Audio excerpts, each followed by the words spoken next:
the KSI versus Swarmz, the KSI versus Pineda live stream here on my channel, Believing Bruce, in association with GiveMeSport, which is the largest sports online platform in the UK, and also Blockasset. So tonight, it's going to be a biblical event. It's going to be really interesting. We've got KSI, obviously on a strategic resurrection of his boxing career. We all know that he wants to, knock the ring rust off. We all know that Jake Paul is somewhere down the line, okay? So that's what he's trying to do tonight. We all get that. Is it a clever strategy, boxing someone at the start of the night, at the end of the night? Could it play dividends? Could it go against him? Let us know in the comments, okay? And also, tonight, as I've just said, we are being sponsored by Blockasset, all right? Blockasset, an organization that has got so much access to athletes. We're going to talk about that a little bit later on. You would not believe. And tonight, we're going to give away 10,000 block, which is their cryptocurrency, okay? That's right, 10,000 block. What you need to do, if you're interested in getting free money, essentially, free money that you can trade, what you need to do is download the Phantom Wallet from the App Store, because we will be asking some lucky viewers, okay, for comments in the comment section.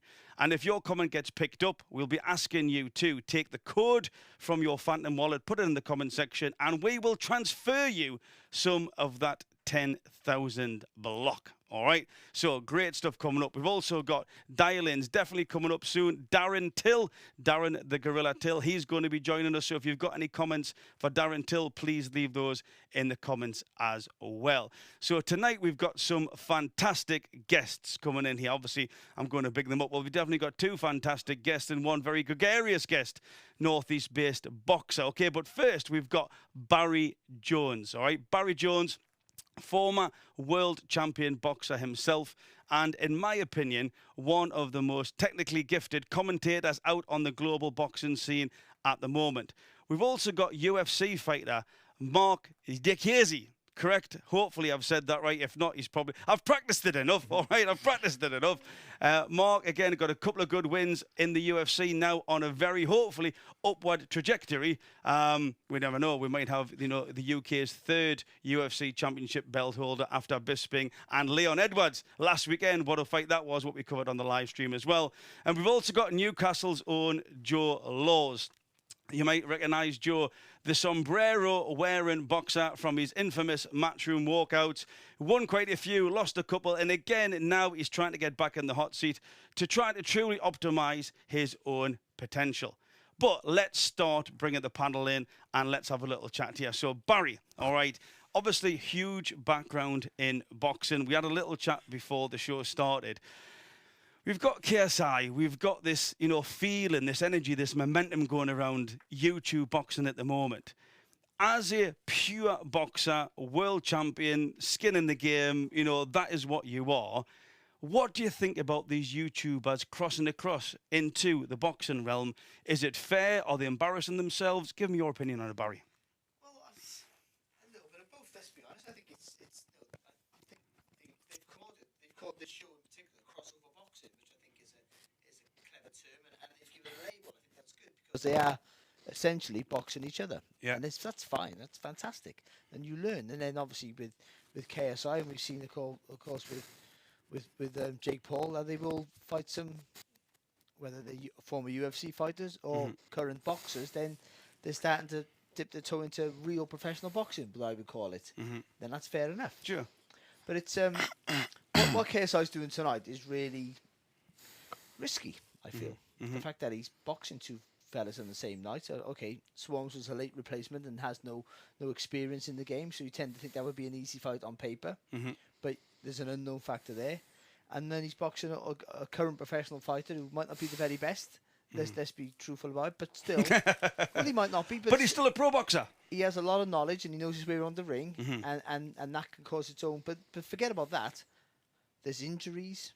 That you think what if the Swarmz is a hard fight, which everyone goes first, and then your tank's empty, and you think you got 4 hours or 3 hours, whatever it is. Yeah.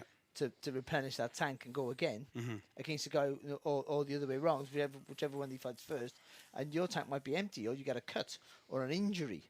There's loads of variables there that you can't really put your finger on that might ultimately cause an upset here for him if he's not. He has to go in that fight to win it, but also be aware that he's got another fight in a few hours' time, and that's a real risky and ballsy move, I feel. For sure. I mean, it's an interesting position for a fighter to be. Obviously, we've had the old prize fighter, that structure where there was multiple fights, at least if you stayed in per night. But then to sort of, have that many fights on the card, you warm up, you go through not just sort of mental preparation, but physical preparation, that you then exert yourself mentally, physically. You've then potentially got a huge wait time until you then got to go through it all again, Barry. Yeah, and he doesn't have the experience. He's had a few, I would say, real fights, but they're not really real fights. And yeah, so he hasn't got that experience of an amateur. See, when you turn professional, you don't fight the best professionals when you turn pro. That's just the fact. So we complain about these YouTube fighters as uber snobs in the boxing world, but in reality, most of the boxers who turn pro, box journeyman who never won any fights. So we're doing the same thing as what Jake Paul's doing. Yeah. Where then we criticise him. So that's not an even playing field. But we have that depth of an amateur experience where we've been in tournaments, we know what it's like to get mentally right for a fight, and then have to do it again the next day.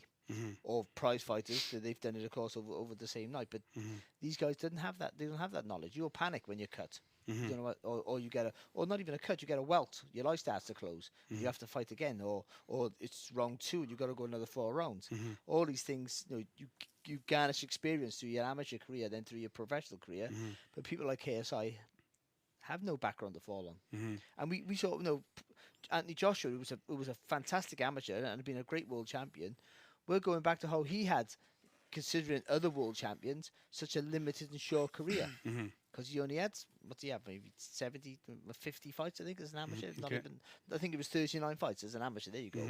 And won a world silver medal, Olympic gold medal, phenomenal. Yeah. But still not that depth of experience that I had over 100 amateur fights. So when I turned pro at 18, I was only 18, but I've been in the ring over 100 times already. So I know the process to get myself ready. Yeah.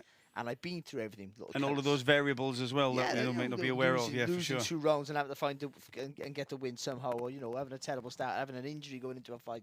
All these things that all these guys in their own, obviously in the UFC and Joe is a professional fighter. You learn as you go along. But these guys are going in really raw and with no experience, and you have to give them a bit of credit for that. Yeah, for sure. I think so. Mark, as an active UFC fighter, if you were having a fight at the start of the roster and then a fight at the end, sort of bookending the card, if you will, what would your approach be? What would you be telling KSI maybe something to think about, or the sort of strategy to approach it with? To be honest, it's a bit difficult one because it's just a bit different. We've never really done anything like that before. For sure. But like I said, it's not real fight. So maybe they have different mindset. The way of thinking, like, I can go back in there and fight again. But when you get to meet real fighters, it's a bit difficult to do that. So I think you gotta just enjoy it, take it as in like some sort of an event, just going in and doing whatever instead of trying to take it too serious, because it gets a bit too deep. It gets a bit too deep. And and when we talk about in the fighting world, we talk about taking you into deep waters. Sometimes those deep waters come upon you when you're least expecting it. Joe, if I'm assuming Swarmz has been picked because he's not that great. Yeah, he's not meant to be, a really tough opponent for KSI.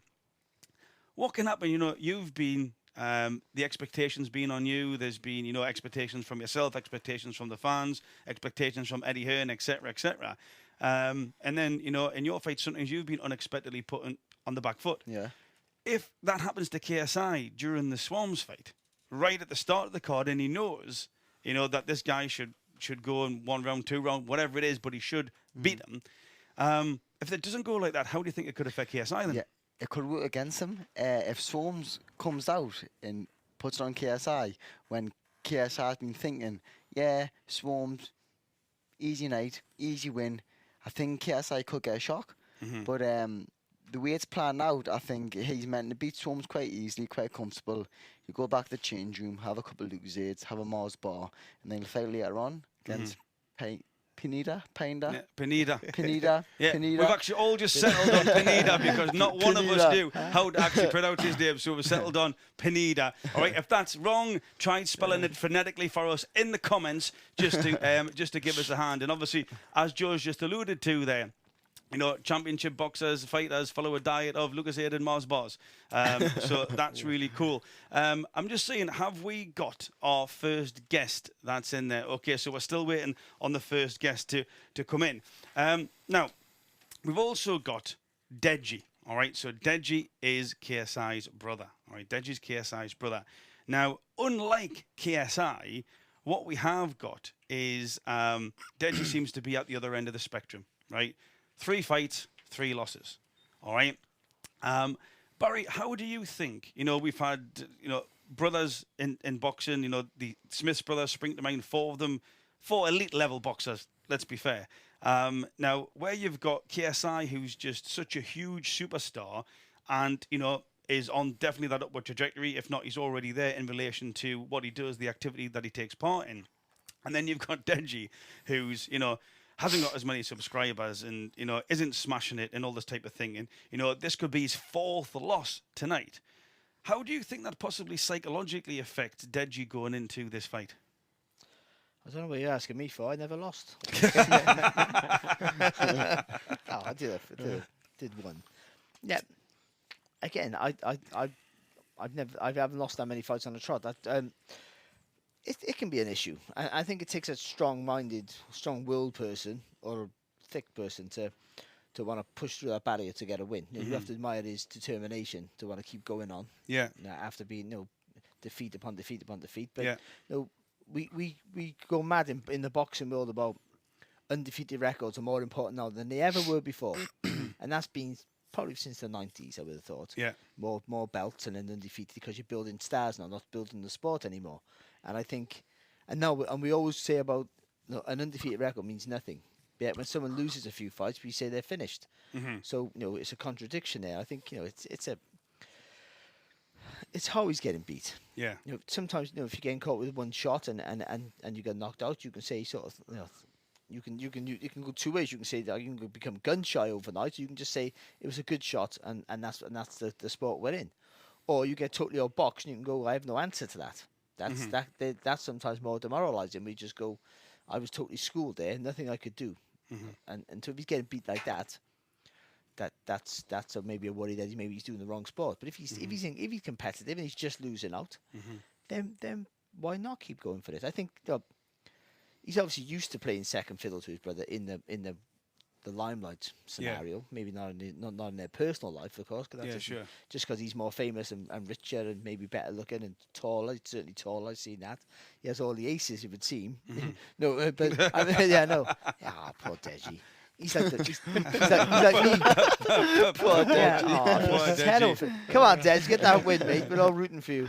Except for your brother might not be rooting for you because he likes to be the star. But yeah, no. Poor Deji. It's almost like when the auntie and uncles comes around, like, they know that the family's coming to visit for Christmas Day and they'll put Deji, you know, like out in the kennel or something like that so they don't embarrass the family. I had an older brother who was very talented as a boxer, naturally more gifted than I was. So, but because he was older and he was the first one in our family to achieve stuff as a sport, he was British schoolboy champion, he was winning everything. And the whole week before a fight, everyone was like this on eggshells. But then because they'd already been through it with him, then when I got to box at a good level, like my first Welsh international, I was sent over the shop to get some bag of potatoes and the paper, like before I was off to go and box for my country. But so in many ways, I felt, well, this is not right. She like this, but then everything was too intense for him, and then by the time he got to 18, he was out, finished. For sure. But me, so I learned to cope with other things. Sometimes it can help you, you know, going under someone's shadow because there's no pressure on you. No, you're not the first all the time, and that's sometimes that can be easier.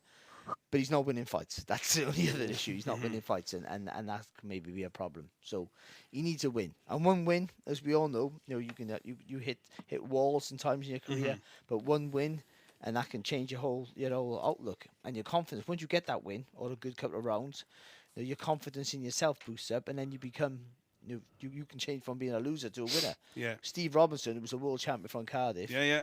he almost had a losing record when he boxed for the world title. Then he went on to beat people like Duke McKenzie, who's one of the greatest British boxers of all time. Colin McMillan, one of the most talented. Paul Hodgson, one of the best boxers ever come out of Liverpool. He had a fantastic run until he came up against a little fella called Nazim Hamid, and then got battered. But like up until that point, he was phenomenal. But he had a losing record almost. He wasn't going anywhere. But he had one good win, got this world title shot, and his confidence grew, and that's what can happen. I'm not saying Deji's going to box.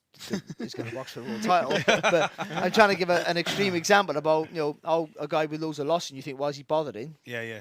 They might see things in the gym. He might be doing stuff that he thinks, like, if I just get over the line. How many kids have we seen? In all our sports, people in the gym, how good they are in the gym, and they just can't produce it in the ring. And they don't show up in the ring. It's weird, isn't it? For whatever reason, he might be one of those. I think it's the bright lights. That's what does it. Yeah. Well, again, it's that mental game, isn't it? It's almost important. Yeah. Or he just might be rubbish. That's it. No, I'm not being horrible to it. He just might not be very good. Yeah. And that sometimes you can't be good at everything, can you? I want to be a basketball player. Yeah, for sure. Bear Yeah, in for mind. sure. I mean, I wasn't very good. I'd love to volunteer to be a striker for Newcastle, but it's just not going to happen. Do you know what I mean? But I can lace the boots up, I can pull the strip on, give us a ball. It ain't going in the back of the net. Like, I just know that for a fact, But this comes to a really good question, and it was brought up. So recently there was a boxing event on, and some of the, let's call it influencer boxing events. I saw the highlights, and there was a guy called Simple Simon, all right? Bit of an older guy, like me, white beard, and he was up against a younger kid. And as soon as I hadn't saw him sparring or any sort of build-up or anything, obviously I saw the press conference, and as soon as the guy threw a punch, and you guys are reckoning this more than me, I'm like, he ain't a boxer. He definitely ain't a boxer. And I think he got knocked out in something like, I'm almost sure it was like the first 30 seconds. I'm almost sure it was the first 30 seconds. But this is the question, all right? If you're not good, if you haven't got the skill set, is it dangerous to actually take part in it? That's the thing. Mark, what do you think? Sorry, say that again. So if you haven't got the skill set, if you're not a boxer, if you're not a fighter, as some of these YouTubers might not have the skill set. I mentioned that Simple Simon, the TikToker before. Yeah. He got knocked out hard as well within the first 30 seconds, or definitely within the first round it was. Like, is it actually safe to put somebody in that type of combat environment if they blatantly haven't got the skills to either fight or defend themselves? I don't really know what allows these kind of fights, to be honest. Is it boxing border? Do they allow these fights? I'm not sure if it comes under the jurisdiction by the Boxing Board of Control. Well, it's tricky with this one because it won't.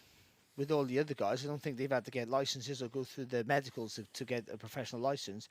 But he is boxing a professional boxer. But then that professional boxer's from another country, so he doesn't really have to be registered or in the jurisdiction of the British Boxing Board unless he's boxing a British Boxing Board license holder.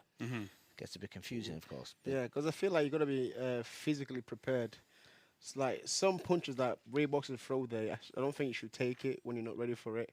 Or if you're not trained, just a normal person living your life and then try and get in there, have a fight. It's kind of dangerous. You have to be like prepared for it. And I think what was interesting, so last night we talked about Joe. Well, obviously I've got a great relationship with Joe. Joe, there was some type of altercation. There was a face-to-face meet, albeit for a short period of time, where I think Joe must have been in the vicinity of KSI. KSI mentioned, like, what's Joe Weller standing like that for? I've got no idea what Joe was standing like, for KSI to say that. And then there was a sort of face-to-face off. It's all over social media.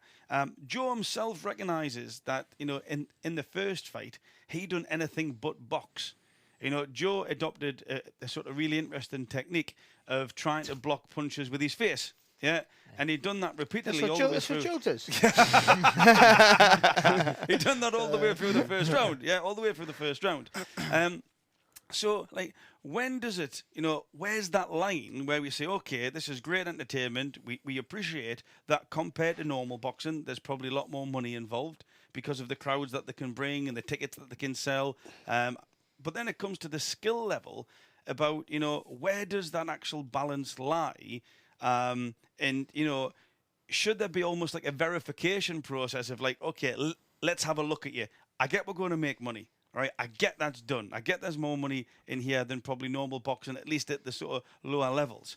But should they have some type of, I don't even know how to do it, but like almost examination, test, some type of practical assessment where somebody who can box can come in and say, yeah, based on my opinion, and it is just a mark one eyeball, you can throw a punch and you can defend yourself.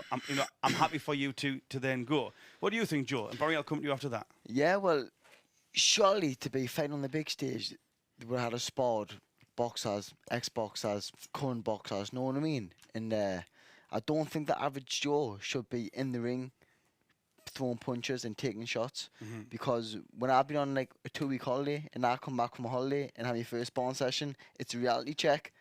Never mind these people who've never sparred before, never fought before, and people can get hurt in the ring. So I think they should have some sort of checks in, but to be fighting on these stages, surely they would have had to like spawn against boxers, ex-boxers, current boxers. Like I say, you know what I mean? Yeah. And I think, there's got to be the safety for the fighter as well as, the obvious money-making opportunity. What's really interesting for me, so hopefully the DAZN live stream, for those people in the comments asking, it's coming on at 7 p.m. Okay, that's when the DAZN live stream starts that we will be doing the chat about. What's really interesting for me is the narrative. Okay, so Barry, did you see the KSI Logan Paul fight? Yes, I did the one in Los Angeles. Yes. Yes, I did. Yeah, you saw that. Okay, cool. So, I think it's a good point to debate, and I'm sure we've got some KSI fans in the comments there. Please feel free again to leave your thoughts in the comments. What no one's really speaking about is actually Logan Paul lost that fight. Yeah, Logan Paul lost that fight. He had actually starched KSI. KSI was down. Yeah, it was down. I think it was a body shot. I'm not sure what the actual shot was, but then he followed it up, which if you're honest and fair and balanced, was a bit of a pussy tap on the back of the head, because he was down and then he got hit on the back of the head. Is that a technical term? Yeah, technical term. Yeah, I've just literally pulled it up the British Boxing Board of Control rulebook there. Yeah, a bit of a pussy tap. But that's what happened.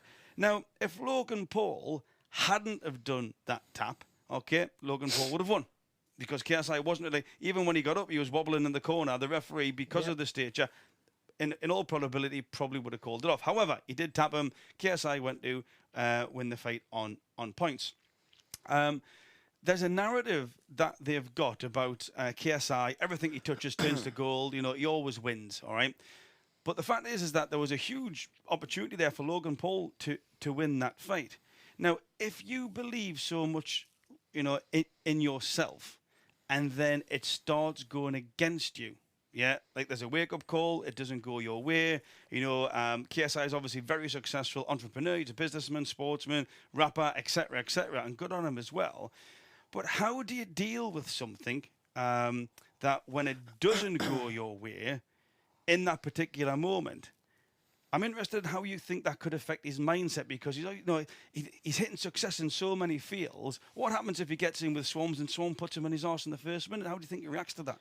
And that could happen because you got two relatively novices here who won't have. So when you go in the gym, you're being taught by guys who know what they're doing. Of course, I would presume, but everything's structured. So your hands are high. You're throwing straight punches and hooks and uppercuts. Everything's neat as you can be. But sometimes when they get in the ring, that all falls apart and they just start swinging. Now, that happens all the time, doesn't it? And so those swing shots are hard to defend against, because for weeks, for 6, 8, 10, 12 weeks, you've been defending against boxers who punch straight and punch correct. So you're blocking and throwing back. All of a sudden, you've got some person just swinging shots all over the place. Yeah. And you haven't got the knowledge or experience or ability to cope with that. Now, I always say about novices, people who are just starting off the sport, getting hit's not the worst thing. Getting hit in the face is not the worst thing to happen. No, that's not what makes you panic. What makes you panic is punches thrown at you. They're not necessarily have to hit. When punches are thrown at you, the first thing you do is go up and away. because you want to get. Because why wouldn't you want to get away from the shot? That's the natural thing to do. Yeah. But all you need to do is stay nice and low and always be comfortable with the punches coming over you, and that's the difference. And if you cannot panic in that situation when people can hit you with shots potentially. And you keep calm, you see everything. You see the gaps appear. You know, you see the more time you got to deliver that shot. Yeah. You can move around the target because all of a sudden you're not panicking. Your mind's not going 100 miles an hour. You've almost slowed time down, and that's. Again, we talk about experience, but when you're a novice, you don't have that. So you either move up away or you just swing like a lunatic back, and then it becomes whoever hits first. There's no ability, or there's just luck. A lot of that, and a lot of these fights, you see the white collar fights, which are in hotels around the country, and they're fantastic nights out where people are just having a bucket list to fight each other, but they're just swinging like lunatics. They've done all this training where they've been punching straight and all neat, and then come fight night. Once that bell goes, that adrenaline rush, the fear, the nerves, all that stuff that's inside you comes out in an off-flattering manner. You just swing like a lunatic. And how many rounds are we doing? Sorry. How many rounds? To be honest, I'm not sure. Usually, it's mentioned in the the sort of websites and the build-up, but the rounds haven't actually. I haven't come across it. I think most of the fights, the intermediate fights, are 4 rounds. Right. Okay. 3-minute rounds. And I'm not sure if he's doing 3-3 or 6-6. Because I think that also plays a part. Yeah, of course. Depending how you manage your energy through the rounds. So if he's not very clever with it, he will gas himself out early, and he can't do the next fight. But also, you got to make sure you win that fight. Yeah, as well. That's the worst. That's the thing. Also, you got to win both fights as well. Yeah, that's another thing. So we've got True Geordie with the what looks like a crushed velvet suit on there, looking very handsome, and Dapper has obviously trimmed the he's trimmed the beard down. We've got Chris Eubank Jr. as well. Chris Eubank Jr. on the commentary team, got a very interesting fight coming up with Conor Benn. Again, Joe just talking about the psychology there. You know, we've got KSI at the start. The whole night's basically going to revolve around him. If it doesn't go the right way for him, you know, in that first fight, then that could affect everything that follows. Yeah, especially, you know, even if he can't get through the first fight, then what happens to the headlining bout, all right? Yeah. When you've been put on the back foot and you know that everybody's looking at you, how did that affect your mentality? My mentality in the fight, it's like, it's fight or flight. In the gym, it could be different, but when you step through them ropes, it's like no retreat, no surrender sort of thing. If someone puts it on you, you should do what you've been doing in the gym, and that's react to what them are doing. And 9 times out of 10, that's fight.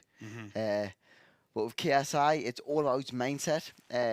If he really thinks deep down, the Swarmz fight is going to be really easy, and Swarm goes out there and puts it on him, he could get a shock.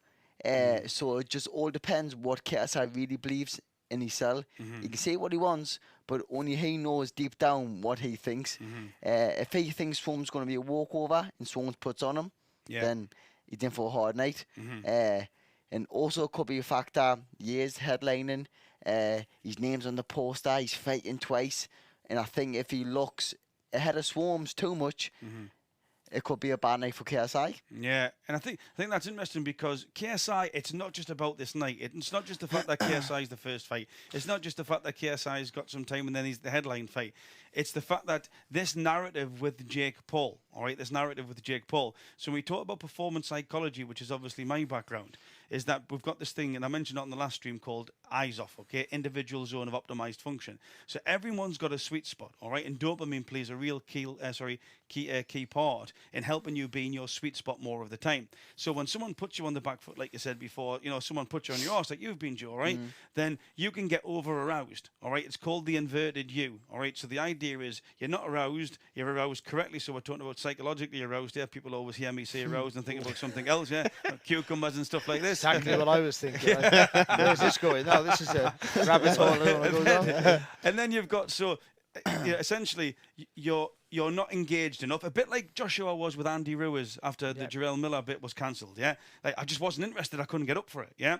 And then the idea is that you've got external or internal stimuli that brings you up into your sweet spot where you're activated to the right amount, okay? Your thoughts have a lot to do with this, which is obviously my background, and that's why I help people understand about how you can flip thoughts and how you can control thoughts to keep you in there. But then when something goes wrong, and then start to panic, you start to become too aroused. You start to, get that fight or flight. That amygdala starts taking control of the prefrontal cortex, and everything starts coming in. You're going on autopilot, all right? That's what I think could be interesting here about KSI, because there is, now again, he's walked the walk, he's talked the talk, he's been there, he's done it, he's laced the gloves up, he's got on huge stages before. Joe Weller, massive sellout up in Manchester Arena, Logan Paul in London, and then Logan Paul in the States as well. But there's so much riding on here. I just wonder what he will do at those particular moments when or if it goes wrong, right? If it goes wrong. I think that's when, we'll see KSI, can he deal with adversity? I would say the fear of losing is what drives most of us on. So just to tell you here, KSI versus Pineda, it's actually 3 rounds. Yeah, 3 rounds at the end of the card, just to confirm there for the people asking in the comments. Yeah, the fear of losing drives you on. No, that's the biggest thing. Now, that can consume you, and then you fall apart. If those nerves are getting beat, because ultimately being a boxer, getting punched in the face, or being a fighter. Sorry, that's not exclusive to boxing, is it? Yeah. Being a fighter, getting hit and hurt, it's just something that you're used to. You're prepared for that. But getting beat, something that you tell yourself, fighters are the biggest liars on the planet. We all lie about weight. We all lie about money, how much we're getting paid. This is true. And we all lie to ourselves that whoever we're fighting, that we're going to win, even if it's an uphill task, and everyone else say we're not going to win. We convince ourselves, we lie to ourselves, that like psychology sort of thing, that you're going to win this fight, and you can't. If you're your very best, he can't beat you, or she, depending on who it is. And that's you have to be. You have to be like that, otherwise you wouldn't get in there. And I think that fear factor, when you can harness that, is such a powerful weapon. So I've been on the floor hurt, and like with a body shot, and I was on my knees, and where I was going, and I heard the referee say 7, and the panic. I'm just in pain, by the way. My ribs hanging out, and I'm in so much pain. And when I heard the referee say 7, the panic that I was going to lose, I've come back to reality and thought I'm losing the fight, and I got up. That got me up. Not the I want to fight back. The fear of just losing, not about where I was, just that. When I heard him say 7, I'm going to get counted out, and I got up, and I got battered in the fight. I went back down again 5 more times. But snap. But I don't, yeah. But that's irrelevant. I mean, the fact is that you have to get up, and I think that fear factor of losing drives you on more than wanting to achieve at times. More than wanting to win, the fear of losing can sometimes be a more powerful weapon. It is. It's so interesting. Like you say, when you've had that experience, when you've had that conditioning. Now, interestingly, when KSI fought Joe Weller, and then Joe lost, they've done an interview sometime in the past 12 months where Joe got KSI onto his channel, and what KSI said, what really helped him was the singing, was the rapping, was the performing, and going out in big crowds. He said, so it's not, I'm not having a boxing fight, but being able to walk out in front of a crowd and perform, he says that massively helped me. What's your take on that, Mark? It does help when you go, obviously walking in front of a crowd like that as well. I think KSI is a superstar. I think that alone boosts his confidence because people are actually supporting him. And when you get that, getting support by people knowing they're behind you, it just makes you perform it better. Yeah, for sure. And so we've got KSI versus Swarmz confirmed. 3 rounds as well. Yeah, 3 rounds for KSI versus Swarmz. So I'm taking the next 10, 15 minutes. Hopefully, they should be starting the ring walk. And we'll see. This is where we're going to see what happens when both of them make the walk, they enter the ring, and then all the plans, everything that they've done before, will they prove fruitful? Can Swarmz, with a never boxed before, never been in the ring, at least on this stage, he's got a 0-0 record according to the official stats. What can he do? He's a performer. Will that help him, Murray? Yeah, I think the fact that I think that being in the crowd and having all that, as Max already said, that's an issue in itself. But they've both been in front of the crowds in their own field, so they're both going to be. I don't think the crowd are gonna really affect them too much. But you are doing something that you're not an expert at, and that's different. Especially for Swarmz. He's going to do something here that he hasn't really done before, really. So there's an unknown there and a nervousness. Cause when you're good at, when you're good at something. Yeah. even though you're nervous, you know the other guy or woman in the corner is also very good. Yeah. But you know you're good, so you go in and think, listen, I know what I'm doing. But Yeah. when you're not quite sure that if you know you're very good, Yeah. then there is a bit more nerves. I think we take it for what it is, though. This thing, you know, with like, it's for an IBC title. I guess that's an Influencer Boxing Championship. Yeah. So they've labelled it all the right way. I think it's I think as long as we don't try and make out that this is real professional boxing and the next person's going to be boxing. Yeah. You know, I was going to say Floyd Mayweather, but that possibly could be a reality. I commentated on the Logan Paul fight before. Yeah, for sure. It happens. Exhibition, whatever it was, but you know, which is fun in its own right, of course, because it wasn't a serious fight. Yeah. So it's fine. But this is serious. You know, these guys are at most of these guys on the card are at the same sort of similar level. So it won't be steeped in quality. Yeah. But it will be entertaining. Yeah, I think. for sure. Can we bring the stream back up? So, again, just before it gets started, all right, we've got Swarmz there. Now, sitting down very still, not moving. He Again, looks scared, doesn't he? you guys are fighters. What are you reading into that? Yeah, what are you reading into scared that? scared or focused? What do you think? It looks like he's thinking this is about to happen. Oh my God. It's happening. No, boys, that's the worst part, though, isn't it? Yeah. I know Waiting. when the guy comes in, usually the floor manager comes in and goes, 5 minutes. 5 minutes. Oh. I need to go to the toilet. So we've got Keemstar there on the mic as well. Keemstar, I think he's got a fighter on this card as well, which is an interesting concept. Keemstar, big YouTuber across in the States there, runs a thing called Drama Alert. Essentially, he's like the sort of gossip column.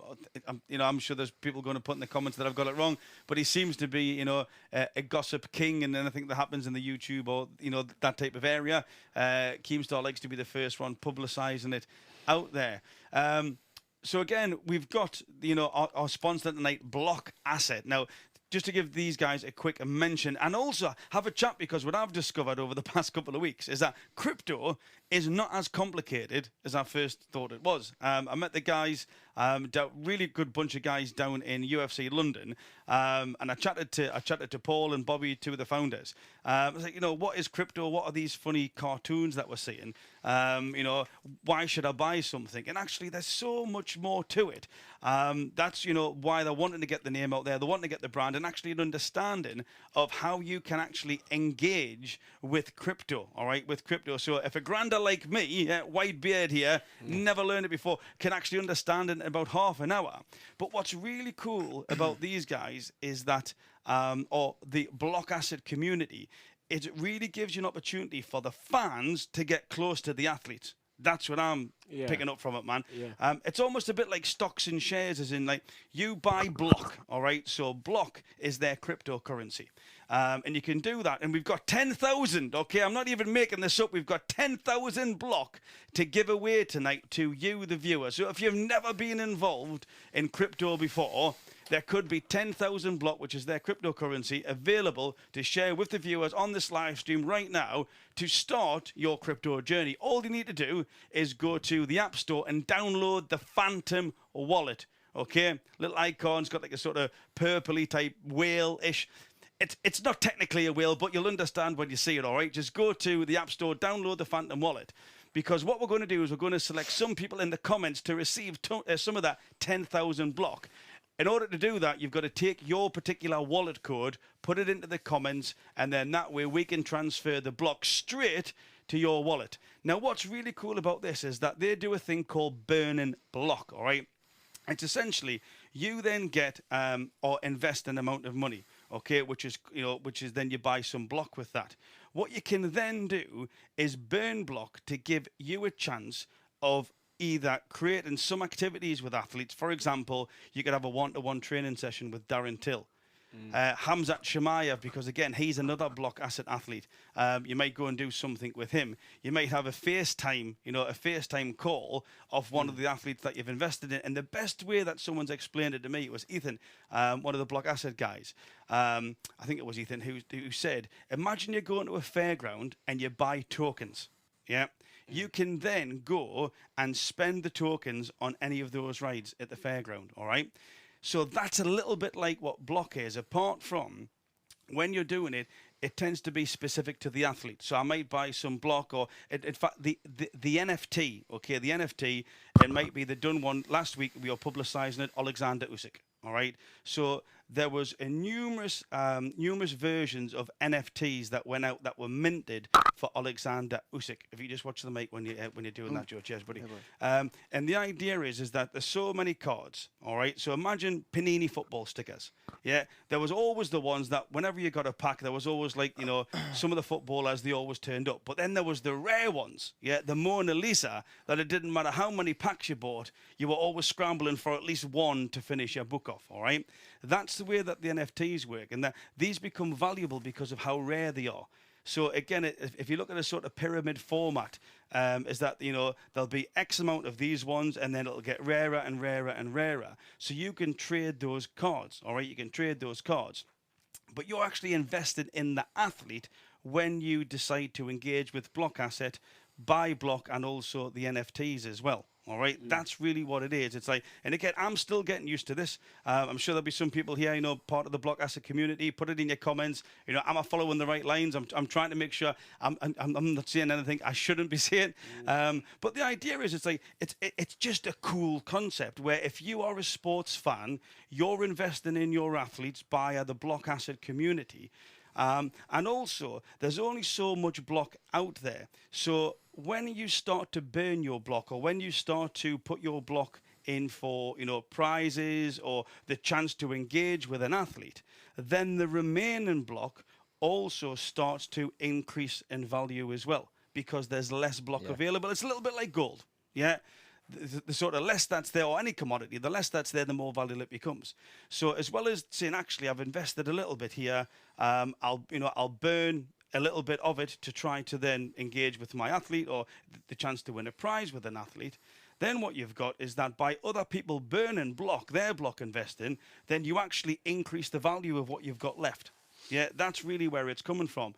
And again, we're going to be giving 10,000 block away today on this show. So again, please download the Phantom wallet, and later on what we'll be doing is we'll be asking you to put your codes in there along with your comments, and random people will be selected to get free of charge, okay, some of that block going directly into your Phantom wallet. All right, so we've got a little bit of an intro from Blockasset just to give you an idea of who they are, where you can find them, and we'll also be bringing up a QR code after this as well, so you could go to their website, have a look at the whole actual ecosystem, the whole website of what it's involved, but also where you can see what you can do with your block. So if you can bring the intro in, please, the tech team, that would be fantastic. Blockasset, let's have a look at it now.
Okay, so that is Blockasset. Again, we're going to be talking about more about the product. We're going to be having a little bit chat about it later on, just to go more in depth. But essentially, if you want to get closer to your athletes, okay, and you want to do those one-to-one experiences, you want to invest in your athletes, okay, the people who you follow, you love, you support, there is a great opportunity through the Blockasset community, that ecosystem, to go and in that space, okay, acquire block, trade it for places, activities with the people who you see on TV, you know, the people who you probably send happy birthday messages to on Instagram, but they never get back to you because they're big stars, all right? There's a chance for you to actually engage one-to-one with activities on there.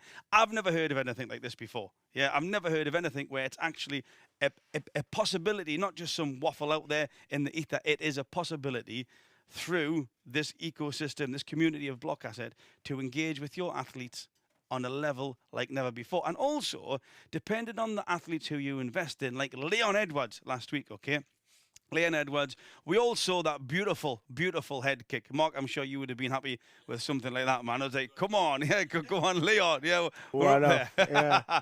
Is that because Leon won, Yeah. then if you had invested in Leon, NFTs, etc., yeah, when their athletes win, the people with the NFTs for that athlete then get rewards as well.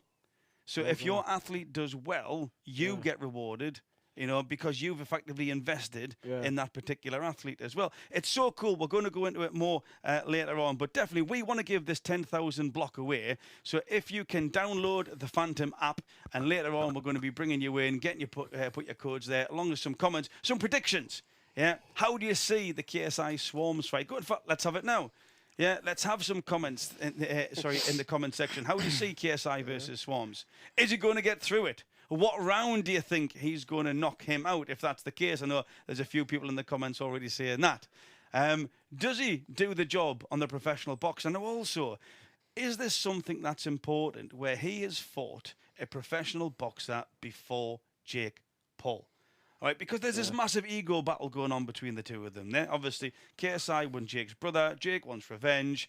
KSI's had a little bit of a layoff. Jake Paul. In fact, let's just talk about Jake Paul. What are our opinions of Jake Paul? Barry, I'll hand across to you first. Do you know what? I'm never a huge fan. I thought he was a bit of a fool. This is what I thought.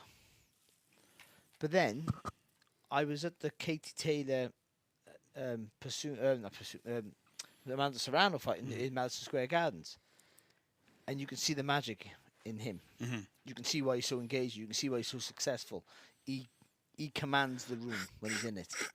And you can't put your finger on it, but he does. And that's a sign of a star. Mm-hmm. I know when sometimes things are obvious, some things are not. And he doesn't look... He looks a bit weird, doesn't he? That funny beard, and when he says some really stupid, childish things. But when he's in a room, when he's engaging with the press and the media, he has them eating out of his hands. He's so clever, and you could see, and I could see it. Then I thought, you know what? I can see why he's such a superstar. Why he's got so many followers and subscribers because of that. Yeah, yeah. And I'd only seen bit parts of him trying to make out he would knock out Canelo, yes, the best fighter on the planet until recently, and things like that. Saying Mayweather, he's better than Mayweather. All the things he sort of said around them sort of lines, I thought it was stupidity, and I thought he was a bit of a fool. But he's not. He's a really intelligent man who knows what he's doing. Everything he does has a motive. Do you think KSI will turn up tonight, Mark? Do you think he's going to be... I've just watched Jake Paul. Jake Paul. Obviously, I hope KSI is going to turn up. All the whole night's off, But what about Jake Paul? Do you think... Because, again, he's a PR machine. Highly successful PR machine. Like you just said, very intelligent, very charismatic. He knows what he's doing. Do you think we can expect to see Jake Paul in the audience tonight? And if so, what impact psychologically do you think that could have on KSI? I think he shows up. I think Jake Paul... is kind of is a little bit talented when it comes to boxing. I think he's got a bit of a skill. We can't just say he can't box, because if you just watch his technique, he knows how to box a little bit. And I think they've wrestled before, so they have that combat experience in them. So I feel like they can fight. And M coming over to the show, watching the fight, I think that just makes it more interesting, because I don't think KSI will like that. Yeah, for sure. Joe, has anybody turned up in your audience who you didn't want to be there? Obviously, you can remain anonymous if you don't want to say them. But has there been anything that's put you off like that? The potential. If you had one, Ryland Charlton, for example, was there somebody else you're going to box after that? Is there someone who antagonises your audience? My question is, does it affect you if there's someone there and you know that they're there? You know what? When I fought Ryland Charlton, I fought in lockdown, so there was no one there. And that was the most spookiest feeling ever. Literally, my dad's been all my fights. My dad wasn't there. No one was there. I walked out and you could hear a pin drop. I was like it didn't seem real, because there was no crowd, no nothing there. For me personally, I think a crowd in that pressure, that fear losing, spurs me on, sort of, know what I mean? Sometimes in the gym, I'm hopeless, whereas under the lights, I think it is the fear of losing that what really kicks you up the arse and goes, how had your switch on? You know what I mean? Yeah. Do you think that can go? So we talked about that individual zone of optimized function before, that sweet spot. Do you think you can maybe over egg something? Do you think you can Yes. become too stimulated to do that? Yeah, you can, but I think it depends on the person. Know what I mean? I think you've got to figure out your own puzzle. Everyone's little puzzle's different.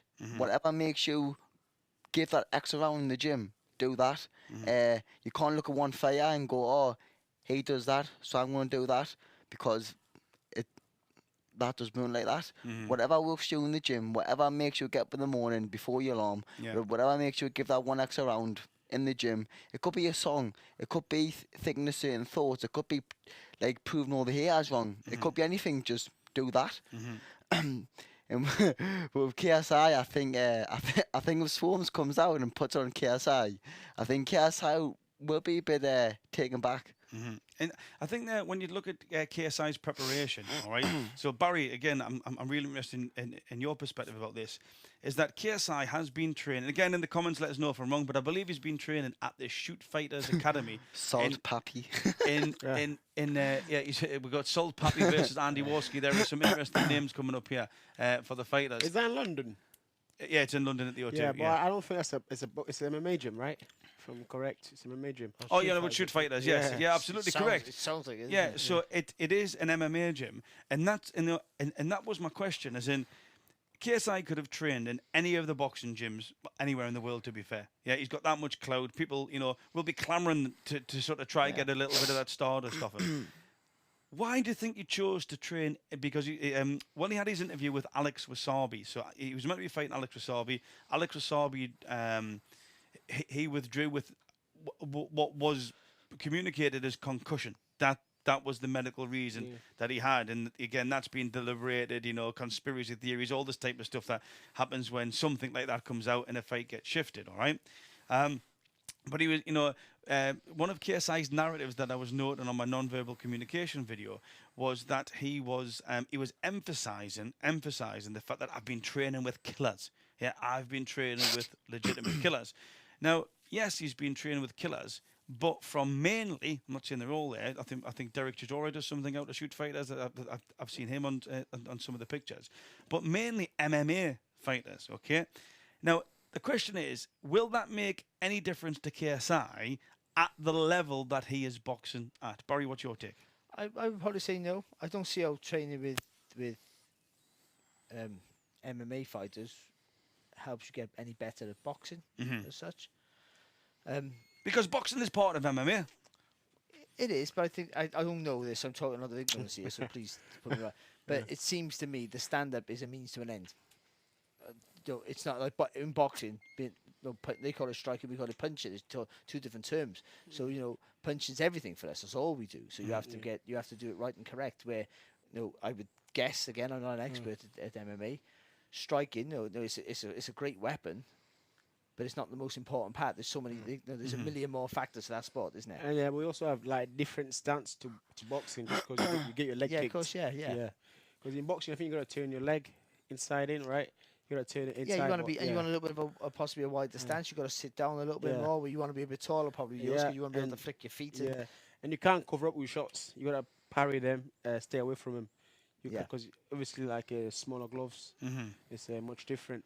Yeah. But I do feel it might be that gym because of like you said, David Chisora is there. Yeah. So it might be connections. It might get looked after there. You got Michael Venom Page down there as well, who's done the sort of bare knuckle. It was just interesting for me, Joe. Why choose an MMA gym when he couldn't walk? For example, if you want to go to Adam Booth's gym down in Adam Booth, fantastic trainer. You've got Ben Davis, and I believe Ben's in Kent or somewhere like that, isn't he? He's got Luke and Pat McCormack down there. A big stable. You could literally just throw a coin and find a professional boxer trainer in London, to be fair. But the people who train might be perfectly fine for him at this level. Yeah. I just think when you're at the beginning of any sport, you just learn the basics and learn the basics very, very well in any sport. And no such more than in boxing. Yeah. Keeping your hands high and throwing straight punches are more important than being able to do all the fancy body shots and uppercuts and hooks. The straight shots especially at a novice level, Yeah. will get you home all the time. How can I say? Obviously, I'm a big KSI fan. In that, you've got to respect. I'm a big Jake Paul fan. In that, you've got to respect what they've done. You've got to respect the platform that they've created for themselves. You've got to, the entertainment value, the money that they're making, the fans that they've got. Like, they're bringing it home. They are bringing it home, and they're doing that very well. There was just something in KSI's press conference with Alex Wasabi when I thought, does he think he's better than he is? Because he's got a lot of yes men around him. Yeah. But he thinks he's better than the people he's fighting, and that might be the truth. So you can pretend you're the best thing since life, but Jake Paul's doing it. Let's be honest. No, he's getting MMA fighters. So MMA and boxing, they're combat sports. I've said this before recently, but they're like rugby and football. So you're on the same pitch, similar-ish rules, and you've got to get from one end of the pitch to the other and score a try or score a goal. But they're totally different things. They really are. No, MMA and boxing, totally different things. Yeah. They're just totally different sports, isn't it? They're close, but they're nowhere near close enough to. If you're good at one, you're automatically not good at another one. So he's picked. He had an an older MMA fighter who probably was more of a wrestler than a puncher. Yeah, it wasn't a strike, and then his strike is totally different. And I've also obviously got paid for that fight. Yeah. So, no, but I mean, so he hasn't. So he's not boxing anybody of any note. And so he goes in full of confidence and brash and telling people what he's going to do and how good he is. Because you look good against a guy who's 40 and he's not a boxer. Yeah. His Or hand picking a UFC or another YouTuber guy who's never taken a punch in his life. Yeah. All those factors have an effect. So you can be, and that's for KSI. He's up against he's up against a guy who has a losing record and another guy who's never boxed before. So he's going to be supremely confident that he can just go in there and dominate. Okay, so we've got, if we can get the volume up on our headsets, if that's possible for the stream, please. We've got we had Michael Buffer just doing the introduction here. So it's serious, isn't it? we are getting, it's a big production, man. Yeah, it's a big production. Like, this is no small whole show. I mean, even the first YouTube event in Manchester MEN Arena sold out. Wow. Joe Weller versus KSI. It was like there was a massive world championship going on there. So we're just having the national anthem sung by persons unknown. Do you know who that is? Any idea? No. Some beautiful lady who's got a fantastic voice. Yeah, some beautiful lady who's got a fantastic voice. But either way, like, look at this, packed out. Yeah. It's packed out. Yeah. This is why it works. For that community, yes, to see all I would imagine, their heroes and the people they look up to and the people they follow, yeah, get in the ring and fight. Yeah. I mean, at the same time, they also bring a new eyes to the sport as well, of boxing. Yeah. I'm not always a massive believer in that, because I think some of them, like you follow KSI, if he started doing five-a-side football or tiddly rings. So sorry guys, to interrupt you. So we've got Swarmz at £199, KSI at 180. We've got KSI standing at 6 foot, Swarmz 5'8" and 200 £200. So yeah. So Swarmz could officially be the Andy Ruiz of the card, potentially. Yeah, I'm probably not. I'm probably with those body dimensions. Heavy as well. I'm assuming that he might not be body beautiful. However, we know from Andy Ruiz and many other people as well, even myself, that I'm a good fighter. At the weigh-in, it didn't look like 6 foot, 5'8". He looked bigger, KSI, but he didn't look that much bigger. Yeah. Maybe one of them had shoes on. I didn't notice. So Swarmz, this is where we're going to find out. Swarmz is now walking to the ring, hood up. Yeah. He looks nervous. This is where You what? This is where we will see how was the event, because everybody can do it in the press conferences, but again, we're stimulated here. This is where we have a critical event where that event is going to go ahead and it's going to happen now. That can affect people differently. These moments here in the changing room, and when you put the gloves on and the floor manager comes in for the TV and says 5 minutes, the ring walk here, behind the scenes before you actually do the big ring walk. Yeah. All these bits is where you can bottle it. Yeah, you can freeze. For sure. You And it's here have now. to get in your thoughts, Yeah. but not consume you with them. It's a real fine line between getting it right and getting it totally wrong. Absolutely. And what we've got, and what a lot of the work that I do with people is perform at critical moments. This would be a critical moment in this fight here, where you hear Michael Buffer's voice there just echoing across the O2 Arena. You're now behind, coming up the stairs, you're basically behind the scenes, but you're ready to make that walk. The narrative that you're telling yourself here will dictate the hormones that you produce and the energy systems you activate. Are you in control of your own thoughts? If not, your prefrontal cortex, the sort of logic part of the brain, the thinking part of the brain, gets taken across from the amygdala, the fight or flight, and that's where we see a degradation in performance. But here comes Swarmz now. Yeah. And also, you're saying, like, you tell your friend, you say, we've sold 20,000 tickets. Yes, 20,000 people can watch me box. It sounds great. And then you step out and you go, oh, there's 20,000 people. Yeah. It can have that effect. Some people live it, live for it. Right? Others don't. Good show, man. No, I wouldn't say Swarmz looks... He's changed, doesn't he? He looks more confident now than he did behind For his first fight, he looks calm and he looks cool, calm and collected, doesn't he? And it's interesting because you've got different phases of stress response. So, for example, the build-up is usually, or for a lot of people, the build-up is worse than the event. You know, the actual time preceding the event. So maybe now there's a high probability, again, if you look at the research, like this to him is the event. So he's now in the event. Yep. So there's no more waiting. He is now here, and they can be very different phases. I would say though, there's a few little. I've already said, the set in the change room when the floor manager comes in, that ring walk behind the ring walk, or the ring walk itself, all the crowd, that can be fun. Yeah. But then you get in the ring now and you're fine. But then when he comes in, there's a little bit when the referee calls you in, and there's like about 5, 6, maybe 7 seconds. When your music comes off and his music comes on, it's like boom. Well, not even. When you go to the ring, you touch gloves, you go back to the corner. It's like 5, 6 seconds, 7 seconds. Before the bell goes, that can be a nerve-wracking. Now we've got KSI coming in. I always hear the door lock. When that sound is like, nice son. you can't jump out of that cage. Here we've got KSI making his ring walk. Looks lean, KSI. Yeah, looks like very good. Looks very good. I mean, nobody can deny the training that KSI's put in. I mean, that gym at Shoot Fighters, I think he'll get the physical training. I think we'll definitely give him that. Yeah. Yeah. Because MMA guys, it's a lot of physical compared to boxing, so I feel he'll be ready. Yeah, we've got, so the commentary team, Todd Grisham, True Geordie, and Keemstar. I thought Wade Plem was doing the commentary. Well, okay, maybe that's changed, or maybe he's coming along later on, because I know they've got Joe Weller as well down there. That'll be interesting. Joe Weller's offering the main event out, and they've got him on the commentary team in association with the Zone or whatever it is. I wouldn't be shocked if he gets in the ring after the fight. To be fair. For sure, absolutely. We've got some rapper type lady in the ring. I'm sure you guys and girls on the stream know. Who's this guy? That is. Do you know what? I'm sure he brought him in one of the previous times. I can't remember. I'm not in with the rappers at the moment, but you're making that pretty obvious, to be honest.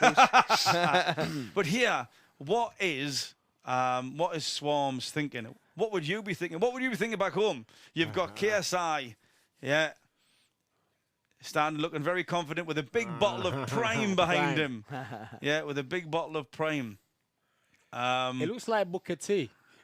Yeah. Reminds me of him. Yeah, so a little bit reminds me of Anthony Joshua's ring walk. Anthony, I would say against Usyk was probably a lot more calmer than he usually is, but he's generally calm when he comes into the ring. Yeah, I thought the second fight was. I thought what we just had was he come in with a little bit more pace, a little bit more urgency. Yeah, I thought that was quite obvious as well. Yeah, I think so. Yeah, he knew he had to get himself hyped up and go in and be a little bit more assertive in his approach than he was in the first fight, of course. Yeah. But KSI's coming in there because he's full of confidence, and he knows that he has the upper hand in size, strength, and experience. Though limited it is, he still has the upper hand, and he just feel that as long as he does what he can do, then it's going to be an easy night. KSI is in the ring. Yeah, KSI is in the ring. Now it's starting to become real for both fighters. Like I say, KSI has been in this environment before. He's aware of what happens because he's been there and he's done it. I just wonder, is that too big a factor for Swarmz to overcome?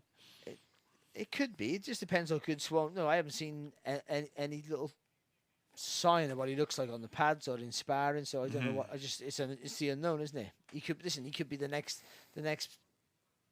Floyd Mayweather. Next Barry Jones. Well, let's open off. For his sake, eh? So Swarmz is taking off the robe. So he doesn't look. You've read some probably or I've read some unfair and unflattering reports of how Swarmz. It doesn't look that bad. I don't think it looks in shape. but what I'm saying is, he doesn't look that bad. You know, there's been some very, how can I say, harsh reports of how he did look. I'm saying, you know, he's not huge. He's not. No, but he's given away the weight advantage that he's given away, because even though he might be heavier, Yeah. He's a pancake. if KSI didn't train properly, he's a bigger guy, isn't he? I think he's going to be a first rounder. Yeah, same. I'm rooting for KSI. Yeah. I mean, like everybody wants the Jake Paul fight, right? Yeah. It's just like everybody benefits from that fight. So, you know, I think we all want KSI to win. It would be interesting. It would be he doesn't look that bad. Swarmz there. Looks alright, but I think he's on the gas. Yeah. Actually, if his face fight has ever fought before, it's different pressure. Yeah. I think he's on the gas. But I think everybody wants this, you know, the Jake Paul fight. But it will be interesting, you know, because some people's amygdala system, some people are genetically disposed to just being calmer in situations. Yeah, some sure, people yeah, can yeah, handle yeah. pressure. Swarmz might be one of those. He just weathers the storm and then he just lands that lucky punch. Or he might be, you know, KSI looks, he looks in good nick. Yeah, It looks good. he looks in good nick. I But would, then, I you would know, say though, looking good doesn't always make you good. what do you want to say, Tyson Fury? People train, yeah, exactly. People train to be body beautiful, and sometimes you Yeah, you not forget the functional. technical aspect. Yeah, Yeah, but that's absolutely. different. They've done something like Tyson Fury actual fights. Yeah. This guy's never fought before. Yeah. Oh no, yeah, of course, yeah. Yeah. Or maybe, as you said, you know, if it works for Tyson Fury, it'll work for me. You know what I mean? Why wouldn't I follow the example of brilliance? Oh, here we come. So we've got Oh, it looks KSI and Swarmz head-to-head here. It looks like 5'8", 6 foot. KSI looks by far in the best shape I've ever seen him At the before. weigh-in, it didn't look so. It didn't look such a difference, but it does now.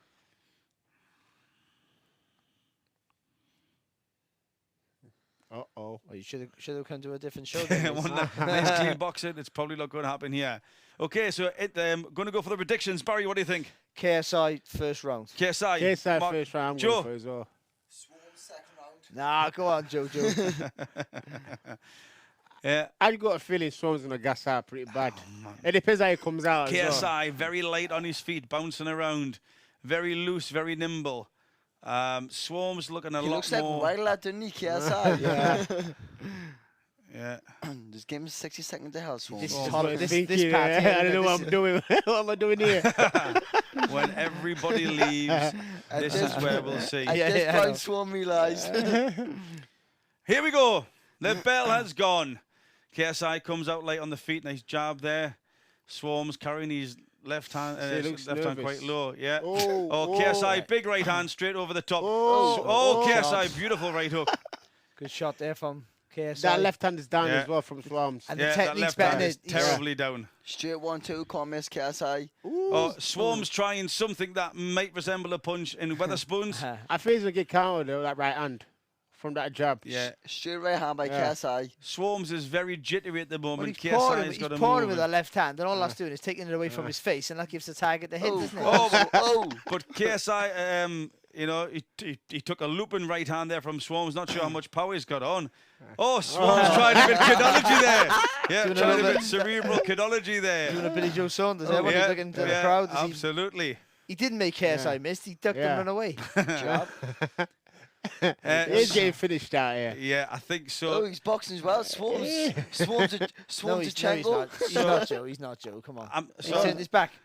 I'm thinking out of the two of them there, KSI is definitely showing more boxing ability, Yeah. technique. But see what we say about, what you do when your punch is thrown at you? First thing he did with the combination came at him was turn his back. Swarmz there. So I think KSI can feel like he's in control of this fight. I've got a gut instinct. I think KSI could stop it if he wanted to. Maybe that's part of the strategy to actually get a couple of rounds in to give the crowd something. Yeah, believe it or not, like new guys who've never done it fought before, it's quite difficult just to fight Yeah. them. Well, KSI's just keeping his shape, and that's important. He keeps his so- hands. So KSI going to the head and the body. Oh, Body shot. Body shot. It's over. So Swarmz is in the corner. Swarmz is Threw down. himself down. He threw himself Okay, down. Swarmz is down. Yeah, Ah, is that he wasn't going a to get shot. up? He threw himself down. He threw a punch and missed.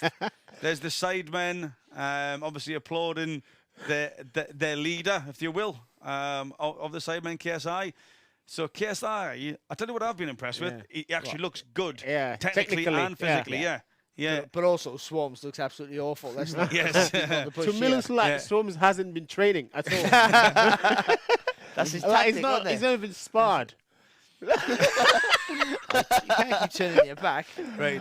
So the reason why we are laughing, just to give the viewers at home an idea, is that Swarmz looks like he's taking part in dancing on ice. He's rather pirouetted, than- isn't he? He did it again. Though. Do you know what? I still think funny. the referee, Swarmz really feels uncomfortable taking a punch. He actually looks scared. Yeah. Oh, He good actually right looks hand. scared. Oh, he landed with a shot and Okay, then and gets put down. Swarmz is down again. 10 seconds left of the No first knockdown. round. No knockdown. No knockdown, but he probably actually tripped himself Well, up his here. footwork's awful, isn't it? His footwork's Yeah. all over the place. He spins and falls. So and shots. Swarmz last past the first round. He goes for the Okay, so second round. Swarmz last past the first round. Again, just to the Close, viewers close there, round, Dan. Close round. Could have gone either way. we are take. we are again just to we're getting some feedback just to make sure that all the guests, when the cameras come on, can actually be seen in the cameras first there. What we've got here then is we've got KSI vastly just better. Well, you can see he's got his elbows tucked in nice and tight. He's throwing straight punches, and the first punch he threw was a long right hand, and I hit Swarmz straight away, hit him on the back foot. It's not heavy, but again, look what he does. He turns away from the shot. That's not slipping a punch. He turned away because he just didn't know what to do when he's under pressure. Yeah. And then swinging wide. This is when he gets put down here. It's a body shot, but It's almost like he doesn't want to get close to KSI, so he's trying to hit him from the changing rooms. well, look at him. He didn't know what to do. Like, the punch thrown at him. He threw himself down, and that wasn't a shot. He's thrown a right hand there. So we've got the start of Swarmz. round 2 here. The referee's just having a chat with, or they're holding a timeout here for a second. Something's going on within Swarmz' corner. Is he coming out for the second round? Yes, but Oh, I he's would hurt say he's hurt his leg. Look. very unwillingly. You think this gotta get that excuse in early now? It was about Joe first. Okay, so round 2 gets underway here. KSI's got a very good job. Keep on then going to the. Oh. All right, okay. He's not made any adjustments. That's done. That's a balance He's thing. not made any adjustments. Look at Clifton Mitchell, former really good heavyweight in the crowd there watching, Yeah. laughing. He's done. Swarmz is Man, down. that's awful. Wow. That's awful. Okay, so KSI wins the first fight. Okay, yeah, KSI wins the first fight. That's a really interesting presentation of boxing for me. And personally, I'm a bit saddened. JJ done the job. KSI got 2 names that he goes by. Is that good? Yeah, he definitely done the job. However, that's one of the reasons why YouTube boxing gets the name or the reputation outside of YouTube boxing But that you it know has. what, though? To people who watch boxing or combat sports, but to this crowd here, who probably don't even watch or interested Yeah. in combat sports, all they're seeing is how good and how powerful and how impressive KSI was. Yeah. So for them, it's a great result. So that, we know what really happened. He puts Swarmz down with the left hook there. The only reason Swarmz went down, he wasn't hurt. His feet were together. I mean, he's caught him as well. He was stood on his own feet, I Yeah. think, and he's gone on the floor off a balance issue. But he didn't want to know. That's the truth, and that's fine. There's no shame in that. But I must say, it's quite interesting. What? For me, I think it's quite interesting. Okay. The show, yeah, I Yeah, really yeah. like that. I think it's quite interesting. Yeah, for the, it's for the definitely viewers. entertaining. Yeah. That's the thing, and I think that's what we need to remember. In a funny, comical sort of Yes, way, it is. maybe. It's a different. But again, though, if you don't know the sport of boxing and you're just following these people, or certainly following KSI, Yeah, sure. then it's great, isn't it? And to be fair to KSI, though, he's up against nothing. No, he was up against a guy who can't fight him, Swarmz. And Yeah. that's no disrespect to Swarmz. What was interesting there? His technique was good. It was. His technique was on point, especially somebody. Let's just call him unorthodox to be pleasant. Yeah. And I think what was interesting there from a psychological perspective, and this can impact not just in boxing but in life in general, is that when you get scared, that amygdala fires. That's the emotional seat of, we talk about the fight, flight, or freeze response. Yeah, and it was obvious there that Swarmz mentally, cerebrally, was not prepared for what KSI was bringing in, what he was presenting in, be it punches or just being in a fight itself, okay? He didn't have that mental capacity to be able to control his thoughts, which resulted, I believe, in that lackluster performance, even comical performance there. He might have been better in the gym, he wasn't against KSI, he wasn't in the lights. And again, this is where it comes down to that critical moment control. And there was numerous examples there where you could see he didn't want to be there, or he didn't know how to be there We correctly. say that all the time. It's not getting hit in the face. It's having punches thrown at you. How you don't know how to react. Could we just put that the stream volume up a little bit so we can hear what KSI is saying, please? So True Geordie just interviewing KSI.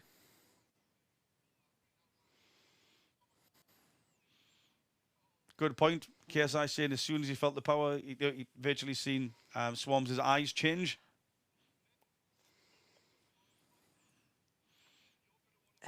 True Geordie just trying to see the insights about what he thinks about the pro fighter coming up at the end of the card now from. Again, I'm not sure that it was the power, though. I think it's because Swarmz not used to taking punches and he was getting hit and he didn't know what to do, more than it being devastating power there from KSI. Yeah. So KSI looked fine. He looked fine. His legs were nice and he had a good balance to himself. Nice straight right hand, good left hook. So Swarmz just getting debriefed now by True Geordie. That sounds wrong. Swarmz getting interviewed by True Geordie. I won't say he's not trained. Look how heavy he's breathing. He's breathing So- so Do heavy. nothing. Swarmz now just informing the crowd that he's going to be back in a ring soon.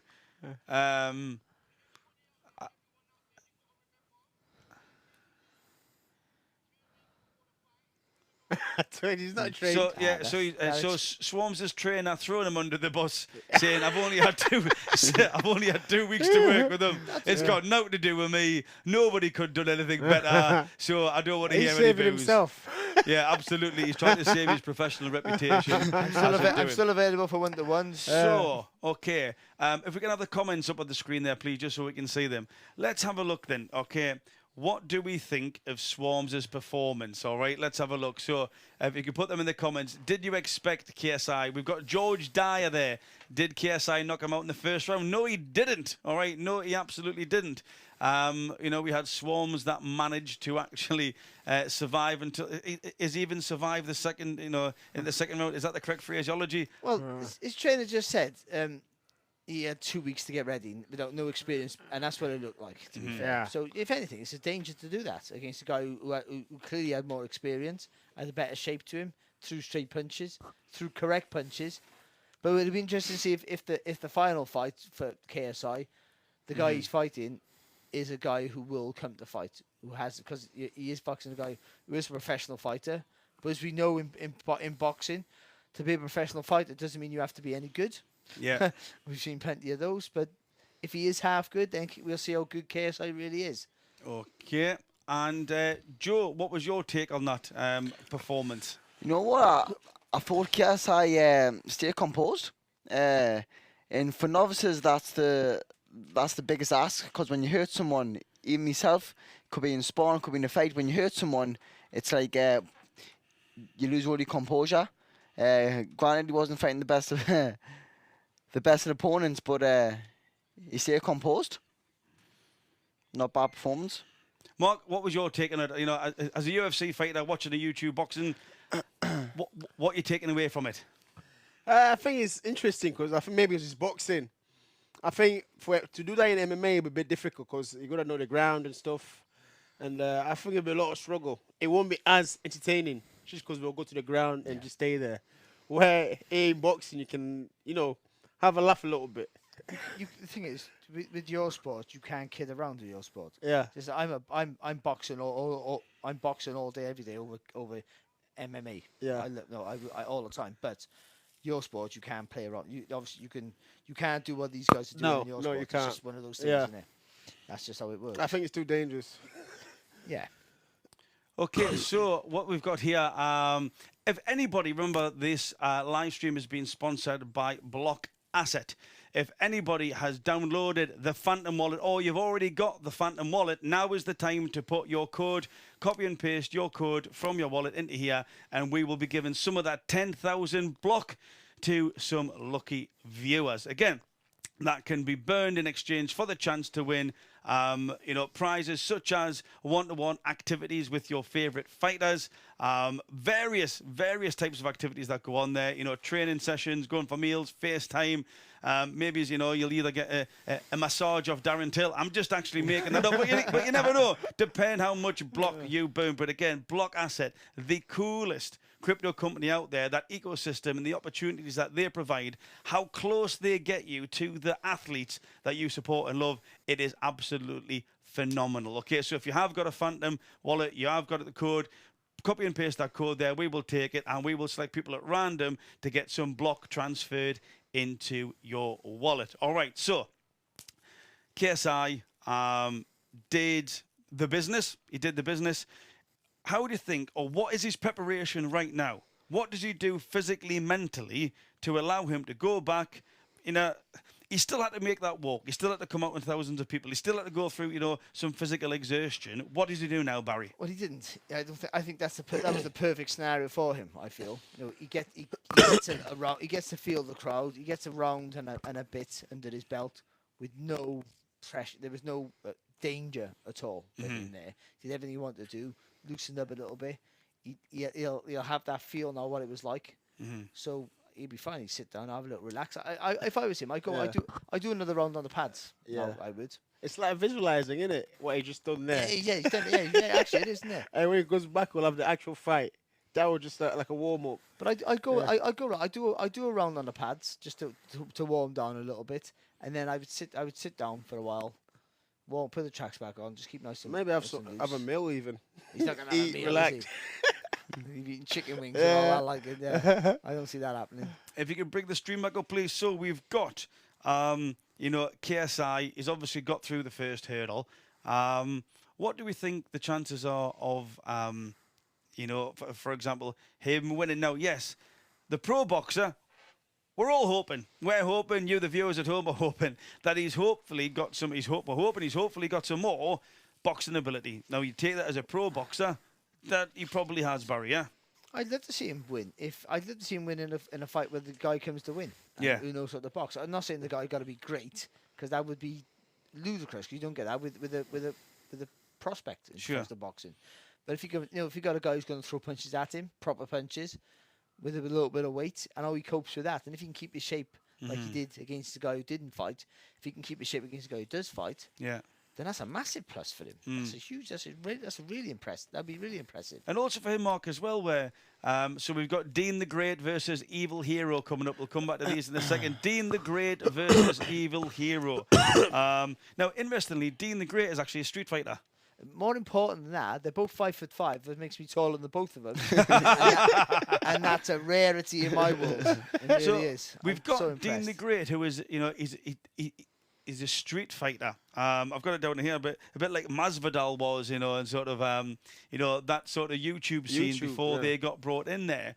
Now, when you look at that, street fighting, surely that's got some operated condition in there where they've experienced it, in that style. Maybe it's not in the ring. Could that help?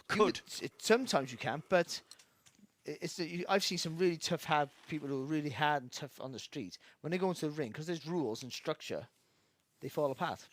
It's a weird thing. Once you've got some sort of structure where you can't do this, you can't do that, then they feel restricted, and then they lose confidence in what they have. Yeah. Because he's up against somebody who, again, with lack of experience, having obviously taken punches with the knuckles, which is much worse, by the way, obviously. Then he might feel that like this, I can just bully this guy now. And that's what we've got. So Evil Hero here. We've got Evil Hero in the corner, out in Los Angeles in California. So he's actually done some fighting, bare knuckle. Yeah, bare knuckle he's been involved in. BKFC was one of his fights that I was reading up on today. Why you would want to do that, I don't know. So both of them not actually being in this type of environment, but both with what you could call fighting backgrounds, Mark. What do you think? I'll go for the street fighter. Just because it's more obviously real, and I go the other way, me. Oh, Barry, Barry's disagreeing with you. So I know it's danger in the street out there. You know what I mean? He's gonna fight. He's like but the bare knuckle fight that's been in the ring, haven't he? So he knows you have to hold your hands up. He might. Yeah, but I feel like not every bare knuckle's as good. Some of them just call themselves bare knuckle, but but not really bare Yeah, knuckles. yeah. Joe, I'm with Joe with Drew, we've got one. We've got one person back in the bare knuckle. We've got one person actually in the actual street fighter. Yeah. Who would you go for? What type of fighting do you think prepares them for You this? know what? I think some bare knuckle boxers aren't very good, and they aren't even very good boxers or even fighters. I think to be a street fighter, you need to have that toughness about you. Okay. So I'm going for the street fighter. Okay, so Street Fighter 2. Yeah. Bare Knuckle Boxer 1. Let's see if it plays out. So we've got the Deen the Great, I'm sorry for it, and Evil Hero. Oh, man, this how cool yet weird. I've literally obscure gone is for this? the whiter boulder fella. I've gone for the guy who looks more like me. haven't I? I've done that. So straight away, so Deen the Great. Deen the Great got some nice footwork, to be fair there. I went for Deen the Great, didn't I? If I remember Oh, right. it's a good fight. This. Yeah, Evil But look Hero. more technical. Yeah, he looks much better. The Deen the Great looks much better. Squared his feet up there, though, Deen the Great. Got caught, but We've got handsies. So again, Lean back, this right is hand. interesting. Evil Hero's going to get knocked out here. So when he goes back, he does drop his left hand. Yeah, that it's more time of for a the swinger, overhead innit? right. Yeah. Yes. The bare Yeah. knuckle guy. However, you would have to say that in comparison with Swarmz, what we are now getting is at least hierarchically a more advanced level of boxing. I would think it's pretty hard to get worse than Swarmz, I think was, but there seems to be some. Oh, they both missed with the right hand there, but Just. right at the same time. They've trained. So there seems to be a bit Yeah, MMA going on there. Yeah. So, but no, both fighters shown a reasonable level of competency compared to their experience. Yeah, you can see that. But the hands are up. And Oh! What happened there? Deen, Jabbed. the left jab, Deen the wasn't it? Great Over the jab. just put a big punch onto Evil Hero. What? Evil Hero's energy levels was just zapped. His lifelines went down. He needs the health code. He's going to be all Oh, over. he's turned away. No. Dean the Great, straight on him now. Now, Dean the Great is all over him. Evil Hero takes a knee. His cerebral system. Now, it's interesting because when Anthony Joshua first got put down from Andy Ruiz, his right knee didn't stay stable. That was the central nervous system not activating correctly. His legs just look wobbly a bit there as well.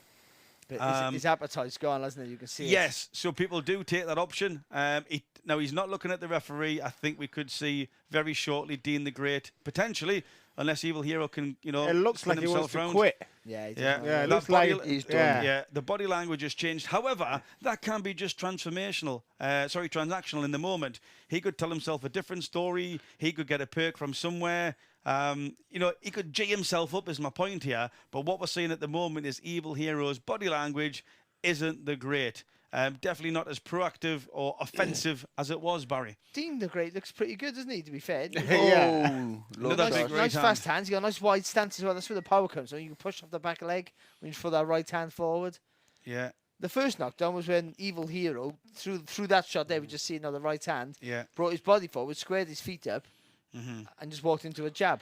Joe, as an active fighter, what's your opinion of what you're seeing at the moment between Dean the Great and Evil Hero? he's down again. You know what? Dean the Great's got hands. Dean the Great's got He's hands. definitely trained before. Yeah. He's looking for a way out here, Evil Hero. He's He's pulling these faces. That's telling the referee, I don't want to know. Evil Hero's done, and that's all she wrote. So, Evil Hero has been counted out by the referee. Dean the Great has won. Whoa. Oh my God! So the reason why we're all laughing here is Dean the Great so he's not so great at somersaults. He just tried a backflip and landed on his head, virtually knocking himself out there. Would that be a draw if he knocked himself out? A technical draw. Sorry, Joe. What were you saying there, buddy? He's got hands. Yeah. Fast feet movement, Yeah. and impressive performance, I thought. Yeah, just for the guys in the back, the light on Joe when the camera goes in is a little bit low compared with us three there.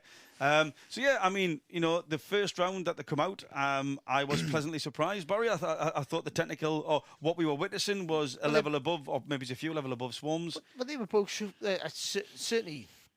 Dean the Great was throwing crack punches, and also Evil Hero was throwing pretty decent shots. You see it there. Just seen the replay, a nice straight right hand there from from Evil Hero. Yeah. But as he went to throw a right hand, he squared his feet up, and then there's just a jab there from Deen the Great, and the forward momentum of Evil Hero, added with Deen throwing that shot. The names I are was going ridiculous. to counter that. As as an ex-world champion, as a commentator on some of the biggest global platforms out there, did you ever, imagine you would hear yourself saying, Deen the Great has just planted Evil Hero on his bum? was that something that was was on your wish list? I literally don't know where I am right now, but that was brilliant. That's a lovely somersault there. That didn't work. He headbutt the canvas. To be fair, he took it in good man, but he looked again, like Joe said. I think he looked okay, didn't he, Deen the Great? Okay, guys, if we could just bring up the comment section just to see if we've got anybody who has downloaded the Phantom app, and they've got. If you have downloaded the Phantom app, now is the time to get your code from there and put it into the live chat. We will be putting some block out there, so you can start doing what you want with it on the Blockasset community by engaging with your athletes and hopefully making some money for it as well.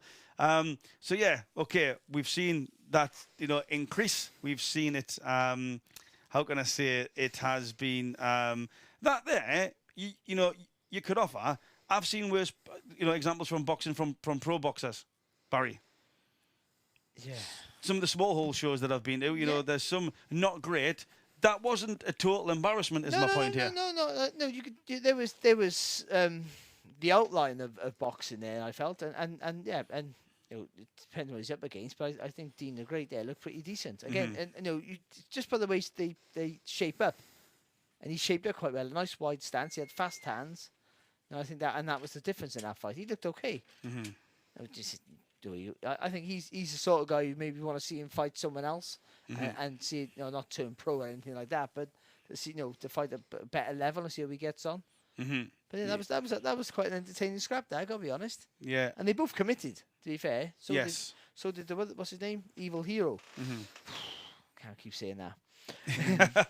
But he went for it, didn't he? They both came out, both threw two right hands. It was like Rocky at the end of Rocky, wasn't it? They both threw two right hands. Do you know what? I was just about to say, so obviously, they've been sponsored by Blockasset. Leon Edwards is one of their athletes. Yeah. There wasn't more, or I mean, I thought Leon bossed the first round mock. Yeah. Yeah. Or at least he took him down. He took him down, which has never been done before. I would say Leon won the first round, but then rounds 2, 3, 4, and potentially all the way up to that kick in 5, he lost. Yeah. But there was just that one bit of Rocky magic. Moment. Yeah, that's what it was. It's a Rocky moment. It's in that wouldn't have looked out of place in a Hollywood movie. Yeah. Yeah, that looked out. Wouldn't look out of place in a Hollywood movie. What was your thoughts when Leon Edwards managed to pull that off against Usman? It was crazy, but when he posted a video to what he was practicing, it was sitting up nice. I feel like it was losing, but when he saw that movement, the way they've been drilling at the back, he saw it, and I think that boosted his confidence.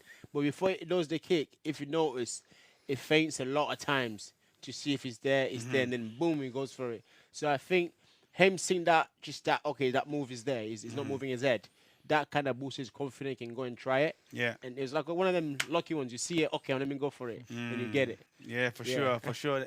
And like I said, that's, it was like, we were watching it here, and it was almost just the countdown to the end of round 5.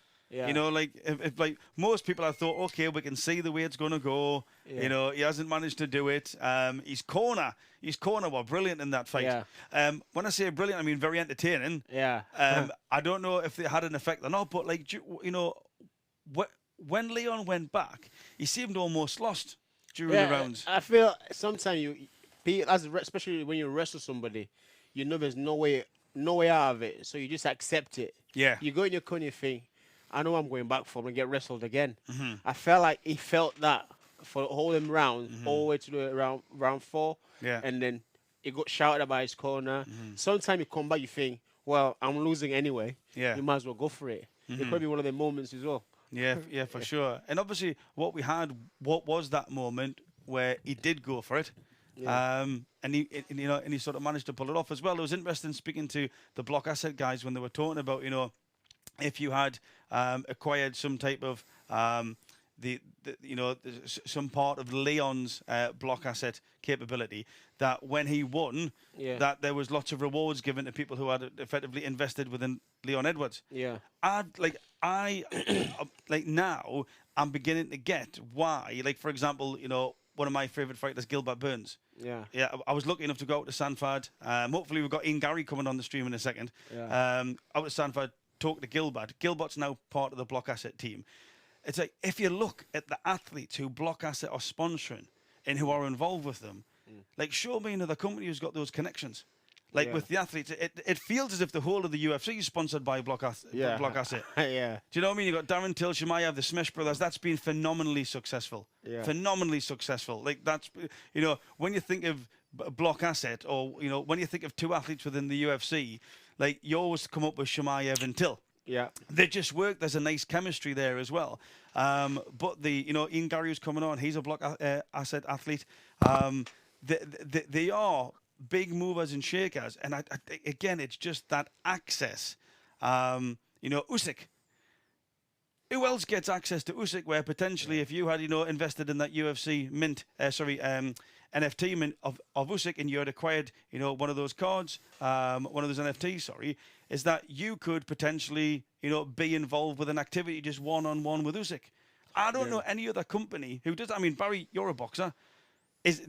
Does anything like that exist in the boxing space? No, I don't think so. No, I don't think so. I know so. It doesn't. Because it's a brand new concept to me, and I'm thinking, like, does this already exist? And it just doesn't. In this generation, though, where access to celebrities or sports stars is more important than anything else. Yeah. I think we all like to feel connected. Of course, yeah. You want to feel like you have. It knows me. Yeah, the person you're watching, and that brings more fans.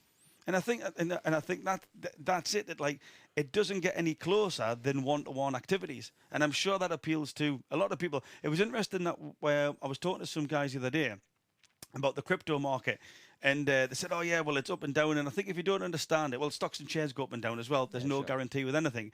But I thought what one guy said was really interesting. He said, like, most people make money when the market's crashed. He says, if you look at the housing market, he says the people who know what they're doing wait for the crash, and then they invest when the prices are low, in order for them, when it comes up and everyone wants, wants like a piece of the pie, if I can call it that, then that's really when they make the money, when it goes up there. And I thought, that's an interesting way, because again, I'm just educating myself here. It'd be a crypto cookie, I think. A crypto cookie? It wouldn't be a piece of the pie. I think it'd be a crypto cookie. Yeah, I like that. That would be the term, I think. Yeah, but like I say, check out Blockasset. Head to their website after the stream, and you'll understand what opportunities are there if you're a real sports fan and you want to connect with your athletes. Not just about investing in crypto. There's something unique, special going on here where you can get access like never before. Okay, if we can bring up the stream, please. Let's have a look at the next. We've got, I believe, Sam Hyde versus, and I'll probably get this. So they've got the big heavyweight fight here. In fact, it is the heaviest fight in YouTube history, with a total of over 500 pounds in weight. Both fighters. It's when you say YouTube history, like it's. I actually commented on the Eddie Hall versus Thorne Augustin fight over in Dubai. Yeah, and that was like the heaviest match in fight history, but it wasn't really a fight. Yeah. YouTube history. So the heaviest fight in YouTube history, all of 4 years. All right. So we've got Sam Hyde versus IAMTHMPSN. We've got Jordan Thompson. He's an Australian violinist. Yeah, an Australian violinist, but he trains out of the Wildcard gym with Freddie Roach. What do you think about that? Yeah, well, you get plenty of sparring, because that's what they do there. Yeah, for sure. They spar more than they punch the bag. They do. I think it's a real, like an old-fashioned American gym where the sparring is tough and hard and regular, So it's no good for longevity, but it gives you like a real feel of what it's like in the ring, of course. It's like going to Holland. So we've got Sam Hyde coming in here now. Sam Hyde. He's massive. He's actually... I've watched a little bit of Sam Hyde, and he's actually been quite funny. I believe he's some type of comedian. But he's got a cracking personality. He's got some really cool energy about him. So have his YouTubers as well? Pardon? Have his YouTubers? Yes, so they're all to do with like TikTok, Instagram, YouTube type stuff. Influencers. Yes, influencers. I'm still yet to fully understand the term influencer here. But yeah, so this guy, I just wonder if he can fight like he can make people laugh. You know they're big when they walk over the top rope. We're Yeah. just seeing him literally go over the top. Just take one step and over he goes. Yeah, so Sam Hyde looking very committed ready. there. Yeah, he's up for it. Well, at the weigh-in, they were face to face, and Sam Hyde was just screaming at the other fella. Yeah. Like absolutely, not saying anything, just going like woo. He's obviously got another, a good 8 inches on top of him with that top knot as well. I wonder, if his shoulders go, if they plan to use that as a rhino horn. I'm not sure. Remember Paulie Bananargi? That hair was fantastic. That was in Manchester. Was it? Yeah, it was in Manchester, and he had to cut his hair. Yeah, it was on the undercut of Ricky Hattonbill. Yeah, the cut his hair was they were sort of like using a knife, weren't they? He looks like a bodybuilder. So yeah, we've got Sam Hyde versus. Thanks, mate. I've been working out there. So- You're not talking about me. I am Thompson. I'm sure that's what it says. I am Thompson. Cool But hair. yeah, I'll be interested because those spars in the wild card, mate, they ain't no joke. No. Has he been taking part in them? Yeah, I know. It's only a small place, so there's nowhere to hide. That's that's the issue for him there. Yeah. So this could be a quick one. Yeah, this could be a quick one. This isn't going to points, is it?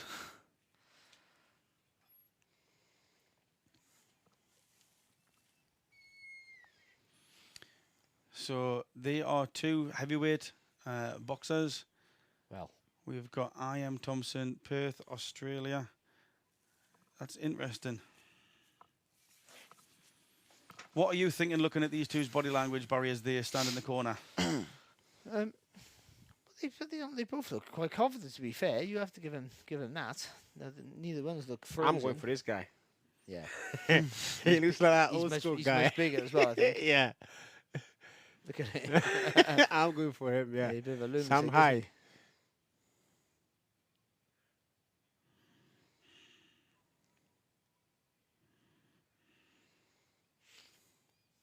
With hair like that and called the Kanye man, he's got to be able to fight.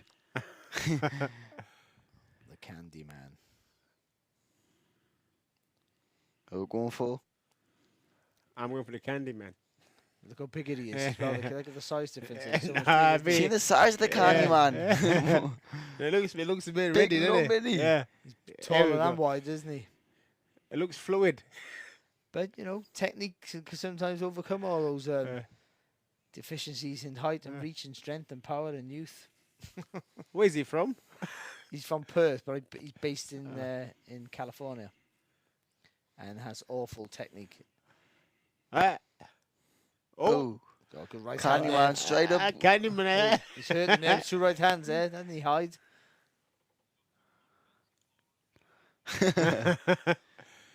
Ooh. Now you put the layout. Candy Man, don't get tired of me. Okay, so we are looking here. Sam Hyde versus I Am Thompson. Sam Hyde standing off. In fact, both of them standing off. Oh, big right hand across the top from I Am Thompson. Again, a little bit like Swarmz. Maybe he didn't want to move his feet too close into the... Okay. This is... okay, so I think I Am Thompson will make a good opponent against Swarmz. That's just my opinion. They might be the same size, actually. Just being a bit too tentative there with that jab, isn't he? Yeah. Hyde came up with a nice solid stab, but he slowed down a little bit here and not really letting his hands go. He has that physical size, but he should be using it now, putting pressure on. He's Ian trying to Thompson. counter, you know. Yeah. I Am Thompson trying to counter. Okay, so I Am Thompson, I would say a relatively not a fast twitch fiber athlete. Yeah. No, slowly. But he's I think I Am Thompson getting comfortable with that right hand.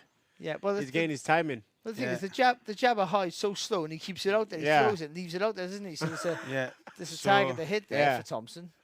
One of them surely will land. He's So- just looking for that now, isn't Yeah. That's So good, just boom. a jab from Hyde. so Sam Hyde looking a bit more of the composed Oh. one, but I Am Thompson throwing bombs Yeah. essentially. Yeah. all the quality, it's good right hand there from Ian He's Thompson. but gassing. all the quality works come from Hyde here, even though he hasn't been as busy as Thompson. Yeah. It's the top knot, you see. It's Top knot. yeah. It's like a Thompson's special power. gassing. Yeah.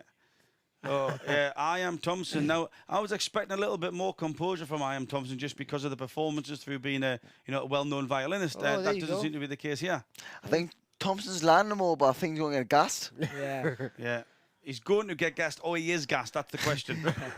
Yeah, so we've got like 35 seconds left of round 1. Well, that right hand getting slower and slower. But it's only still, isn't it? His health bars is coming down and down. Yeah. He can put his left hand in his pocket. I believed it for a second. Okay, so there's some, yeah. I tell you what, when you're tired, you miss. Oh, that's a good shot, though, from Thompson. And again. Oh, IAMTHMPSN coming back. The He's bomb. definitely winning. Oh, not the left hand's coming in here from Thompson. So yeah, for the people who maybe aren't looking at this, you aren't watching it, and you're very kindly joining the stream. Think of 2 people after 10 pints outside Wetherspoons or any other pub on a Saturday night in Newcastle. That's probably the technique that we're seeing here. IAMTHMPSN leans heavily in the corner. He's tongue out, chest rising and falling quite deeply and rapidly. Can't really see what Sam Hyde's doing. Guys, what's your opinion on But what he we've won seen the so round, far? Thompson. First round, Thompson different. I think Yeah, he did. by the halfway stage, even though he was busy, I thought the quality work came from Hyde. He started have a good fight, but then, Thompson just once he hit me he hit me 2 good right hands. IAMTHMPSN. Then he had 2 hands go. He realised, hang on, I'm not an amputee here. I got a left hand as well, and he let it go. None of it was quality. It was awful to watch, but I mean, he committed, didn't he? He committed. I think he's looking for a big shot. What's his name? Hyde. The Candyman. Yeah, He's looking for a because big shot. Hyde landed with a good shot early in the round, he thought, and to be fair, he wobbled, didn't he? He wobbled Thompson, he felt, Yeah. but they never threw it again. Okay, so we'll go back out. We just got confirmed that we've got UFC fighter in the future, Gary, standing by. We're going to be having a chat with that. Ian's a quality fighter. After this one here, we'll be bringing Ian in, very kindly coming from Miami, live and direct, I believe. Oh, if good you're out in job. Miami. So straight after this, we'll be bringing Ian, the future Gary, in UFC fighter. Again, there, Hyde lands with a good jab. He knocks Thompson back on his heels and then doesn't throw another punch. Now, if you guys had paid $11.99 for this, would you be disappointed? Oh no, it's worth every penny. Worth every penny. Isn't it? I love a comedy. Yeah, I'm glad because it was I'm glad because it was me who paid for it. I'm just I know. Yeah, so we're seeing some Windy Millers here. We're seeing some Windy Yeah, we're Millers. seeing some Windy Millers. That's probably the only way I can phrase it. though, What we're expecting. Again, the audience, they're not boxing fans, in there tonight. So they're. To be fair to Sam Hyde, he's got a strong jab. He steps Yeah. forward with a jab. He puts, he just puts doesn't let the his hand- momentum in it. Just doesn't throw enough shots, does he? But again, this is mirror image of the first round, isn't it? Where, They're both gassing. he's landing with the better shots. IAMTHMPSN's just swinging that right hand. Yeah. That's all he's doing. So IAMTHMPSN, I would say, has either mentally, spiritually, psychologically left the building. He's very, very tired. Is my point here. He walked onto a jab there, Yeah. didn't he? From Yeah, and he just hit him with the forearm there. Brilliant. Or complaining to the referee. Slightly wobbly on the feet there. he's knackered. Look at him. Look at IAMTHMPSN. Yeah. Absolutely shattered. Tom bless him. said, yeah, but he's still throwing the punches. He's not quitting. Yeah, he's telling Sam Hyde, yeah, you may take my energy, but you'll never take my Windy Miller right hand. The thing is, in his mind, he's throwing right hands like Lennox Lewis. Oh, look at this from Hyde there. 3-punch combination. Oh, he's gassed. Danny's gas. 3 Sam- punches, I'm done. Sam the right Hyde hands from is Hyde. gassed now. Yeah, Sam Hyde is gassed now. He Finish him. Yeah. He threw a combination and like a vintage Muhammad Ali there, wasn't he then, Hyde? This is so yeah. Hyde's going. shots. Hyde's going to the body. Do you know what? It's entertaining. Yeah. It is. Yeah. No, it's not.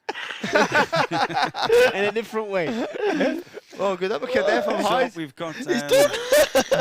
we've got 20 seconds left of the second round. 2 rounds out of 3. Yeah, I think both fighters would be fair to say are fatigued, and I think both of them would gladly accept if the referee said, you know what, we'll just end it in 2 Draw. rounds. I think It's both good round. fighters would accept a draw. Good We'll round for just, Hyde here, though. Much yeah. better round for We'll Hyde. just do that there. See, as you can see, his stamina got him through that second round. 1-1. 1-1. Well, I'll say I 1-1. think it's won both I think it's both won. rounds. Yeah. Yeah. Who, Hyde? Thompson. You saw Thompson win that second? Yeah. Hyde won that second? This is Hyde, right? That's Hyde, yeah. Yeah. No. I think Thompson won it. No. It keeps swinging the same man over and over Yeah, and but he over. was landing all the heavy shots. I So thought. again, this comes to the debate Yeah. about judging and scoring. It doesn't. It doesn't. It doesn't. It doesn't, because he. No disrespect, man. Oh, he's good. No disrespect. Oh, What's Salt that? Papi. We're just seeing Oh, a it clip was of this Salt guy. Papi on the pads. Yeah, we've got Salt Papi in the locker room. So we've got Salt Look at his Papi. glasses on, by the We've way. had Dean the Great, and we've also had Evil Hero.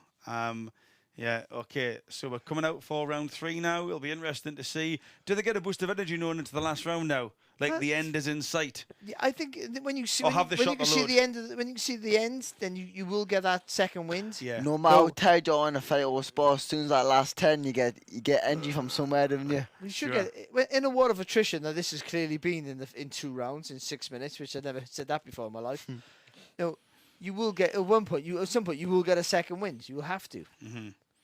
So here we go. So a little bit clinch work there, to be fair, from Sam Hyde, wrapping that left arm around the head and neck of IAMTHMPSN and delivering them right. This is like the paratroopers milling. So the referee warned IAMTHMPSN for the head, but not for the slapping. Okay, so but to be fair, IAMTHMPSN still keeping his hands up, fatigued. He still wants to be in it. Yeah, To some degree, then I think plaudits have got to be offered for that, you know. He's taking the heavy shots, and then Yeah. he goes swinging that right hand over the top, disguising it with I think what's really interesting here. headbutting his own knee when he throws it. Ooh. Good Oh. shot. He's wobbled him. Standing That's count. Standing count for IAMTHMPSN here. He leaned him with that right hand, doesn't he? Yeah, that's weight. That's the weight of the shot, because it's slow, isn't it? From Hyde. It's See the him weight again. and fatigue. This Right round goes hand. to Hyde. Boom. Oh, good shot. Leans Oh, and legs went. Oh, he's legs got have him. wobbled. Legs. I think if you just pushed him, Oh. he'd go over. He's going to call it. Oh no, he's given another standing count for Oh, his IAMTHMPSN. legs are gone. IAMTHMPSN. I think that's a full combination of fatigue as well as probably cerebral. Yeah, and the referee has waved it off. So what we have is with 1 minute 37 left in the final round, Sam Hyde puts IAMTHMPSN onto wobbly legs twice, and then the referee decides to call it off. And now that's what champions do. That's what champions do. Yeah. In a fight, in a fight where it's closer, you got to put it all on the line. You go out there, you get the stoppage. Okay, so just because I know he is strapped for time, we are going to bring our next guest in, which is a Blockasset athlete. He's a really cool guy. I've been privileged enough to go out in Miami, spend some time with him. His beautiful wife, Layla. They're married. If you follow Instagram, you've seen all the fantastic photos. They've got a lovely little family, and they're expecting one of their own as well. So it's a pleasure to bring, I would say, probably not as good looking as me, but he's nearly good looking as me. Obviously a better fighter. Ian, the future Gary, UFC fighter. Ian, how are you doing, sir? And thank you for coming along, buddy.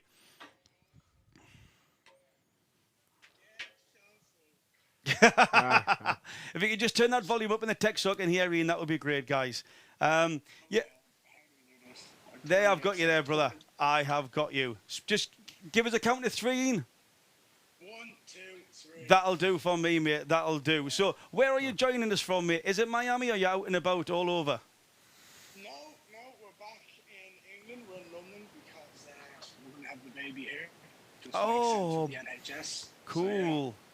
Right, fantastic. So, when's the baby due, if you don't mind us asking? I know I'm getting personal just because, I hope all the best for you and Layla, Baby's due in October, so that's going to be awesome. So I'll take a little bit of time out away from fighting. Yeah. Focus on family, get the baby fit, fat, and healthy. And then once the baby's ready to go and ready to travel the world, we're going to scalp everyone. I think that might be your notifications or something on the computer there, brother. Cool. So we've got a lot of people interested. You talked about you taking some time out for the baby. Great. Now, with you, vastly experienced boxing background as well. Obviously, me and you spoke about your boxing background. We've got a big event here on tonight. KSI, he's fighting 2 people. His first fight, I don't know if you've been watching it. It was very. I don't know. You can comment either way. But then he's taking on a professional boxer at the end of the card as the main event. Ian, what is your take on YouTube boxing? Just give me your overall opinion. Is it good? Is it bad? Is it indifferent? What do you think of it, sir? Firstly, I'd love to fucking fight twice in one night. That's awesome. Fair play to him. Whatever it is, if he said it's a one, look, I heard he said that he signed 2 contracts and said, I guarantee I'll have a fight no matter what. That's awesome. Yeah. I'd love that. That's cool. So props in on that. And secondly, YouTube boxing is people look at it like they're technical fighters and they're pure technique when actually there's a whole machine behind them. They all own their own production companies. They all have millions and millions and millions of views on YouTube. They are marketing kings and they know what they're doing to put on a show. I mean, they put on shows. They have a lot of people watching it. And there's a lot of people on the card who you might not know, but they get a lot of views because they know what they're doing. They're awesome production. And the show is awesome. And I'm interested, obviously, you know, we've got various people calling out Conor McGregor, etc., at the end of his career. And again, that might make sense. For somebody like yourself, although there might be money involved in it, would you be interested in doing something? You know, Logan Paul's talked about coming to MMA. You've seen Jake Paul's talked about coming to MMA. Logan Paul, I think it's called out Paddy the Baddy. Is that something that interests you at this point of your career, mate? Would you be up for it? Or are you more set on that goal that we talked about? You know, would that help you to become the world champion? I'm interested in your perspective. I want to be a UFC champion. But if you mention my name and you want to fight, I'm fucking I will punch the mouth after you have to. There's no arguments there. That is the way I am. That's what I like to do. I like to compete. I like to... If you think you're better than me, figure it out. Let's find out. I'm pretty confident that I'm going to punch the mouth off whoever standing across the cage, the ring, whatever it may be. But I want to be UFC champion. That's my goal. That's what I'm here to do. These guys put on a show and they do a lot. I mean, when you look at KSI tonight, the fight that he had with Logan Paul, how much traction that brought, how many people sat and watched that. Then you look at the fact that the behind the scenes, they've just launched an energy drink together. They've just launched Prime. They're smart, man. They've got their heads tuned in. They know what they're doing. Yeah, for sure. And you know, as someone who might enjoy these type of events, I do as well. You know, whether they're technically great or not, they're definitely entertaining. They're pulling a large crowd. Obviously, KSI's got the strategy in place that he wants that fight with Jake Paul. Given your experience in the game, etc., and everything that you know, if you had to hazard a guess, what would your prediction be that if they do that fight at Wembley next year in 2023, which is what KSI said is going to occur, who do you see winning, and what would your prediction be for how it ends? Who do I see winning between Jake Paul and KSI, yeah. Man, Jake Paul's not bad. Like, when we're talking about technical ability, he's big, he's strong. I know he's got an athletic background in, like, wrestling or something. I've seen interviews and stuff where he's talking about that. Like, he's athletic. He knows what he's doing. And we compare him to the best fighters on the planet because he's on such a big stage. We compare him to the Connors, the Mayweathers, all the UFC fighters that he calls out. We compare him to that when, in reality, he's only had a number of fights. And everyone's comparing him to the best in the world at any given sport. But from what I've seen him, he's like sloppy. There's holes, but he can throw a punch, and he's got some power. So, I mean, we've seen him clean out Tyron Woodley. So, my guess would be Jake Paul. That's it. So, Ian Gary's prediction, I'll send it to KSI now. Ian Gary says you will lose. That's great. Yeah, he's like that. And I'll take them all on. Mate, I'll pop down to the stadium tonight if you want to have an argument. No problem with that. No problem. So, for yourself then, Ian, obviously you say you're taking some time out with the family. Is there any opponent on your horizon who you think, you think that could be the next strategic step for you on your journey? Like you've mentioned, you've got all the capability, you know, and good wishes to become that UFC champion. Is there anybody, I'm interested in who, as a fighter, you see somebody, because, you know, you've said openly that you want to be tested, you want to fight the best, you know, and you're courageous and vulnerable enough to say that on camera and put it all out there, which I think is fantastic. Is there anybody that right now you think that's probably the person that, you know, would be my next fight, or can you even say that? I can say what I want, mate. I'm not someone who likes to sit here and call out fighters. I don't really give a fuck who stood across the cage to me. I don't care who sent. As long as Sean Shelby sends me a contract with whatever name is on it, I'll say yes, I'll sign the contract, and I'll see that person in the octagon a couple of weeks later, whenever it is. That's what I do. Now, I'm obviously taking time out from the family and from me, but when I come back, I'm looking for anyone and everyone that I can get my hands on to make me 11-0, 12-0, 13-0. That's all I care about, is winning and fighting. I don't care who it is. I don't care if it's the champion of the division. I don't care if it's number 5. I don't care if it's someone who's not ranked. As long as I'm getting into that cage, I'm getting experience, and I get to punch the mouth off someone and get praised for kicking the shit out of someone, I don't care. There's a lot of people, kind of people talking about all this hype and stuff, and it's like, I've earned it. I'm one of the best fighters in the division already, and I'm so young in the division, and I want people who sit there and think, oh, well, he's not that good. I want to prove them wrong. I told you, we talked about this before. My favorite thing in life is proving I was right. It's proving I was right. I want to say, all those people who sit there and say, I'll never beat this guy, or I'll never beat this guy, to have nothing and come up with just more excuses, more excuses. And that's it. So anyone and everyone, I don't care. Brilliant, fantastic. Well, look, we'll have to go because Layla's told me you can't stay for very long, and I'm not upsetting Layla. All right, I am not upsetting Layla. I've got to put that. Okay, she's that. She's texting. She's got to be awake this time. Cool. So for the end of the fight, KSI. So Jake Paul and KSI, they've both been, how can I say, highlighted for not, you know, fighting professional boxers. KSI tonight is fighting the professional boxer, so he's the first out of the two to do it.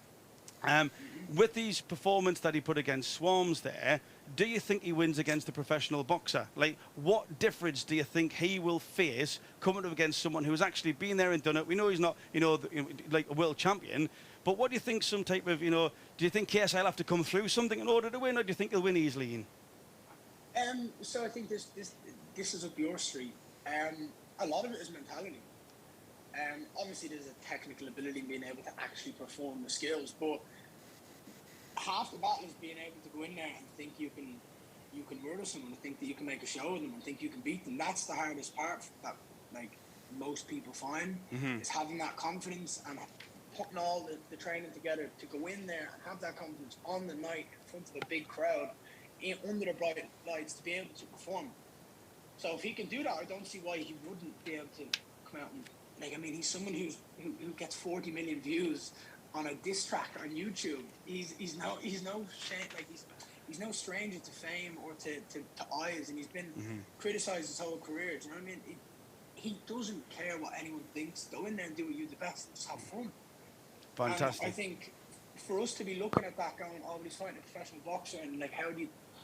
Let's find out. Let's see how he does. He goes in there. I mean, it's the same with Jake Paul. Let's see it. Let's see it be done. Let's see against these guys. And if, like what I'm saying, if they like proving people wrong, do it. Go out there and show the world. Give us more excuses. Give the people more excuses, because there's a lot of jealousy out there. But that's what you hear. For sure. Brilliant. All right, Ian, thank you for coming along, buddy. Really appreciate your time. It's always good to meet up. You always put a smile on my face. Wishing you all, you know... Just don't ever actually genuinely believe you're better looking than me. You know, I've got, hey, it's all in the mind, brother. If you believe it, you can achieve it. That's all I'm going to say. But thank you. I know.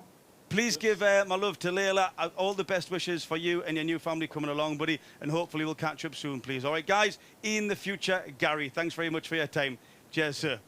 Absolutely fantastic lad. Great lad. He's got all the potential in the world. I went out to Sanford, saw him train.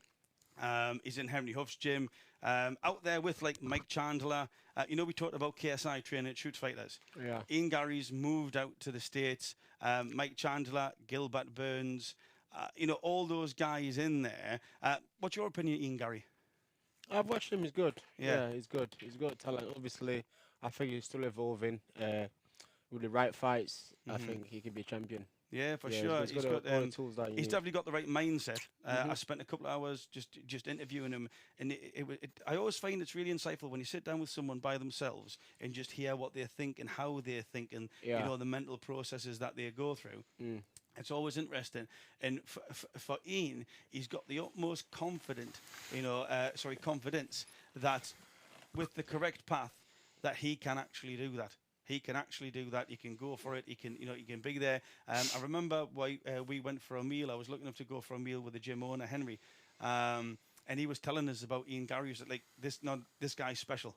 He says, this guy loves to fight. He said, he comes to fight. He said, he'll fight anybody in the gym. He said, like, and you can see it, you know, he sort of lights up when he fights. And he says his technique it's different. So I think you're right with the correct placement of opponents and that development journey as well. Hopefully, you know, he's a nice, he's a cool guy. You know, we could have another world champion. I know he's from Ireland, but I'll claim that anyways. Barry, you're going to say something there, yeah? I think some things you can't teach. Yeah, your microphone there, Barry. Cheers, brother. I would say I won't say anything any good anyway. Some things you can't teach. So you can teach technique and all the rest of it, and how to throw correct punches, and you know, and what to do in the panic. But mindsets, I think you know, you can get better. But the fact when they say, you know, if someone just loves to fight, you can't teach that. Yeah, for sure. Some things you either got or you haven't got it, and if you have that, Yeah. and then can learn all the other stuff around it, then you had a problem for anyway. Yeah, for sure. Potentially. Okay, let's get back to the event. Can I have the stream back on there, please? Thank you. So yeah, hopefully now what we've got is on the next list. We've got Salt Papi. Salt Papi versus Salt Papi versus Andy Warski, and what we've just come to is Salt Papi with a huge left hook to the jaw of Warski, and that rocked him. Now I know it's not as good as this, but that reminds me of Pacquiao knocking out Ricky Hatton. Pac-Man. Salt Pac-Man. The thing is, though, you've seen him with his little round glasses on. He just, he's not in shape, and at the weigh-in, you just thought, oh, how can he fight? He just looks awful. What a shock you would get, wouldn't you? I feel like usually that's the case. So we have Salt Papi versus Andy Warski at a catchweight there. Salt Papi 1-0. Andy Warski just now Salt Papi again. You could okay. So Salt Papi, you know, you were commenting on Swarmz before. Salt Papi didn't look, you know, aesthetically pleasing to the eye, and still doesn't now with his dancing. So 29 seconds in round number 1. Salt Papi wins by, to be fair, what was a brilliant left hook to the jaw. But that's the problem is when you got people who don't know what they're doing. You know, the other fella just doesn't get a chance to get into the fight because he doesn't know how to defend himself. And if you get caught with a big shot, you know, you just don't know what to do. That's the issue with these, and that's the worry about the health implications with these fights. They're all fun and great to have. They're all boxing the same sort of level, novices, but literally. There's one guy could be so much better than the other one naturally, and also different weight classes. You know, this is a catchweight. You know, I don't know how much weight difference there was. Sure. And there's no real governance over it. That's the only worry with it. But apart from that, it's a good finish. And look at him now. He'll be calling people out now, won't he? After tonight, if he can get out the ring, he won't get out the ring. Look at him. Interesting as well. Puts the show. Papi's got swag. Well, Papi does the river dance. Papi can definitely move. Again, just to confirm with the interview that we're doing with Ian, future Gary. Ian is, of course, one of Blockasset sponsored athletes. If you want to engage with Ian or try to understand more about what Blockasset does and how you can actually take part in that community, and maybe even engage with activities with Ian. If Ian's one of your favourite fighters, we'll be bringing up the QR code soon, where you can head across to Blaze, which is the Blockasset platform, where you can learn more about what you can do on their system and also how you can potentially engage with athletes on those activities that we have mentioned. So Ian, the future Gary, if that's something that an athlete that you want to aspire to, again, he's a really cool guy. Fantastic potential, but he's just one of many athletes that Blockasset has on their roster. All right, has on their roster. So now what we've got coming up is Faze Sensei versus King Kenny. Faze Sensei versus King Kenny. Barry, tell me what your breakdown of Faze Sensei's abilities are. Well, no, I think he's a little bit of a like a Penel Whittaker type. You know, very hard to hit, can spin you on a sixpence. Yeah. I haven't got a clue.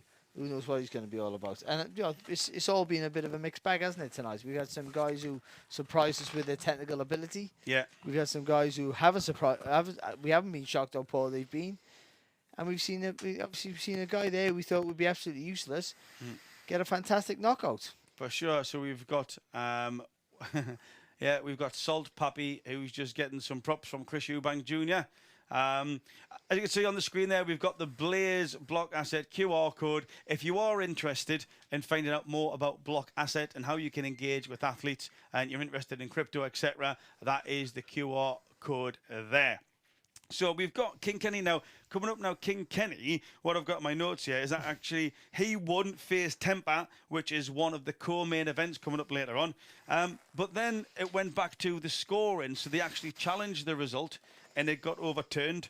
So King Kenny, then he won a fight, it got overturned. Faze Tempter then won it. What type of things go on in a fight, Barry, where that would afterwards rule a decision being overturned? Because I'm not sure. Well, it doesn't really happen. It's happened in amateur boxing a few times in the Olympics where fights have been judged and been checked, but unless there's been a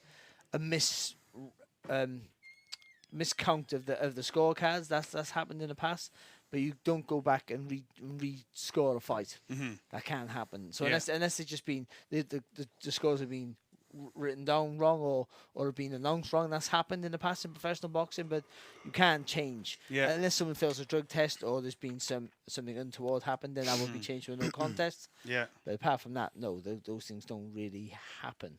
So we've got Faze Sensei as well. So Faze Sensei is 1-0 in boxing, but he's got a background in MMA and kickboxing as well. So these guys on the card, that it's not like they're not bringing anything here. No, and it helps when you come up against someone who might not have that experience. I think it don't help you so much massively if you're going up against a guy who's been boxing all their life. Or doing that particular sport all their life. When you're up against people who haven't, then it gives you a bit of an advantage because you have been in that fight scenario. That, you know, 'cause obviously, in any combat sport, at the very start, and the nerves you have to go through and overcome and conquer and use to your advantage are a massive thing. And when you're not used to that, you know, it can consume you. And I think one of the things is that like we can all, so there's a psychological phenomenon called the Hawthorne effect. All right, that is that we behave differently when we perceive to be being watched. The Hawthorne effect. So it actually come from an American factory. What they're trying to do is that they were trying to tweak the lights, as we've just been doing in the studio here, to see that if they turned up the lights, would production increase? So it's, again, big experiment. Have a look at it. It's called the Hawthorne effect, all right? And what they found is that production did increase, but it wasn't because of the lights. What it increased for is because people knew they were being watched. Does that make sense? Yeah, sure, of course, So what we've got with that Hawthorne effect is that when you've got YouTubers out there, it's a little bit like, and I give this example on the stream last week, is that imagine me and you were in the gym, me and you was on the bench press, all right? You can probably out bench press me, but let's just sort of go with it, all right? I mean, I only do 10 reps at 250 kilograms on the bench press, so I'm not that strong. What are you laughing at, Joe? The last thing I lifted up was... bag of shopping? No, my world title belt when I went like this. Or myself, actually. It was I, myself off the ropes. But you've got where, you know, there's potentially, you're on a bench press, you're doing some reps, and you say, Bruce, I can't take any more. All right, you can't take any more. And at that moment, you actually tell yourself, just like IAMTHMPSN, I am knackered. The moment you start thinking like that, you then deactivate certain energy systems. Your thoughts control your ability to perform. But then, let's just say there's 3, and again, my wife's probably watching, so this is not me, darling, okay? I'm just saying theoretically, all right, Kel? This is like, I'm just imagining it. I'm sure it's happened to other people, but it's never happened to me. In that moment, 3 ladies who you find attractive, okay, Oh, you just said to your missus, I'm just imagining it. Yeah. Oh, Yeah, but imagine it for you, Barry. All right, imagine it for you. Okay. That they come, they've got this Lycra gym gear that's going on, and they come on the bench next to us. Now, before you saw them in your periphery, you were knackered. You've just then seen them, and from somewhere you've got an extra 3 reps out. That's the Hawthorne course, effect. yeah. How you flip it. Now, what's interesting for 3, me, I'll get 7 out. you get 7, yeah, easy, yeah, depending on the colour of the Lycra stuff they were wearing, yeah. But what my point is here is that these YouTubers, all right, are so aware of the people watching them, yeah, and also the potential outfall, the memes, the Mickey taking, everything like that, yeah. that will undoubtedly come with it, is that will affect some of them, their cerebral processing, to the point where they maybe psych themselves out of the fight. Yes, of course. Yeah, I've seen that with professional fighters at the highest level. I've seen that. You can, you can zone in on something and you can overthink things. That's true. You can just overthink stuff. And Yeah. what if, and then that what if then becomes just a massive, huge if that takes away your ability to think straight or to focus or to download information, or you need because. Is the fear of the what if? What if I get beat?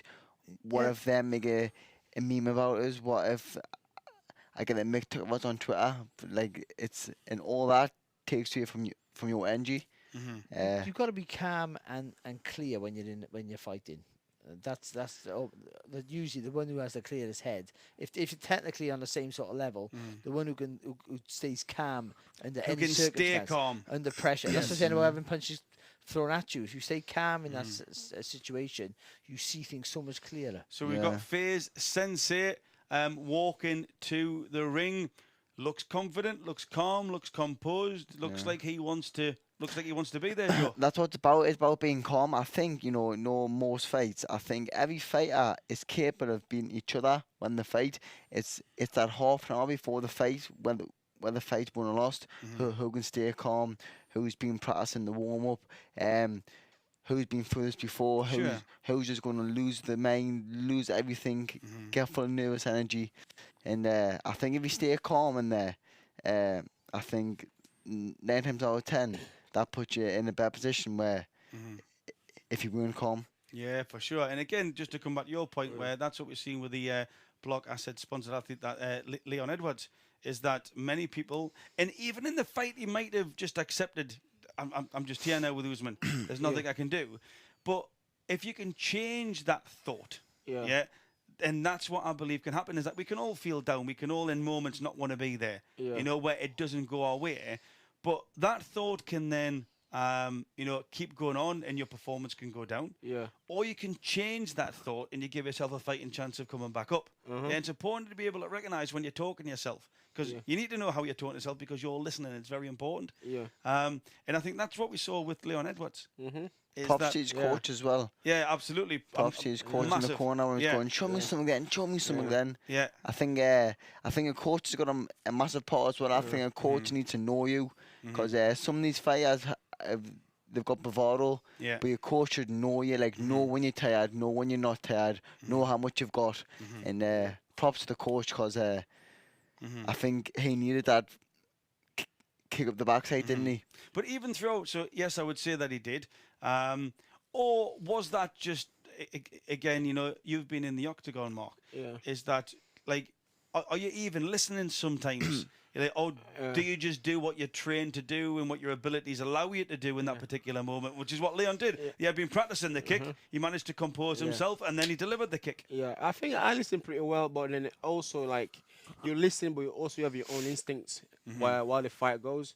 If it's the right move to make, you make it.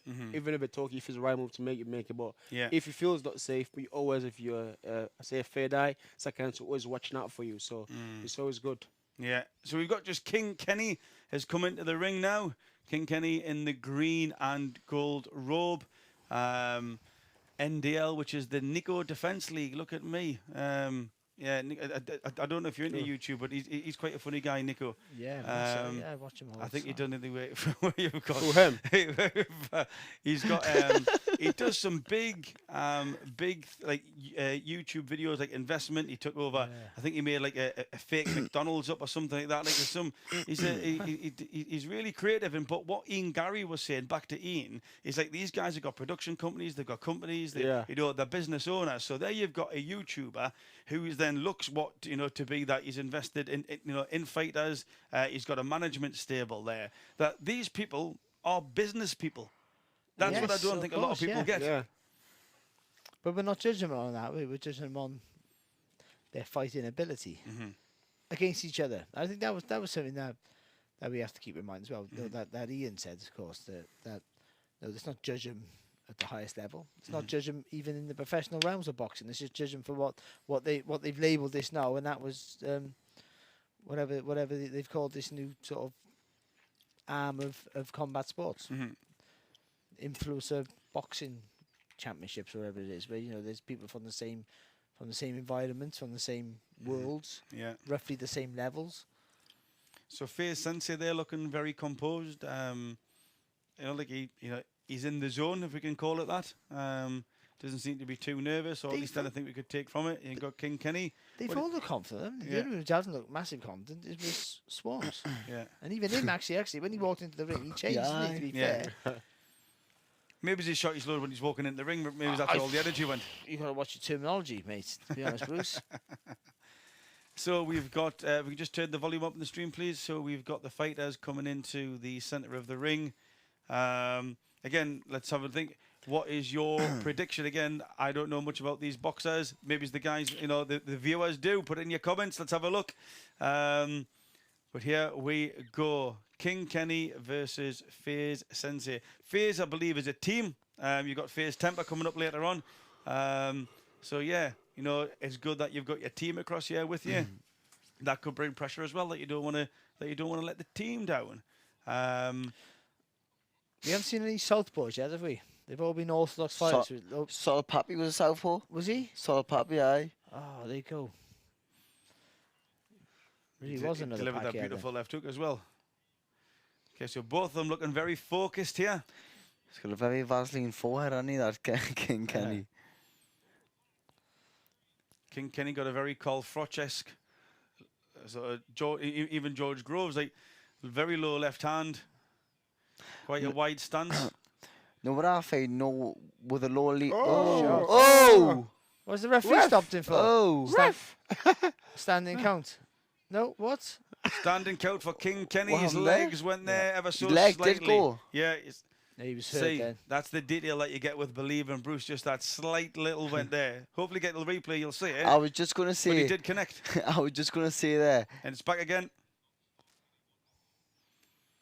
So coming back out. So Faze Sensei, actually quite good footwork from both of them. I was going to say, you got fast feet, haven't he, Sensei?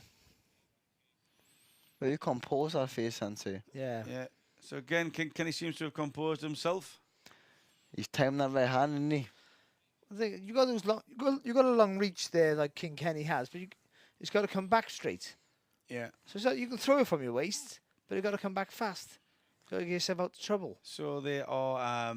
These actually technically, just purely from a technical perspective, look quite impressive. Yeah. They've got there.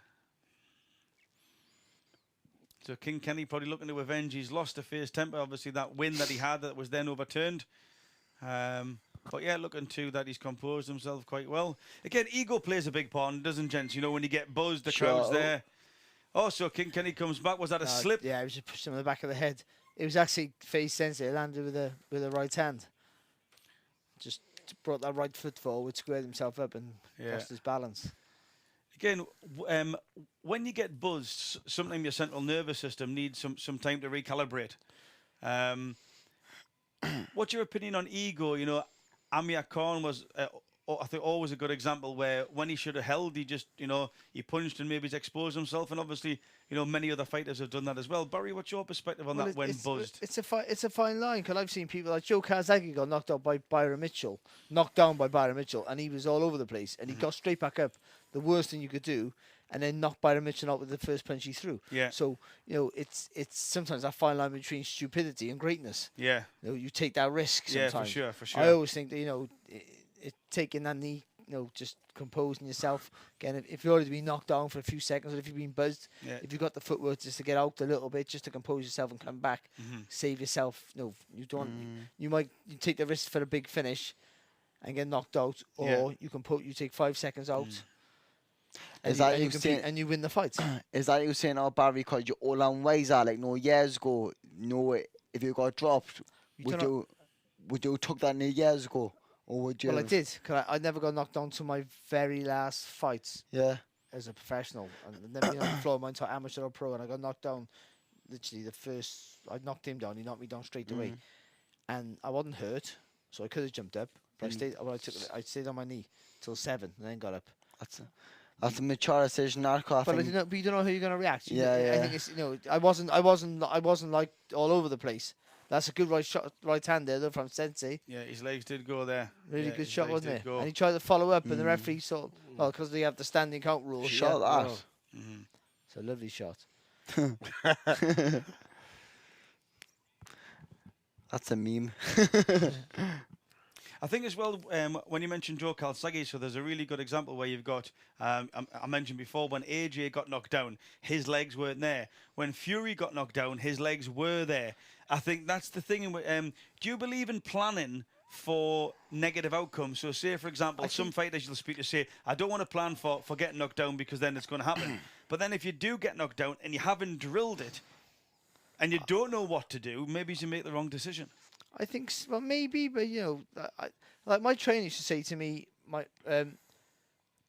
scrunch your toes together, get the blood pumping back through your body, sort of thing. Because people get up and you sort of rush to your head and you don't know where you are, but you've got to compose yourself. But I don't think you're not going to train for that. I remember. I wish I could. I think you're not, because you don't know how you're going to react. Because every situation is different. So I got knocked down and I was fine. I just didn't see the shot coming. But if it's really hurt me, do I get up differently?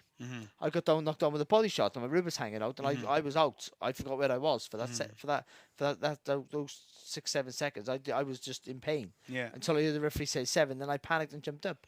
Because I'm out of the fight. So you react. And I think that's there. When you're not cerebrally present, it's not really in your control. Yeah, I guess, and some people just recover quicker. Fury recovers, just has a natural gift to recover. Yeah, for sure. A bit like King Kenny did there. Yeah.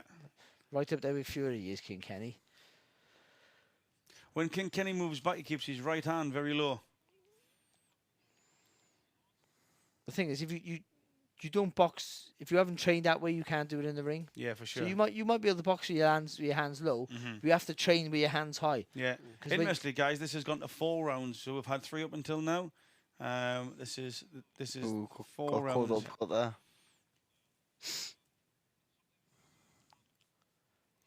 I think King Kane's came back this round. Yeah, he's just the movement of the shoulders just throwing off Sensei, isn't it? It's getting a bit of confidence. I wonder if you have got and again, it's just me theorising, postulating here, yeah?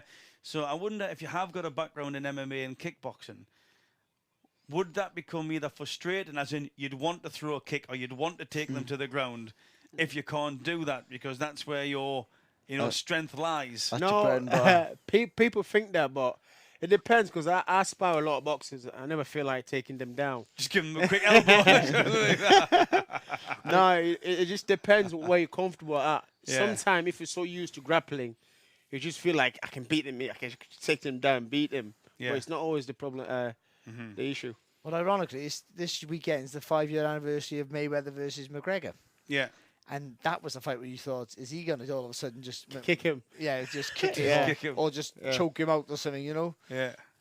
But we've got both fighters moving back and forward beautifully, to be fair. He's not putting the shots together, though, the King Kenny. Yeah, it's It's for a lot of one shots. Yeah, one shots. Yeah, correct. But it's still there's still enough to keep Sensei off him, isn't there? Yeah, I suppose. The Sensei, he threw that right hand in the first over a lazy jab, but he hasn't. He's just looking for that one shot again. For sure. So that comes to the end of the round. I'll be interested backstage now. We've got, obviously, Deji up next Deji we mentioned before. Poor He's got, Deji. Hope he wins. the We're sort right of in Deji's corner here, aren't we? possible runt of the family compared to his brother. You know what I mean? Hide under the table when the family comes round. I wonder what thoughts are like. He knows like it's now. So the critical Yeah. moment is here. It's definitive. It's a bit like death, all right? So we all know we're going to die. It's not like death. No, it is. Cerebrally, it actually is. Maybe for Deji, maybe. It's, But for example, so Deji's knowing this fight's coming, but it's here now. Like, we all know that we're going to die, but when someone says to you, like, for example, you've got a terminal illness or something, it becomes real, it becomes different. yeah, sure. Yeah, it becomes different. So cerebrally, it's very similar because our brains, although there's different stimuli, they work in exactly the same way. So for me, I just wonder how Deji's thinking. I've lost 3. Is it good? Like, has he got that narrative where, like, Is it I going to be the hope it, fourth? but like, am I just shit? That's where the corner comes in, because if you got a fighter who might be emotionally or mentally a little bit fragile, Yeah. you have to keep him occupied with good thoughts constantly. So, like, I used to do it to myself. So I would literally, like, my world title fight, when I won the world title, my dad had to come into the crowd and grab me out. I'm talking to my friends. I'm doing what I always did, just doing the thing, just keep me relaxed and natural. Yeah. I want the guys who need to sit. Some people need to sit in the changing room Yeah. and just focus and concentrate on what they have to do. shot. Faze Oh, Sensei boy. unloaded on King Ken. Oh, King Kenny, he needs to hold here. They're doing a bit of clinching. Mark, you'd probably be proud of that. There, give them a bit of necktie, give them an uppercut. But yeah, so King Kenny felt that one. And I think that's what Faze Sensei does very well. When he moves in low, and he lets his fist go a little bit more than a bit explodes. more than King Kenny. But he should do it more often now. And now he's got King Kenny on the rails a little bit. You got to keep the pressure on, keep the foot on the throat. Yeah. So this is round 3 of 4. Very hard one to score, gents. Joe, what are you thinking? I think that Faze Sensei is having success, but See that? lovely Yeah, that. was that. That was was good. lovely. That was good. Not above it. Yeah. Like- So This Sensei is just not bad. standing This off is here watchable. for the moment. Watchable, Boxed isn't it? it.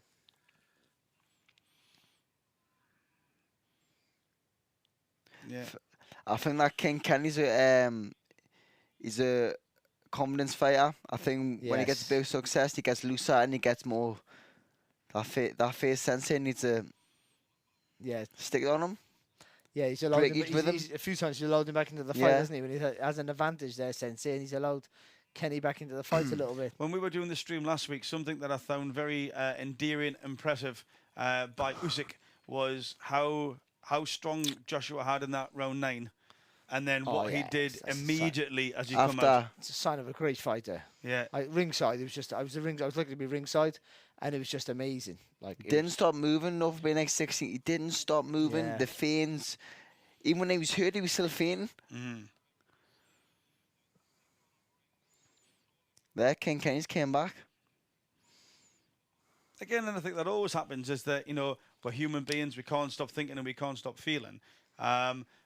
But the ability to control your mind allows you to be out of your comfort zone less of the time, if that makes sense. Yeah. Like if those negative thoughts continue, then you can stress yourself out or demotivate yourself for a longer period of time. Yeah. So when someone gets tagged, it's natural to then go down a little bit, depending on how tagged you are, or your ego kicks in.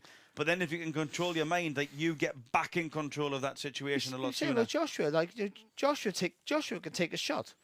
He just panics when he gets hit. That's all. When he gets tired and hit and hurt, he panics a bit. And someone like Tyson Fury doesn't. Yeah. And a lot of it's to do with experience. Do you think AJ can improve his gas tank? Because that's something I said at the start of the stream. That was my I don't concern. think he can, but I think you know your strengths, and he's not a light and agile fighter. He's a As you said, he's 18 he's stone. a tank, isn't he? He's not 14 stone. And that's what he is. He's a tank. So you give him, you make him more agile and a better boxer, like they tried to in the Ruiz second fight. And ever since then, he boxes like a man who's afraid to get hit a little bit. So he's trying to box more, move more. But that's taking away that little bit of that raw strength that he had.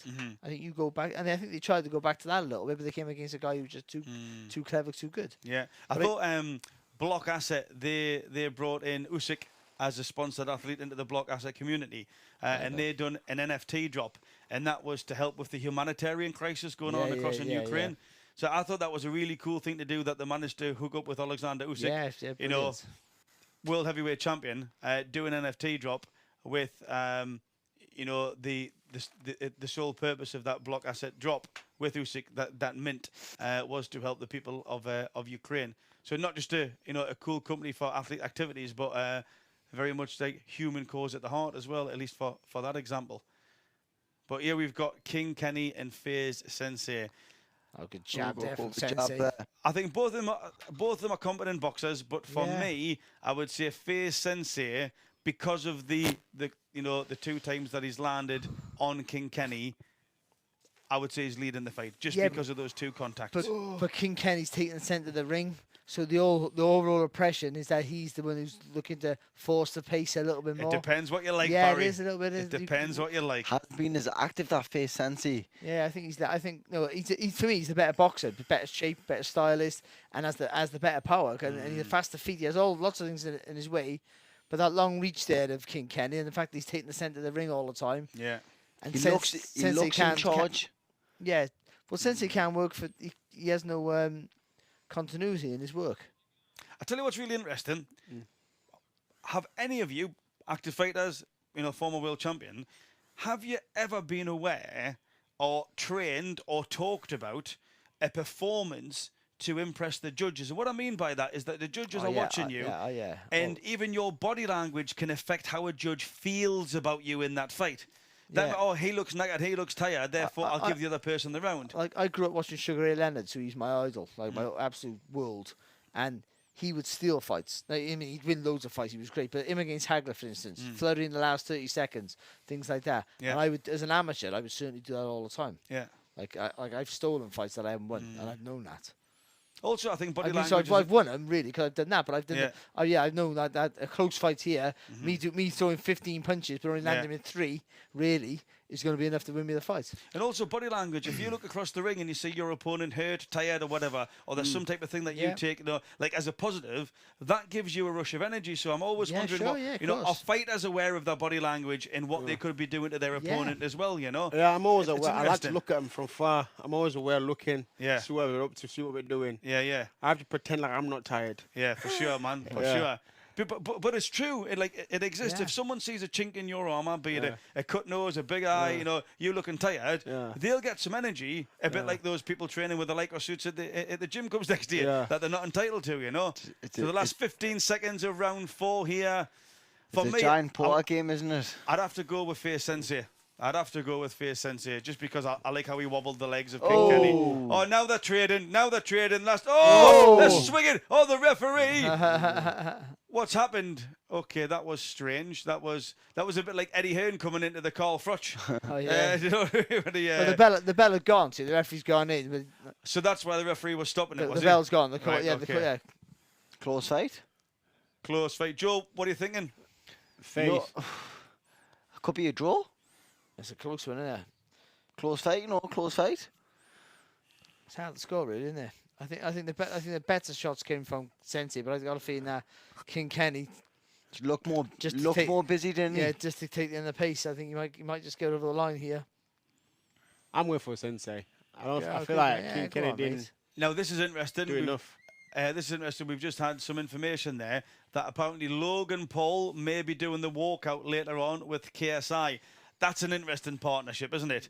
They've got the prime connection. They've actually come together. But then you've got Jake Paul, like the elephant in the room there. Thing is, though, like you said, they're all content creators. Yeah. They might be building a story here about like the brothers not falling out and one brother going with his rival. Yeah, and it creates a storyline. It creates interest. Yeah. And to be fair to Logan Paul, I thought that was great how he could take that loss and then actually come back even stronger as a creator and then partner up with KSI as well. I just think that's cool. Yeah. I just think that's cool. Mark, what are you thinking about that fight? Where Faze, Sensei or King Kenny? We're going to get the result here. I'm going for Sensei. Sensei? Yeah. Barry? I'm going to go King Kenny. King Kenny. All right. Draw. I'm going to go for... King Kenny used the jab, but I don't think he used it enough. Yeah. I'm going to go for Faze Sensei. I'm going to pin my flag to the mast. I'm going to the scorecards for the judges. Plus, Both we rocked him fighters. a couple of times as well.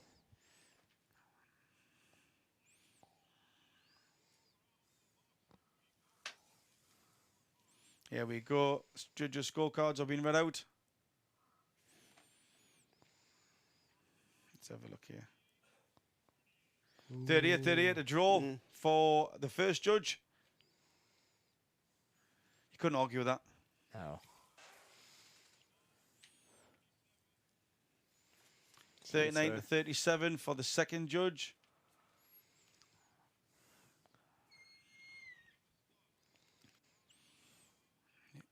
Thirty-nine, 38. Faze. Sensei. We've got a winner by majority decision is Watford, England. King Kenny has done it. King Kenny took the centre of the ring, gave the more punches, looked the more composed, probably higher volume of punches. I think Faze Sensei there would be right to be annoyed, but you couldn't really argue with Barry. Pumped. No, I think in close fights, you're always going to get one who's ecstatic, and the other one's always going to feel really hard done by. Yeah. But and I understand Sensei because he did land with the shots that had the only shots that had any effect on any fighter came from Sensei, of course. Yeah. But I do think that he allowed Kenny back into the fight too much and taking the centre of the ring, giving that overall impression, and those when not much is happening, you're the one It's not a bad belt, being that. the busier. It's a garbage belt.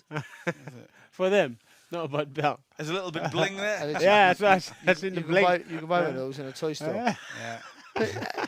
Pull off marvellous. But the belt doesn't matter. The belt doesn't matter. The win's important. So how far can the YouTube boxing scene go? That's the question. Well, I think it has a shelf life. To be honest, I think they'll go on to something else. They'll find something else to do. And that's fine. No, it don't matter because I don't think it brings more eyes on the sport of boxing as such. I wouldn't have thought so. Not massively enough to help to change the sport for the better. The worry is that somebody gets hurt. Because if someone gets hurt in one of these fights, they all just walk away from it, and boxing is stuck with a stain. That's why. Yeah, for sure. That's why boxing people are not always fans of it. But I mean, I thought those two there had done a very, reasonable display of boxing. I thought there was technique there. I thought there was skill, there was stamina, there was recovery, there was resilience. And I think as well, the standing counts that they administer, like in amateur boxing now, standing counts are not a point against you. It's a rest for you. It's a weird thing. Yeah. And that might be the same with these crossover fights. I guess they're called. So we've got Deji versus Fousey. Oh, come on, coming Deji. I'm so excited about Deji.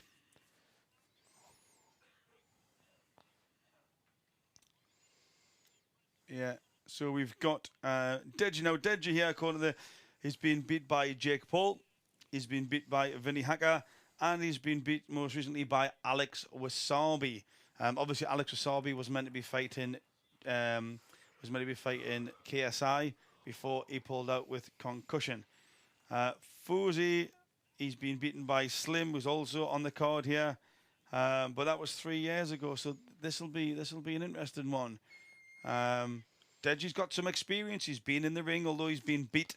Yeah, those walkouts count. That handling the pressure, the training camps, that counts for something. You learn what it feels like when you're in there. I know the silly mistakes you make. You might not make them the next time round and the time after that, of course. Yeah, we've got Conor Benn versus Chris Eubank Jr. This is interesting, this fight.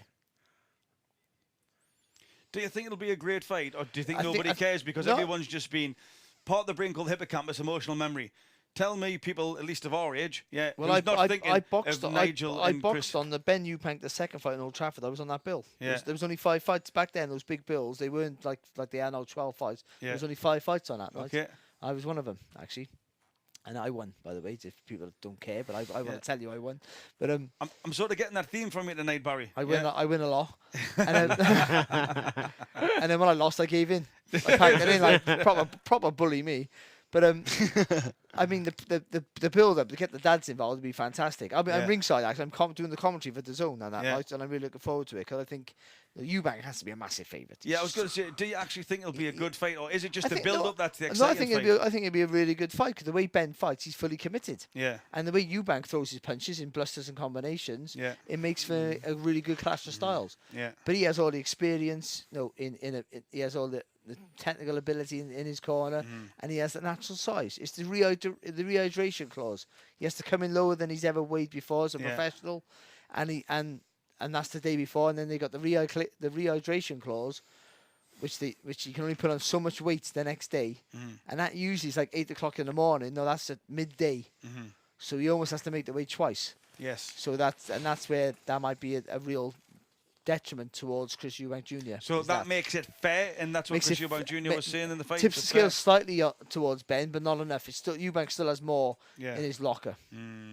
Yeah. Do you think Chris Eubank Jr. is he capable of winning one of the main belts? I do not, because he's because he's in a really difficult weight. As is Conor Benn as a welterweight. Yeah. His weight is tremendously hard, like maybe the best weight in world boxing. Yeah. And also at middleweight, Eubank Jr. That's another difficult weight. So I Yeah. don't see either one of them winning world titles at their respective weights. That doesn't mean they're not world class because they Yeah. are. They both are. Just a quick one, just obviously staying with boxing, just obviously not influencer boxing. If you thought, I'm just interested in your perspective, if Josh Kelly ever fought Conor Benn, has that changed now with Josh's Oh, recent massive, yeah, performance? massively, yeah. Because And Conor's recent performances. at the time, Ben wasn't very good, and Josh Kelly was a star in the making. So Yeah. that was tended to be a great fight for Josh Kelly because he just boxed in a name with no ability. But Conor Benn has been the most improved fighter in the country, year upon year. Yeah. He wasn't very good, and now he's very good. Yeah. No, I don't know what he's been well matched, but he still looks really good. And Josh Kelly have shown some vulnerabilities, and Yeah. he's rebuilding. He's still Yeah. a good fighter, but the desire for him is the question. Because he's successful in other areas of his life now, and does he still want to be a boxer? For sure. That's the issue. But he has all the ability in the world. Just making the weight right, getting the right weight for him is an issue, I think. So we've got the Deji and Fousey card coming up now. We're watching Fousey into the changing rooms. The weigh-in here was really good for these two yesterday. Really spicy. What are you thinking about Fousey's boxing style? Just as he's shadow boxing there, warming up on the pads or even on the hands. Yeah, no, he reminds me of a prime Marvin Hagler. Because he had a shaved head also. Good shape. And then we've got Deji here. Oh, it looks like him, doesn't it? Yeah. Slick. So I think Southpaw, that's always a puzzle to get by. Keeps of that course. chin high though, doesn't he, when he throws his shots?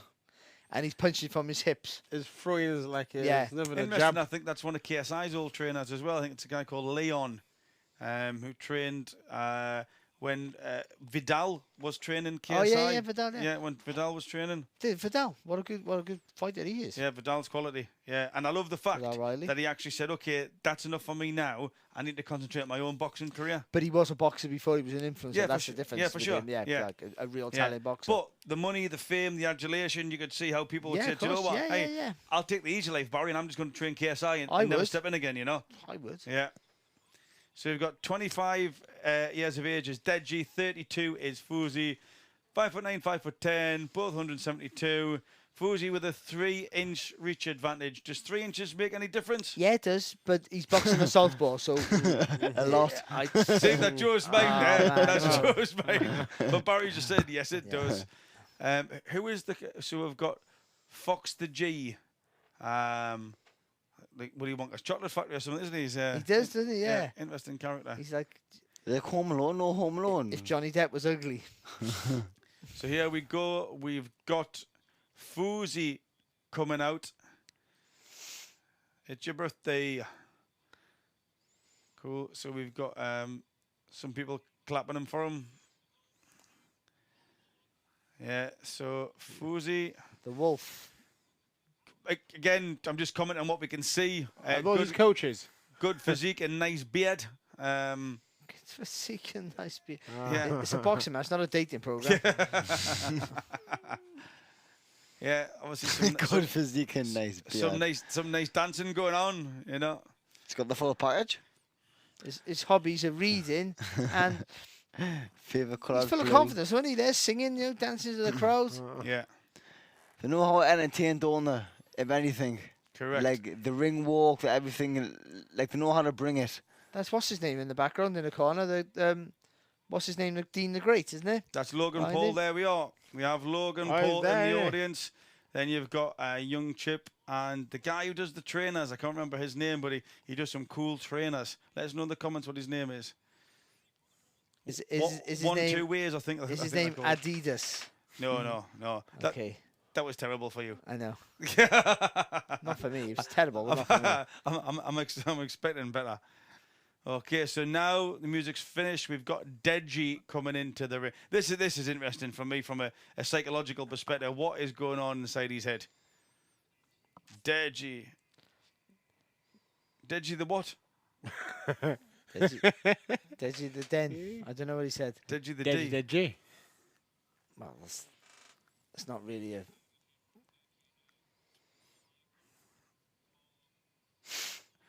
Okay, so Deji looking very confident, welcoming the crowd. Do you know when you do something like that, that's called the power position? It Yeah. actually does something to your brain and Okay. the endorphins and stuff like that. Yeah, it actually sets them, it triggers them. But it's also, again, just a bit of body language here for you guys. It shows that I have no fear. We've got ventral protection here. So you know when somebody feels uncomfortable, Yep. you'll see them cross their arms because they want to protect the vital organs. So Again, I've been doing that. yeah. No, but at that moment, because But he did that every time I touched his leg. because there you might feel uncomfortable. But generally, when you're talking to somebody, like for example, I say to you, Joe, are you capable of winning your next fight? And then you do it like that Yes. or like that. Absolutely. It really is that powerful in that particular moment. So that's when you see, for example, when you see football hooligans, and they say, come on then. Yeah. Aye. You never ever see a football hooligan saying, come on then, I'll have you. Aye. Yeah, it's very much like that. But that power pose, Conor McGregor done it against Donald Cerrone as well when he walked into the middle of the ring and done this. Aye. It actually does something to hormonal regulation and can trigger better performance as well. Okay. Yeah, it's interesting how that little things like that can have a huge impact. To be fair. Yeah, sure. Or he could just be a brilliant actor and absolutely No, shitting yeah, at himself, yeah. But ultimately, all these things can help. But if you can't fight, you can't fight. Yeah. So Deji's got about over 10 million subscribers on YouTube. That's crazy, isn't it? Yeah, that's definitely Leon, who was Vidal's second coach. There's also Steve Broughton in the corner there who trains Joe Joyce and a few other fighters. Okay. Who's a very good technical coach. So boxing Deji wise. looking quite calm. Do you know what? There's just something inside me. I think something inside people where every now and again you just want the underdog to do well. Like we don't want someone to keep feeling sad. Yeah, I want to see somebody smile. And that's, I think, that's the stuff that I'm feeling here. It's like, But I know some amateur boxers who, when I was a kid, and they would lose, not always, but most of the time, but they just lived it. yeah, Just love the going, game. going in, doing it, competing, trying. They said, Yeah. I don't care if I lose. I just really love, enjoy it. Yeah, I can I understand know a that. couple of them. Yeah, there was one guy, our amateur club, not the greatest boxer at all, but just kept coming back and coming back. Yeah. Because he loved it. Big shout out, Amar. You're probably not watching, but good on you. Amar Rupra.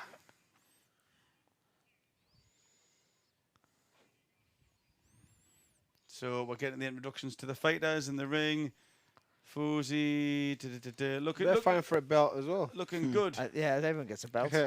What is the it's- governing body here? It's like real professional boxing. So we all got You a get a belt. belt. We all got a belt, mates. We all got a belt. Do you think there's a bit of jealousy from normal fighters for the amount of money? Like, for example, Swarmz. Swarmz probably got and paid more than a world champion, Barry. And fame and all that. Most of my early career, I was in leisure centres. But again, it's not. These guys have earned the right to get to demand a big crowd like this from their other life. I just feel like it's like us fighters, we feel like the way we work. This is our main goal, isn't it? To get to the stage. Of course, yeah. Like Jake Paul's earned more than Roman Gonzalez. Roman Yeah. Gonzalez, a flyweight, one of the best fighters on the planet. Yeah. Who's ever done it, by the way. And yeah, Don't make sense. So but we've you can say got that about Deji heavyweights, coming in so now. can't you? Deji and Heavyweights are more Fousey than coming any in. other weights, you know, it's not fair. Face to face, Deji and Fousey, both of them looking calm and collective. Will I say like him. break? I mean break. I know Seamus, actually. He's just a referee, just a unlicensed circuit. Look at the crowd. Packed. That's what I'm saying. Packed. Packed. Packed, isn't it? Oh, Deji pulled out. Pulled out the bag. The weigh-in was, I've said it about 5 times, but the weigh-in was really spicy with these two.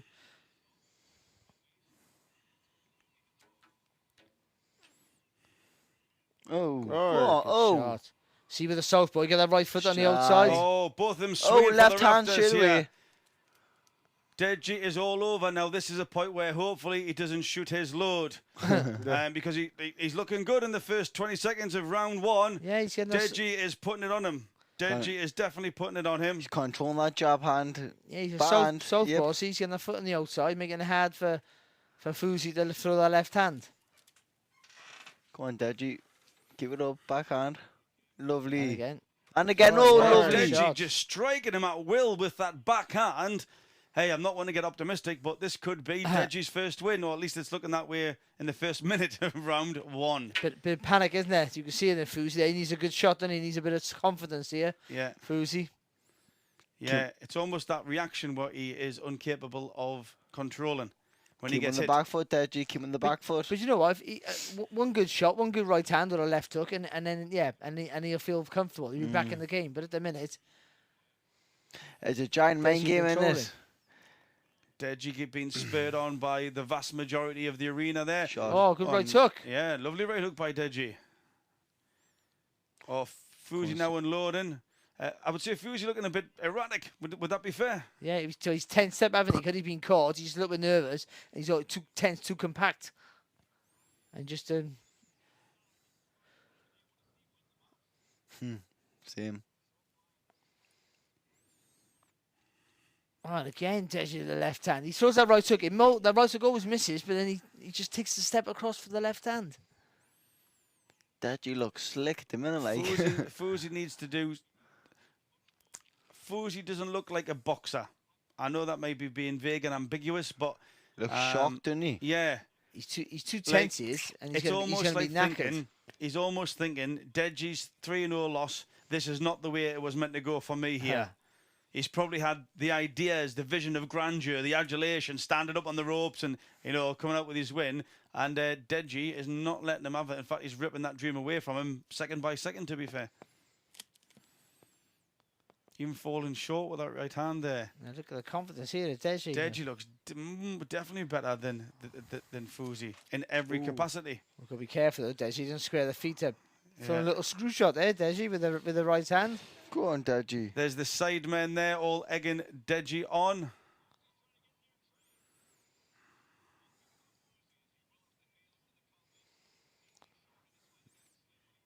Oh, Deji leaving his chin open there, though, Barry, do you think? Thing with Fousey though, he's just because he's so tense, he's just so Yeah. tired now, isn't he? Yeah, you see it in the shoulders. So that's the end of round 1. Definite strong round for Deji. Brilliant round for Deji. So far, so good. Joe, what are you thinking? Deji's got hands. First round, Deji. What did you think? We're keeping the gloves in. I think Deji needs to keep that confidence because if he gives Fuji a bit of space, he may land a few shots. But I think so far it's all Deji. Yeah, it's looking good. He can't miss that left hand. You've got Big Mike down there sitting next to Logan Paul on the front row. I like that straight left to the middle.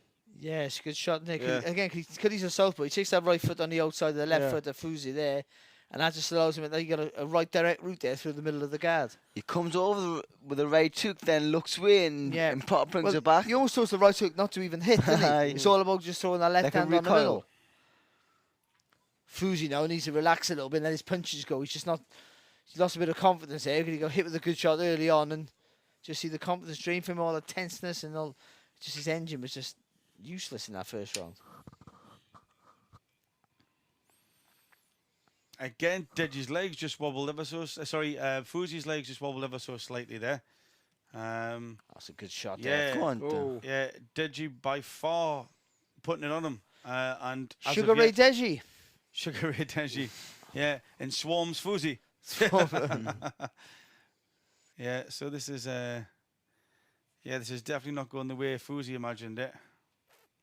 No, you just see look how tense his shoulders are. Just needs Yeah. to relax a little bit, let his punches get a little bit more speed in those shots. Do you think he's Shot. nice. lovely body footwork. shot there from Deji? Footwork was better than the shot for me. The way he moved around the target there, Deji.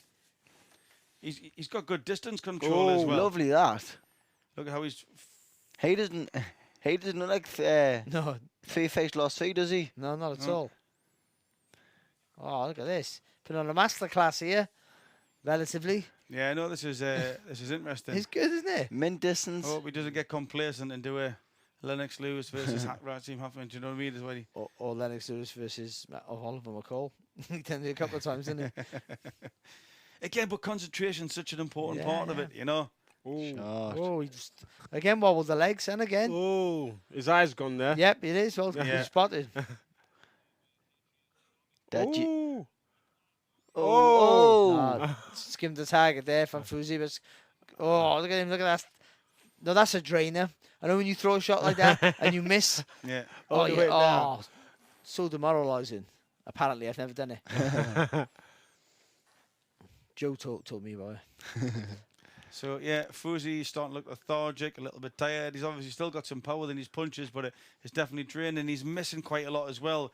There's that sort of freneticism around his technique, almost panic, if you will.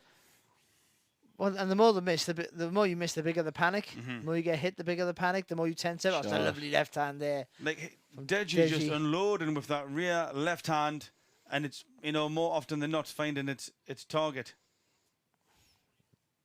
Shot. Again, Yeah, that's- so Deji's technique seems to be that looping right hand followed by the straight backhand to the left. So, and it's been effective so far. Oh, that just glanced there. Again, another backhand from Deji glancing off the skull of Fousey. Oh, Fousey's jab. down. Gets up Fousey is Deji. down. Deji's back in the corner. The eyes Fousey's closed. down. Deji He looks Chengo. fatigued. Now, in this moment here, he's just been put on his arse by someone who's lost 3 fights. How does he cerebrally handle this? And he got dropped with the jab as well. I think it's where that left eye's closed.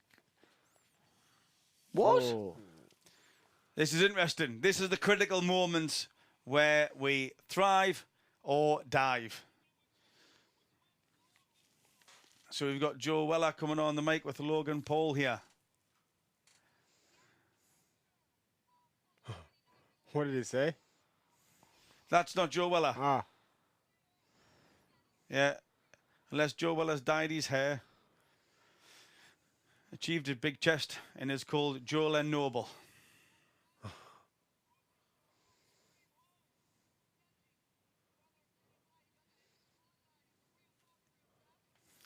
So Logan Paul giving a bit props to both fighters here.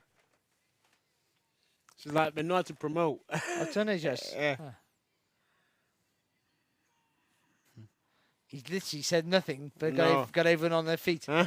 Amazing, isn't it? Fantastic WWE. motivational speech there by Logan Paul. Some guy in the background was looking very confused. I'm taking that's one of Logan Paul's pals.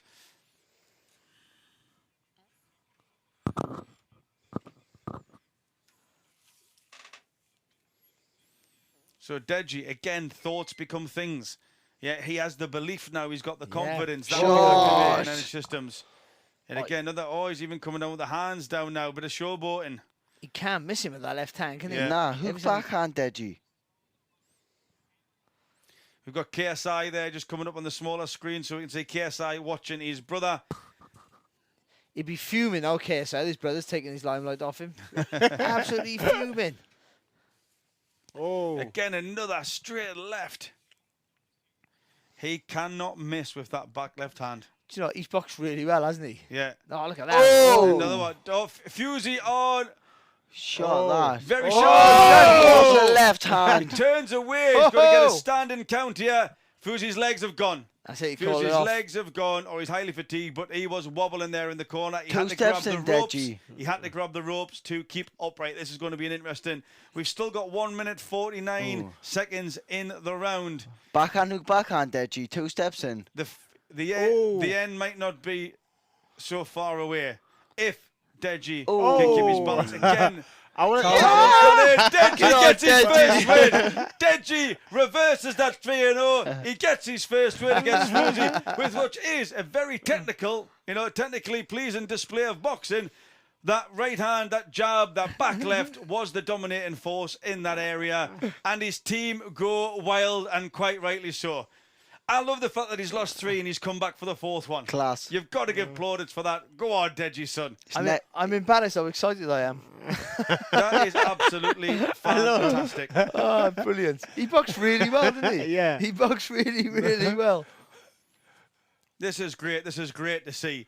The feelings, the adulation, the dopamine specifically that will be running through his body now. That's his absolutely night. fantastic. Yes. That's Deji's night, isn't it? Yeah. Didn't he? Wasn't he good? Really good, wasn't he? That was really good. Because it's not so much the punches. He was getting the feet in the right place. He was getting Yeah. the right foot on the outside. He was boxing, Barry. He was boxing. Yeah, he was. Yeah, and his hands are low, but he was always taking that little step back, making him so Fousey. And what he did, he made Fousey feel the power early. Yeah. And that made Fousey tense up. And when you tense up, everything's great. pulled and slow, and That's easier to read. That is fantastic. So we're going to go. We've got one of the co-founders of Blockasset that's going to be coming in now. Christian, really cool guy. Met him down in London. He'll probably going to tell us a little bit more about what Blockasset is. Oh, you can't get it? 2 minutes, cool, okay. So we said that's going to come in a few minutes' time. We thought he was lined up there. Nice. Yeah, it's good. So- He just flicks with the right hook. That was the theme of that was the combination there from Deji. Throw the right hook, left hand on the middle. So Out of 10, with- how did he perform from a boxing purist perspective, Barry? from about 6. But I mean for his ability and for him and for what and for actually he's 0-3. 0-3, the big event, 11 all that crowd, 11 everyone wants him Oh, to lose. for hi- He's become for a him, joke. For him and all that, 11 out of 10 for him. Yeah. And that was fantastic. You couldn't have boxed any better. And I don't know how good Fousey is, if he was, but he didn't allow him into the fight. Yeah. Fousey might be able to hurt him and might be able to be a problem for him, but he didn't allow him in the fight. And it was a simple formula. Yeah. Take the step of foot on the outside, throw a right hook. If you hit him or miss, don't matter. Always throw the left hand to finish the combination off. Yeah. And he did that, and time and time again, he caught with that left hand, and in the end, he just knocked away the resistance there of Fousey. Do you know what? I said before, I want to see Deji smile because he's put his heart and soul into it. He's lost 3, he's come back for 4. Yeah, it's I brilliant. just isn't it? like that, man. The underdog. Yeah. The underdog. There's just something about it there that makes it, that makes it cool. Fousey looks fatigued. He looks like he's just been beat. Missing tires you out, getting hit tight, drains your energy. Deji, now that's got to spark KSI up. Yes. Again, that could be a trigger. We're talking about external stimuli. Yeah, we are talking about external stimuli there. We talked about the body language before. When you see your brother win, boom, your thoughts change. That can give you an extra increment in your performance through energy systems being activated. It's all these things that impact how the mind works. Yeah. That ultimately impact on your I feel like performance. sometimes it works the other way around though. You could think, oh, I'm next now. I've got to go in. I've got to win. For sure. But it's all about what's going on in your head, is my Yeah. point. I've boxed a loads of times with my brother on the same shows, and it's not the greatest of things. It's No. not. It's horrible. It is. Yeah. It's Yeah. horrible. And when we lose, it's like, I was the youngest, so I was always be on before him as an Oh. amateur. So it was Yeah. worse for him because he had to watch me. Whatever. I'd win most of them, but sometimes I would not all of them, and he'd have to fight them when I just got beat. So we've got True Geordie in the ring now, interviewing Deji. Deji giving props to his teams. that's the best PT.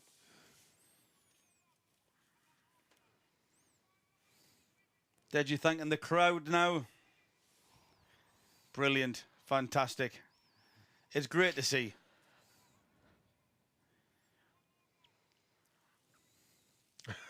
Can't find me. No, I'm over here, mate.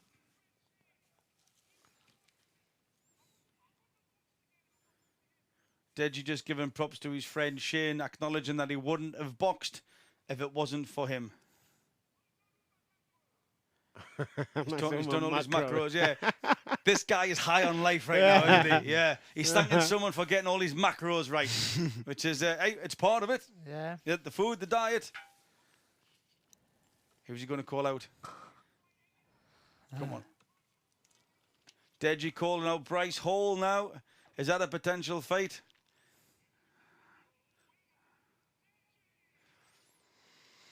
True Geordie just announcing the winner is Deji, and Big Raw. He goes across to Fousey. Oh, look at that left eye.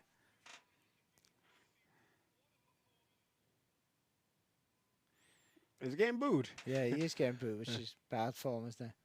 True Geordie's microphone just dropping out, so I couldn't really hear him. Yep.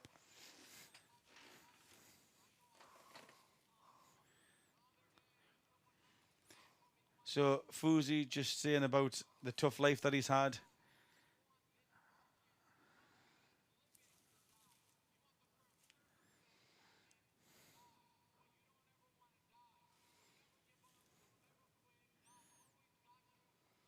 Nice little speech there by Fousey, to be fair.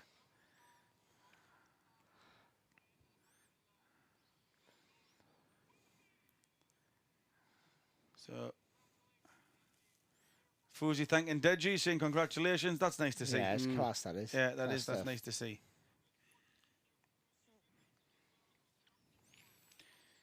So that there, I mean, Good fight, wasn't it? Yeah. from the start, guys, you know, Deji was just on it. Yeah, straight away. Straight away on the for front the foot. guy who's lost 3 fights, you think he'd come in a little bit more tentative, or but he came here full of confidence, didn't he? Yeah. And, came out early, stamped his authority straight away, made Fousey feel that right left hand really early in the flight. Yeah. Drops him with A a jab was noise. yeah, drops him with a jab. Oh. But he Clean. couldn't miss him with that left hand. That all left hand night. was just landing as if there was a rope tied between his Yeah. left hand to Fousey's forehead, and Yeah. it was just on elastic. Yeah. Just kept landing. It was like, you know, them balls, you see the tennis balls, what they do there? Yeah, on the head, Everyone yeah. like that, do you know what I mean? It's exactly like that. That's just what it was, apart from he's hitting his own head. Fantastic result for Deji. And again, you know, we've had some good fights. We've had some... In fact, I would say we've probably had more... They've got technically better. They've gone on. Yes, To be yeah, fair. absolutely, yeah. And I think, you know... Or is it that they were so bad earlier on that now we think we're seeing like real quality stuff?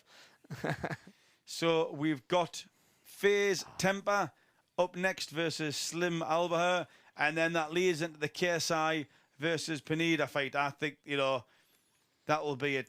6 rounds, I think it is. Is it 6 rounds or 4 rounds? We'll see, because it's not coming up on the screen yet. But again, KSI shouldn't have really fatigued himself that much in that fight. He's had some recovery time. He'd be fine. Deji just getting interviewed here. Fantastic result for Deji. It'll be interesting to see, because of the beef that occurred yesterday, will Joe Weller jump into the ring and offer KSI out? Because, you know, they've had a history. Joe's always said, you know, I didn't perform my best. Joe's got a really big profile as well. KSI might believe that actually that could be a nice step for me again to knock the ring rust off. That would be a huge fight in the UK, to be fair. Yeah, you can see it, can you? And obviously at the weigh-in, Joe was massively, as you already said, he's massively. I watched it, massively vocal. He was on screen more than most of the fighters. Yeah. To be fair, so they're obviously trying to build something up, and he's obviously a clever young man. He knows how to get himself. You know, he's forced himself onto the line, and I think he was working for the broadcasters. Yeah. To be fair, he was there, you know, working, but still, you know, he knows how to force himself onto the issue, of course. So the next one here, Faze Tempter versus Slim Albaher. Interesting, because Slim is 3-0 and he's stopped every single opponent that he's had. Yeah, and So he carries some power. and again, these two were having a. It's the Slim, right? Slim, yeah. It looks like Prince Nazim. He actually, no, do you know what? He doesn't. He looks like that guy who I'm sure you've all seen. Who got Is knocked he? out? Is he? The one who Sam Sexton knocked out, is it? No, that was the who dancing dances and stuff, come to the ring. Yeah, Sam Sexton knocked him out. Did he, yeah? Is he Hamid? Yes. Something Comes like in. that. Because they've obviously, I mean, it's beautiful how someone's edited the video because it actually comes from a different fight, but either so I've it's never cool. seen the real fight on Sky at the time. Obviously Eurosport, one of them. I think it was what's his name? Earl. Who was Earl? The boxer with the second name Earl. Is it Dean? No, it's not. Graham. Dean. Graham. I figured it out. I think It's it might like be him. Graham. Who fought him? Yes. No, it was Sam Sexton. The flyweights. They were. Yeah, there was some. But who actually knocked him out on the video is I'll find his name. I'll come back to you. So we've got there. Slim's from the research that I've done. Slim is avoided because he's quite a small influencer. Ashley Sexton. Ashley Sexton. Ashley not Sam Sexton. It's a heavyweight. Ashley Sexton. Probably If did Sam not go. Sexton, yeah, Sam would have killed him. Yeah, Ashley Sexton. So yeah, Slim is avoided because of his danger as a boxer, but also he hasn't got much clout. He hasn't got that many followers compared Oh, with the I rest see, of yeah, them. so So it's almost like a sort of lose-lose, no-win isn't it? Yeah. situation. Yeah. But for sure, he's 3-0, and he's stopped 3 of his opponents inside the distance. Oh. So the guy carries some power. He absolutely carries some power. And then we've got Faze Tempter, who is the guy who King Kenny boxed. Yeah. King Kenny won, then the decision got Oh, that's- yeah, overruled. yeah. So he does come in with a win, albeit, you could argue. Yeah, You could argue either way. false. So here we go, the tail of the tape for the co-main event of the evening. It's for a world title as well. Yeah, Let's not for a forget. world title. You can almost detect the irony and the sarcasm in Barry's. No, so it's not. I'm just reading out what I It's a see in world front of me. title. You know what I mean?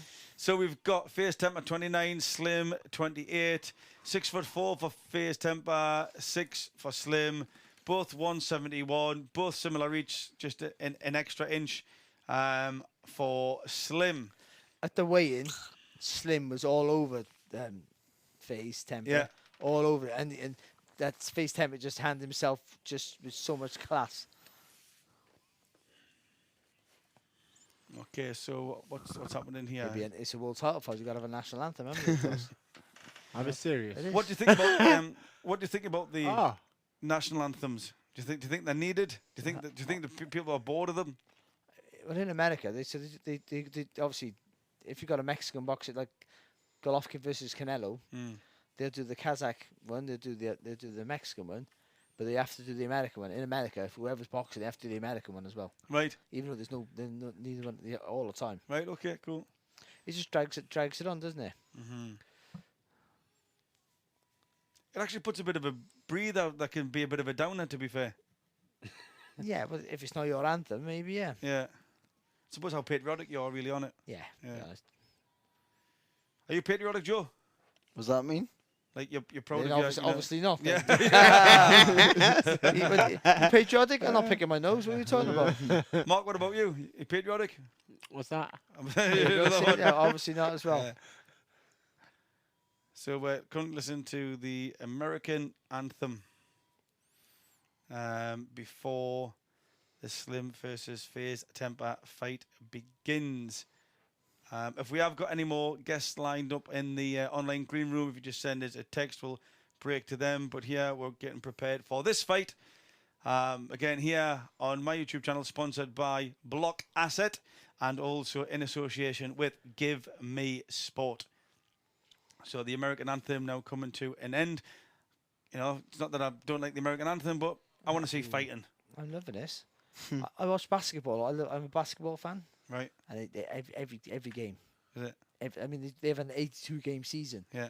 but like they show more games on TV. Every game with the anthem, Yeah. Okay. so I know it off by heart. So the stadium's gone very quiet now. Is there another one? So the bout's going to get underway now. Here we go. Okay. Faze Tempter versus Slim. Slim's obviously got some power. He's obviously got some technique. He's obviously doing something right to stop all 3 of his opponents. That must be the American version of True Geordie. In there. Yeah. It's Slim.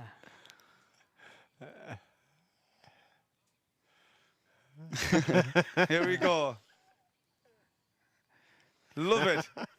Yeah, so Slim is coming in. The hit, man. He's got charisma, man. He's loving it. Oh, I hope he doesn't get knocked out, though. Well, he's knocked all three of them out so far. I hope he literally- doesn't get knocked out this dance. He's literally doing what you said Izzy did. He's in it. He's heard us. Somehow our comms have got mixed up Oh, he's in the same with thing. the DAZN stream. He's heard up. Ashley Sexton, it's all of a sudden just got stopped what he's doing and gone, hang on, somebody needs me. Fantastic, this. Yeah, great walk in. He's loving it. He's absolutely loving it. Good luck to him. Let him enjoy Yeah. himself. I hope he's got better footwork than he has dance moves because that's not impressing us. But I'm loving the energy. I'm loving the positivity. The confidence. The confidence is what I'm taking from this. And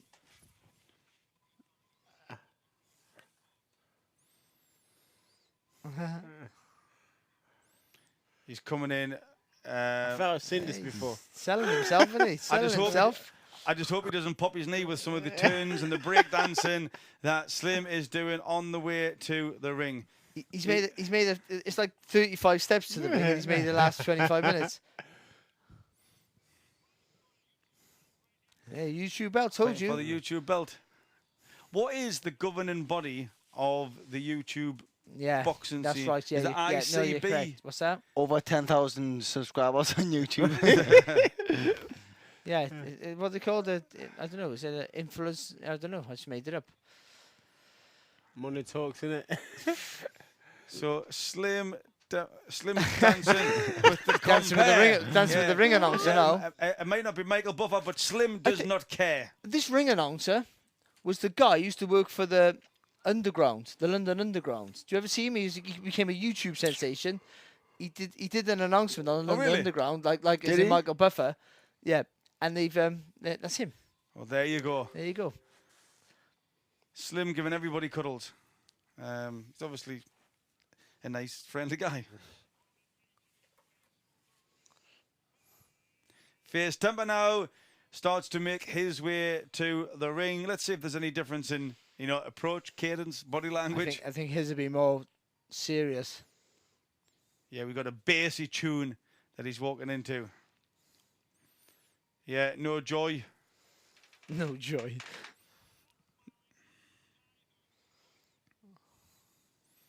Yeah, very different in characters as they come into the ring.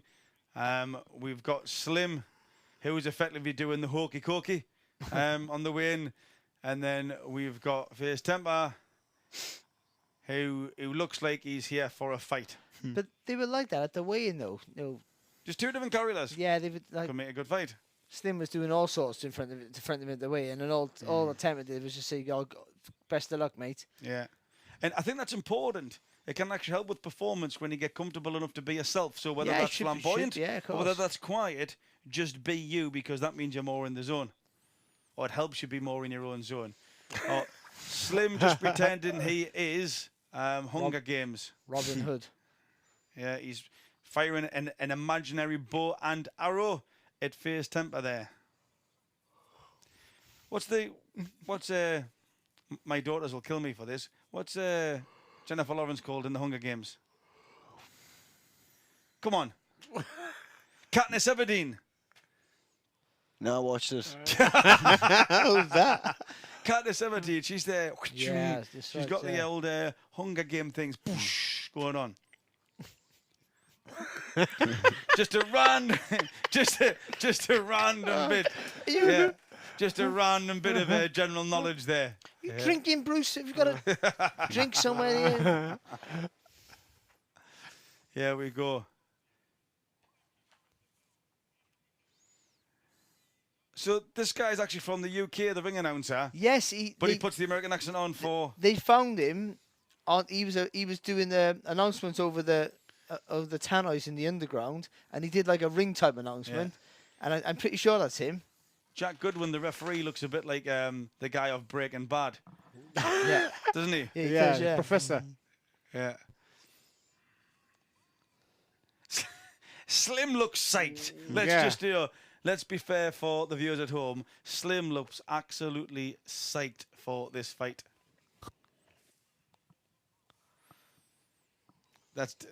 Yes, I can see all the similarities with Izzy.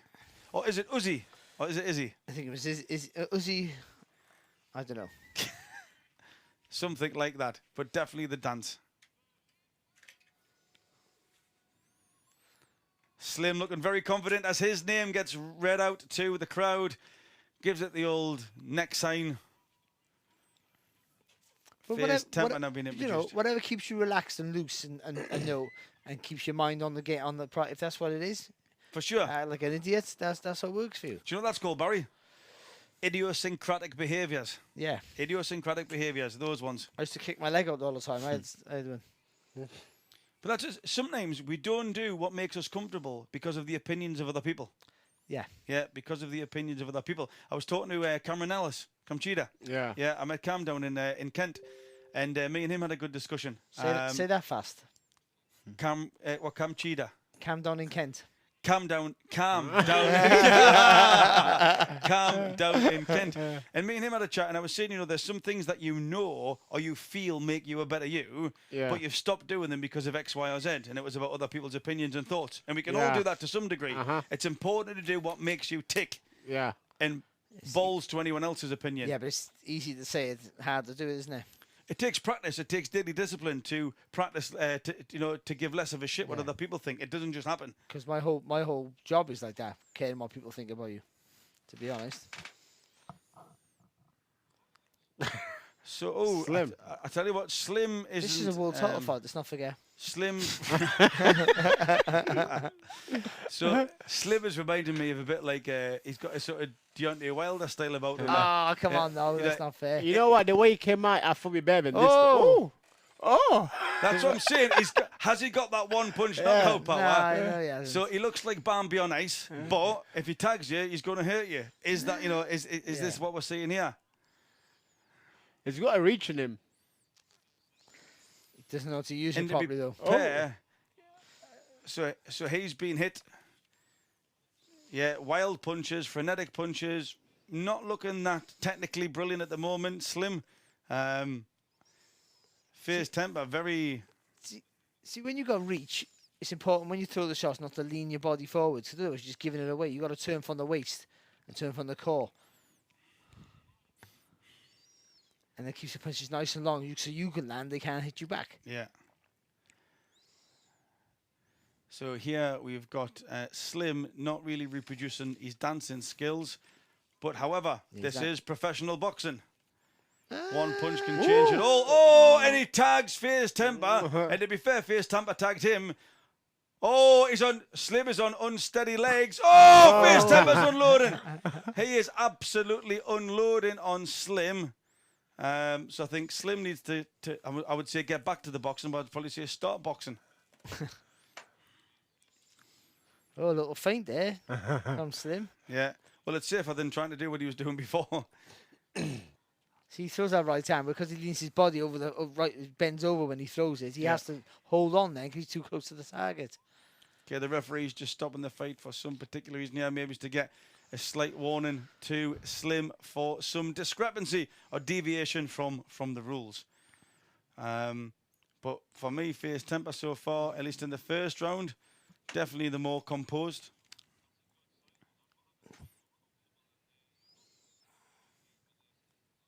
Oh, shot there from Slim. And again.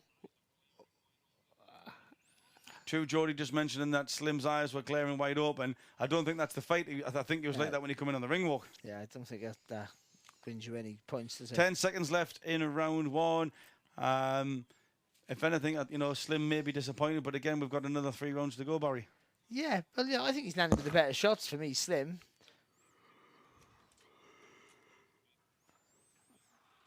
The most competitive fight so far. I don't know about that. Yeah. Deji. I would question that. Yeah, I would question that. Well, I guess because it was like they both had their successes there, but pretty scrappy, I felt. Yeah, to for be sure. honest. So now, it's really interesting. What I was seeing in Slim when he walked back to the ring there was his expectations hadn't been met. Yes. And that can cerebrally, again, when you start doubting yourself, if you can't stop that ball rolling, then further doubt creeps in. Yeah. And that's where you have to persevere through it. Yeah, for sure. And again, Faze temper would have got some positivity from that. He's got, Slim's got a 3-0 knockout record. So there's definitely some effect when either you perform like you're meant to or above, or you Yeah. don't perform as well as you do. Yeah, sure. How you handle it really matters. Start of round 2. Let's see what Slim does when he comes together here. Let's see if he changes. Let's see if he deviates. Let's see if he can make some adjustments, as they call it in the fight game. David Haywood's ringside there, smiling. Yeah. Or laughing, maybe. Yeah, Probably laughing. I like David here. One of the boxers who would turn up to an opening of an envelope. Used to be my old work buddy, David. Fantastic boxer. The speed that he used to. As a cruiser, Yeah. he was fantastic. Watch there. Oh. Faze tags him. And he, Yeah, and he's doing. Faze is sorry. So Slim tags Faze. Faze wobbles ever so slightly, and then Slim does what Anthony Joshua does: is sticking the tongue out. Yeah, and his opponent almost to goad him on there. that's good response there, though. Yeah. Faze On Temper Temper. comes back with a couple of good punches that land and impact on Slim. But look at the nervous energy. Look how tired, especially Faze Temper. Both of them, how tired they are already. So the thing I like about Shot. Slim is swinging from the hips, but if it's landing, it is having an effect. He's getting a bit too close. I'm not sure what. Ah, head movement. That was good. Yeah. Didn't quite. Oh, good shot. Yeah, so Slim lands a great looping punch there. That was good there. 'Cause he threw the first right and he missed, and then you thought that was it done, and then just unloads it again.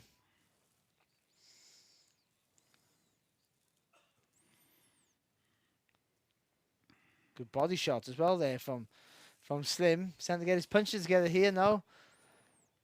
Temper waiting a little bit too long. See, sometimes you can't be afraid to miss. You just got to Yeah. let your hands go sometimes. Yeah. Oh, he's wobbled it. Oh, Slim! Slim has unloaded. There's knockout.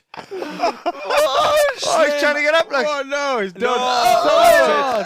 Stop the fight. Slim Albaher brings a Nassim punch Hamed. from the ages. It was from that far back. It was from 500 BC. Detonates onto the chin of Faze Temper, and it is all. And that's all she wrote. And there he is. 4 fights, 4 stoppages. Slim. He's got something about him, Barry. Man like Slim. He's in Yeah. that world title. Well, he lived up to his moniker, the Hitman, didn't he? That's for sure. So a lovely shot. Yeah. And a lovely shot, and then a great finish after that as well. So once he had him hurt, he kept him on the rails, didn't he? Is he, whatever you want to do. Nah, that's not. Mate, he pulled it out of the bag. He did a good job. That's what I love about the fight game. Listen, he was That making- one kick from Leon Edwards, that one kick yeah, from Slim, bang, done, it's all over. And it's like, there's something, I think there's something in the soul, and I do believe that's why, you know, gladiators back in the day I'm saying back in the day, back in Roman times, yeah, was so popular. As in, there's something Great shot. visceral and emotional that resides within a lot of humans. Like, you like to see the combat knockout like that. Yeah. Good, great shot. And that's what it takes to become a world champion, see, boys? That's what it takes. If you could also be an IBC, whatever it is. Oh, it's a there it great is. Shot. See, that's See the eyes go rolling back then when he got caught. That's my point there. Whether Faze Temper was cerebrally available or not to hold on, whether he knew what he was doing, but that's the point there where you hold on, Barry. Yeah. No, but the thing is, he's throwing Temper. Yeah. If they show it again. But he was already gone. No, but as he's about to throw the right hand, that's where Slim gets him with his right hand, a little bit faster, a little bit neater with his work. Slim is everything a boxer doesn't look like, but boy, you can bang. No, he makes loads of mistakes. He made so many errors there. It was disgusting. Yeah. But I mean, that doesn't matter ultimately, because if you get a finish, if you can land with Absolutely a shot like that, bang, brilliant, fantastic. Okay, and that's the magic of combat sports. we are going to go to, we've got another guest coming on from Blockasset himself. We're going to bring Christian on in a second. Christian, one of the co-founders of Blockasset, is going to come on, just talk a little bit about the community, a little bit about what they do, you know, across in that ecosystem, how you guys can get involved. He's abroad at the moment with Darren Till. I think they're at some MMA event. Christian, are you? Oh, we've actually got, it's Darren Till. Darren. It's Darren Till we've got. I was told it was. Hey! Well done, mate. Well Oh, done. fantastic! Darren Till just showing us a bit of the a bit of the local population. Darren, can you hear me, buddy? Are you there?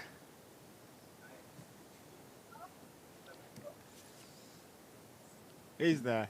Darren, have you got me, Paul? Can you hear us? Oh, you okay? Yeah. Fantastic. We've got Darren Till. Better late than never. So Darren the Gorilla Till, I was told it was Christian that was going to come on. Darren, nice to have you on the show. Thank you for coming along, buddy. I know you're busy tonight, so we'll not keep you very long. First and foremost, how are you doing, Darren? I watched the interview with Adam. I had a chat with Adam Catterall down in UFC London, and I thought it was great, the chat that you and Adam had about you, the decision that you made ultimately to look after yourself. We all want 100% Darren Till available, so I'm just saying, how are you doing, Darren? Yeah, I'm good, mate. Thanks for asking. Yeah, just obviously just taking care of my health and getting back to full fitness, 100% full fitness. And So, do you think a little bit about your decision? Obviously, we had Ryan Garcia. I'm not saying your background's similar or the reason why, but actually fighters saying, do you know what? I'm not 100%, be it mentally or physically through injury. Do you think people like yourself, a massive UFC star, doing something where you're actually saying, do you know what? I am going to protect myself for a little bit so I can come back stronger. Do you think that can help and maybe inspire the sort of wider fighter community space to maybe help some fighters make that decision that possibly they wouldn't have if people like you hadn't done that, Darren? I can only speak for myself, really. I've only, because of the past 2 years in my career, really, I've drove my body into the ground. I've had countless injuries. I've snapped my knee, I've broken my collarbone and stuff, and I've just I've persevered up until a certain point where I've had to step back and just be like, I can't do this no more. So it's not really a mental side. It's more of like a physical side for me, and it's like that type of saying, being too tough for your own good. I step back and sort of work on other things rather than just going in the gym and just breaking my body day to day. So that's what it's ultimately been for me. And now obviously I'm training in Sweden, so I'm just focusing on, if there's days I don't feel right, I don't really go to the gym. And if I wake up and I feel like my body's a little bit overworked, that I have that morning off. Whereas in the past it was all just go and smash my body to the could, and it wasn't smart. But when you're young, you don't know these things, obviously.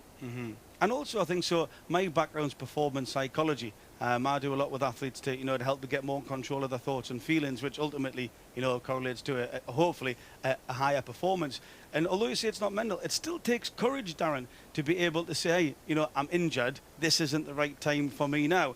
Do you think, when you were younger, you would have had that courage or even vulnerability? It's actually a lovely mixture of the two of them to say, put your hand up, right, this is not right for me now. Or do you think that's something that's come with age, where you've actually got more confidence and, maybe, belief in yourself to say, a different answer?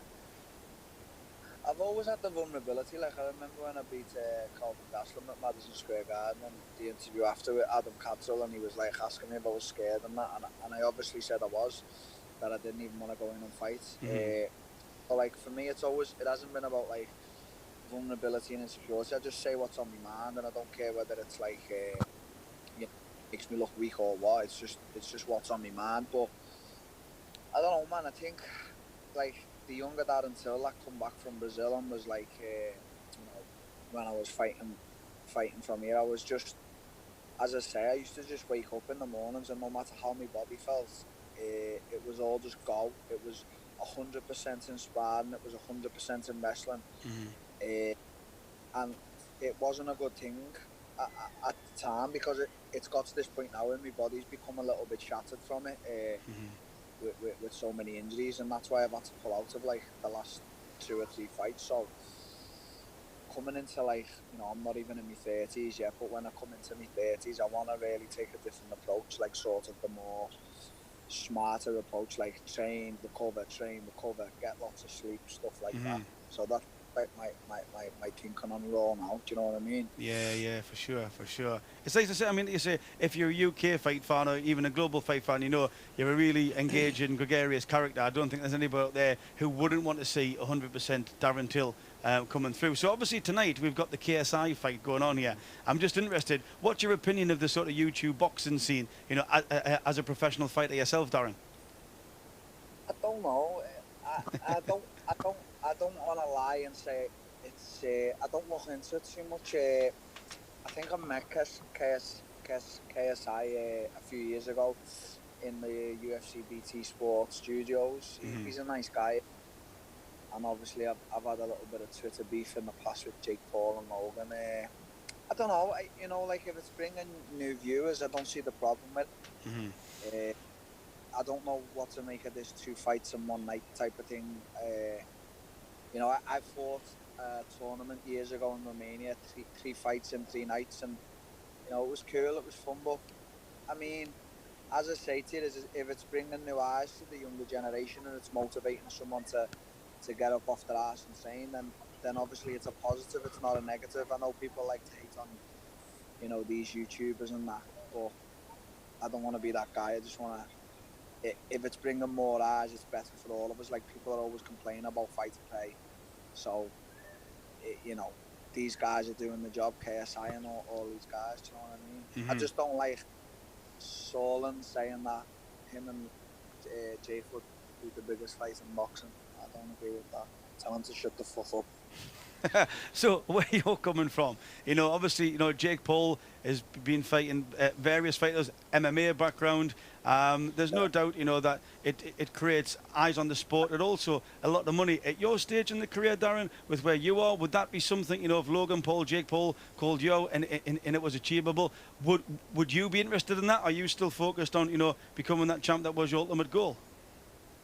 Yeah, I've been asked the question a lot of times. Even I've been asked it from like you know, close people. They've said like, would you fight them? And of course I would. You know, you get a lot of money.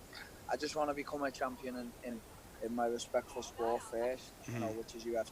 What I set out from the start. So, you know, I've had money, I've got money, I've lost money, whatever. You know, money's money, innit? I've never really been a guy who holds a lot of value for money. I spend it faster than I get it. So I don't know, man. I just want to be a champion in UFC. You know, I'm still young. I know I can achieve it. I know I've got the fitness. I know I'm always 1 or 2 fights away from it. So, you know, but as I say, it's Jake Paul's making so much noise and KSI, like the massive fights. And I said to my partner as well in Blockasset, I said, like, YouTube the future. So, like, they're doing everything from, you've got all these, like, subscribers. You know, it's a good thing. It's not a bad thing. It's just a lot of people have a lot of different opinions, like MMA fighters and boxers, you know, sort of look down on them, you know. It's what it is, isn't it? You know, he's fucking fighting any man. He's got balls to get in there. It's hard enough getting in there, so... Yeah, for sure. Credit, you know what I mean? So, one last question before we let you go, Darren. Again, I know you're busy, and we've got the KSI final fight coming up now. So, if with your knowledge of the fight game, KSI and Jake Paul eventually, you know, do fight, that's what the strategy is there for. It could be a huge fight, to be fair. It would be a huge fight. How do you see that going, and what would your prediction be, Darren? I think Jake Paul would win. See, I tell everybody this. I think Jake Paul wins.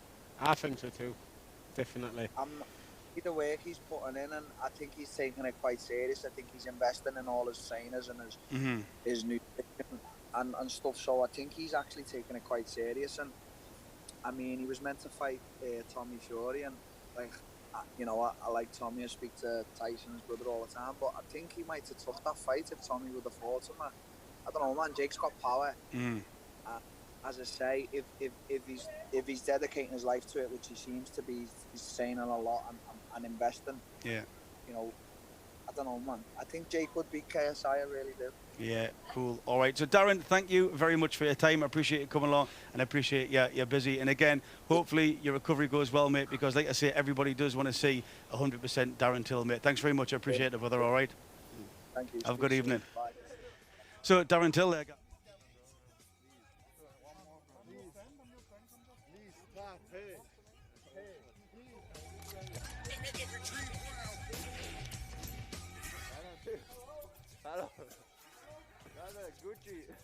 Gucci, allure.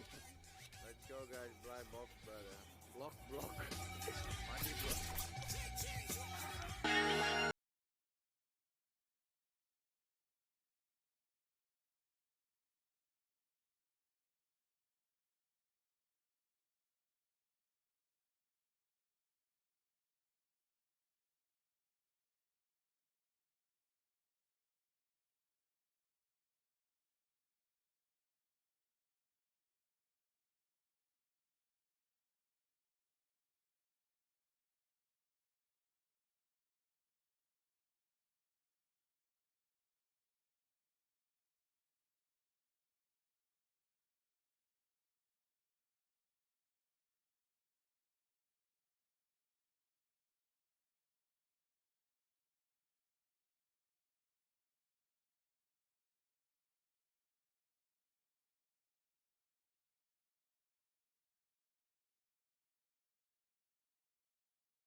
Okay, so we are back. That was Darren Till there, courtesy of Blockasset. Again, one of Blockasset's athletes that are on their roster. So again, if you are interested in NFT, crypto, anything like that, but specifically you want to get closer to your athlete, they have potentially, win a prize, a training session with Darren Till. Blockasset is the place to go. Again, if you can bring the QR codes up there, that's a platform called Blaze where you can find out more about the Blockasset community. Again, to have Darren Till come on here, UFC superstar, all right? That tells you the sway, the connections, and the opportunities that exist if you get involved in the Blockasset community. It's just a cool place to be. That's the thing. It's a cool place to be. I don't know anybody else who's offering stuff like that. And to grab Darren on a night out to come in here, would you fancy training with Darren Till? I don't know. I would actually, because I never really, I don't watch UFC, and the reason being, I don't understand it. Mm-hmm. So rather than want to learn about it, Yeah. I mean, I watch the fights, but I don't know what's going on. I mean, Yeah. it's so technical, Yes. and it is so technical Yeah. that I'm lost with it. Yeah. When they stood up, I can understand that. Once they're on the floor, they grab it. It's just, and I can see, why is his arm gone there? Looks. Why would you want to be? Why would you want the fella on your back? It's things like that. It just makes no sense. Oh, because I know how technical it is, and so like you need to learn more about it. And I'm watching so many sports. I can't. My missus would leave me if I watched another sport. He's just a boxing fanatic. He'd learn if he wanted to. No, I'm boxing, man. No, but I can understand and appreciate this. So I actually would like to train with one of them. I'm not really. I mean, he's gentle with me. I'm an old man. I'm small, but like just to see, because sometimes you no better learning when practically. You learn more by doing it than seeing. Yeah, for sure. And I think it's interesting. Like I heard of Blockasset. Let's say I was aware of them about 12 months ago. Yeah. When I first started seeing the T-shirts and stuff come along on the athletes on the interviews, and obviously, who's Blockasset? Oh, it's his crypto company. But then you look at the growth that they've had in the past 12 months. The athletes who Usyk, for example, done an NFT drop during the bout across in Saudi Arabia. Absolutely phenomenal opportunity. I've spoken to them, obviously I don't understand it yet, so that's why I'm like trying to get time to try to understand a bit more before I get involved with it. Yeah. But literally, it is as, and I asked this. So I asked this question to Paul. I asked the question to Ethan. It really is. You download the Phantom app again. So if you want to get involved, if you're asking questions like me, asking questions like Mark as well, like what is it? Because I think a lot about the fear is just through misunderstanding. Yeah, like because we don't get something and we make something up on the head to try and make logic of it. That's what we do. We're sense-making beings as humans, all right? But it's literally go down, you download the Phantom app, okay? Once you've downloaded the Phantom app, you can then start putting money in to purchase block. And then that block, you can do certain things on the Blaze platform where you can put your money in a hat and see if you get a prize. Just as happens that those prizes are a training session with Darren Till, going for a meal with Gilbert Burns. These aren't official prizes, but it's like that one-to-one connection that you stand a chance of winning. And also with the NFTs, if you invest in an athlete, for example, Usyk, Leon Edwards, then, you've got these cards that you can trade, like the NFTs. Some are more valuable than others. For me, it makes it a bit exciting. But then also you've got a chance to make money where you're burning your block to try to win these prizes. That means there's less block available. So if everybody burns their block, that, you know, by putting money in to then become eligible for these prizes, that means the remaining block then becomes more valuable because people want to buy that block as well. It's actually quite a simple concept, and I was confused as hell about 2 months ago. You know, I went into the guys, they were having this live stream, and Catterall and Nick Pete were doing it. And honestly, like, I come in with all of this, oh, well, it's not for me, and it's not this, and it's not that. And actually, just after a couple of conversations, I'm like, I get that. Like, I actually get how it works. I get the sort of chance, I get the excitement. But for me as a fight fan, it's like the access that they've got to the athletes is just it's just surreal. It's absolutely just so surreal. That's the biggest thing that actually appeals to me through Blockasset. Yes, you know, the crypto stuff, and you can potentially make money. You know, you sort of do your stuff, but investing in the athlete. Investing in the athlete who you care about, who, you know, you don't have to invest in all the athletes. It's like, I want you. You know, that big army, it could be you. Like, I'm coming for you, Mock. Yeah. So that's the idea. And then just like Leon at the weekend, like, because I've invested in you, because I've acquired some of your worth, or, you know, I maybe not even using I'm just trying to sum it up for, you know, the sort of lay public. Then because I'm part of your company now, again, that's probably not the right phraseology, but you get it. If you do well, I do well. Honestly, man, it is cool, and it's so simple to get involved. But again, you know, Darren Till coming on, having a crack here. Decisions when pulling out through injury. A lot of you, you've all probably been there. You know, in camp, it's hard. You spar. Darren took, you know, that decision not to fight. It was UFC London. You know, it was a big fight, a big atmosphere. Paddy the Bally, Molly McCann, you know, Tom Aspinall. Have you ever been in the situation and, you know, done something? Obviously, I know that you've told us, I think, about 30 times tonight that you've never lost any, maybe it's that you've got a really good record, Barry.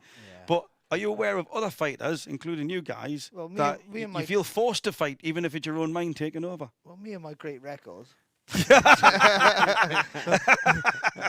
sound like Carl Frotch. Yeah. Do you know that I fought in front of 80,000 people? You know, I thought in front of 80 people. But, yeah, you just never used to pull out. I mean, you'd have injuries we've all had injuries and boxed and fought, and I think that and the same with a lot of people. But I think the problem is with, especially with contact sports, is opportunities don't come around very often. So you can pull out because you're injured. And then an opportunity never comes that way again. If you're a marketable fighter, like an Olympic gold medalist or something like that, or a Conor McGregor, great talker, then opportunities will always come your way. Yeah, if you for can sure. fight as well. Yeah. But I mean, you can be a good fighter who's not very marketable, like I wasn't. And if I don't take that opportunity, so I took a 10 round of British title eliminator at a day's notice, and I won, luckily. But I got a cauliflower ear from it, which I have to this day, because after 7 rounds I was spent. My world title fight was 2 weeks' notice because someone pulled out. I was like number 8 in the world or something like that. And they said, and 3 weeks. Sorry, guys, I'm just saying, I keep looking because KSI versus Pineda is up next. Is up next. There's some background footage going on here. So we know that we are getting close to the main event. Just a quick question, Barry. Darren went out to Sweden, trains with Hamzat Chimaev. He's visiting different gyms. Was that something that you would ever do? No, I moved to London at the end of my career, and I went to a few gyms there and had a look. But yeah, but you'd always go sparring to other gyms because like in Wales and like now people are more accessible. But Wales, there's a gym everywhere, so you go spar as an amateur. Certainly, you go around spar. You go around as a team. It's more working with other coaches as well, and so with boxing used to be. I don't know if it still is. Joe will be able to probably comment more on this than I can. Boxing used to be very territorial, so yes, especially in the amateur game. I think MMA is like that to a certain extent. With someone else because trainers might steal you. Yeah. Or even if they don't steal you want to go and train with that guy because he seems, I like what he's saying better than what my coach is saying. Yeah. And that's so. But you'd always go sparring with other gyms and other clubs constantly. Yeah. And that's what you develop. You have to. The better people you train with. Look at Joe Calzaghe for instance. I go back to Joe because he was one of our best fighters. But that gym there, him and his dad, they produced more champions off the back of Joe. It wasn't so much for Joe's dad was a good trainer, but it wasn't that. success breeds success. So when you're around, like in any, Roger Bannister's 4-minute mile. yeah, but I believe it can be done because I've seen it done. but just be in any walk of life, you're around successful people. They say, don't they? Never be the richest man in the room. Never be the most intelligent man in the room. You got to be around people who got more, who are better, Yeah. who have more That's knowledge. quite easy for me to achieve. I'm not very rich and I'm definitely not very intelligent. So I know that. But you know, and because you want to gain stuff. yeah, for sure. You know, you Yeah. every interactions, you should gain something Yeah. from it, shouldn't you? That's what they That's say. what I like about Darren Till. So Darren Till and Hamzat Shemaev, they've forged through Blockasset, and it's amazing to what that they're such unique individuals that the chemistry that they've got together is just unreal. It's just unreal, and they're a real representation of that Blockasset brand because they're so strong. You know, obviously very skillful fighters, but they're interesting characters. They've got interesting stories. When they talk, you want to listen to them. Storylines are more important than talent. Now, it's more than ever nowadays, since the X Factor, which is obviously a music thing, but since the X Factor, you know, that people get behind Human Ninja stories. So Yeah, if for you have sure. if you have a good story, if you have a Yeah. unique story, Yeah. then you know you have to be able to do you have to have the product as well. But if you have that story, that sets you Yeah. apart. And to invest in someone's story, Joe's got a great story. He's a massive character. He's a lunatic. But you know you are. He's mad. No, you are. No, We're not even joking. No, but behind all that madness and all that and everything is a real nice kid Yeah. and a genuine kid who feels, by the way, and that's sort of like crying, who feels when he Yeah. loses, who wants to be successful. Yeah. Not all joking like nothing affects him. It affects him. He wants to be a champion. Yeah, for sure. And he I don't think commits there's himself to anybody, that. and I said this to you when I met you at Time Off Beach that time, like, when I saw Joe's interview after the fight, I got emotional. Of course you do. I yeah. couldn't not. I Like, mean- I felt, even now, I still feel, as I'm talking about it, a lump in my throat, watching how emotional you got. And I think that added a different element to you. But if you just seen him on Instagram or whatever or Twitter, you just think I don't care. He's mad. He just goes Yeah. in. He don't care. And he Cares a fights. lot. Because it's his life. It's his world. But isn't I it? think that's what Blockasset do quite as well. That's what I mean. That's what I mean with Blockasset. Yeah. I'd invest in him. Yeah, you need to have a look at their documentaries. That's what they're very, very good at, is bringing to life the story behind the fighters. Yeah, of course. That's what makes people want to connect with them even more. They've got some fantastic, the production value in because sometimes people follow them around and watching them do some press ups and push ups and stuff. But the storylines that Blockasset bring to life through their athletes, and again, it's just another layer of getting you to connect with the athletes. Floyd Mayweather. Oh, wait there. We've got Michael Buffer in the ring. Can we have the volume up? Sorry to interrupt you, Barry. We've got the main event coming now. So we've got the challenger coming in here. Pineda was his name, as confirmed there by Michael Buffer. Joey's got one of your masks on. You got me mask? He's got one of Joe Laws's masks on. All he needs is the cigar and the sombrero.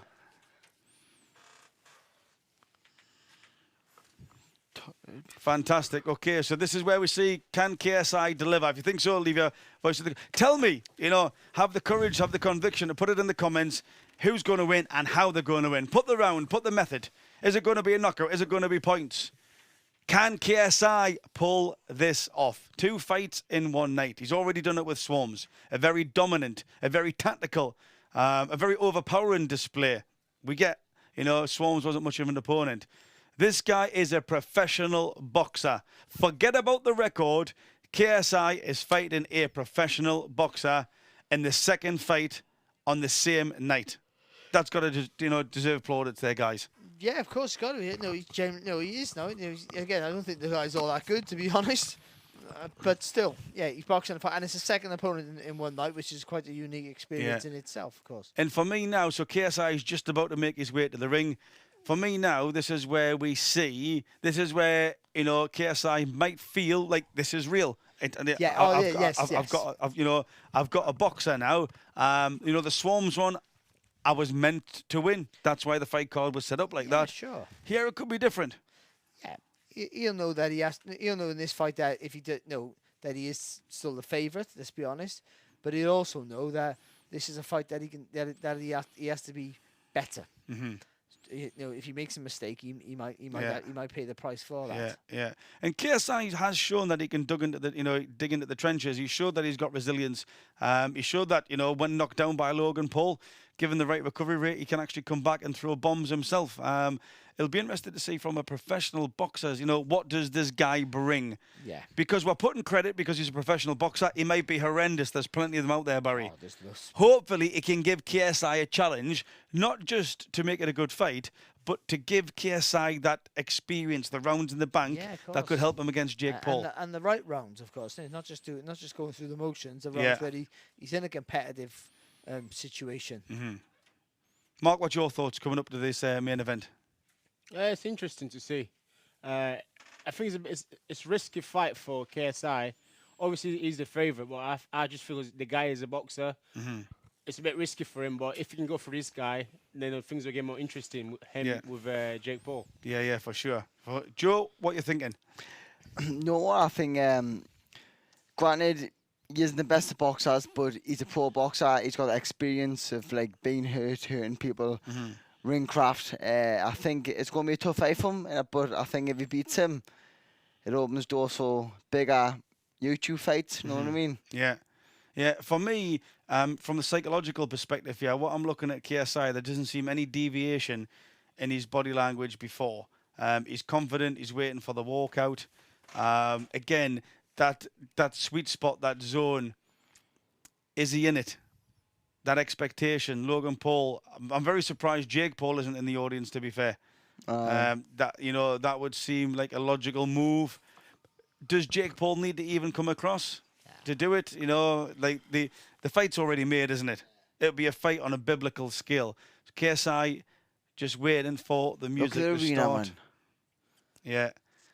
You can't say nobody can say YouTube boxing isn't popular because the people in that arena do not lie. The pay-per-views do not lie in comparison with even, world title fights, Barry. No, of course. Well, very few fighters can fill the O2 arena. That's in professional boxing in the UK. And that's just a fact. That's not...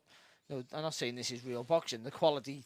There's a million fighters better than these two. It's a very specific vertical. But for the selling point, the marketability, they're right up there. Is this the same arena what Savannah Marshall and Cruiserweight going to be fighting at? What's that mean? Yeah, the O2, that's right. It Yes, is, correct. Oh, sorry, yeah. Correct. Bloody hell, man. Okay, we've got another rapper. Welcome KSI into the ring. Bling. A lot to bling. Should give him your necklace, Joe. Do you think that would fit? That would fit with his attire?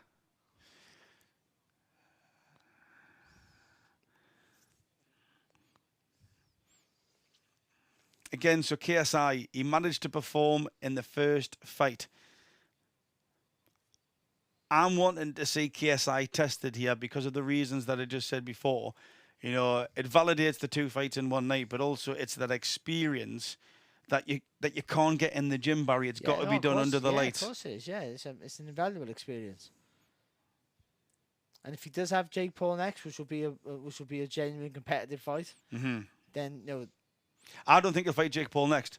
No. No, I think I think he'll have another 1 or 2 fights before he fights Jake Paul. Oh, so he's a real boxer then. Just drag it on for another 2 years.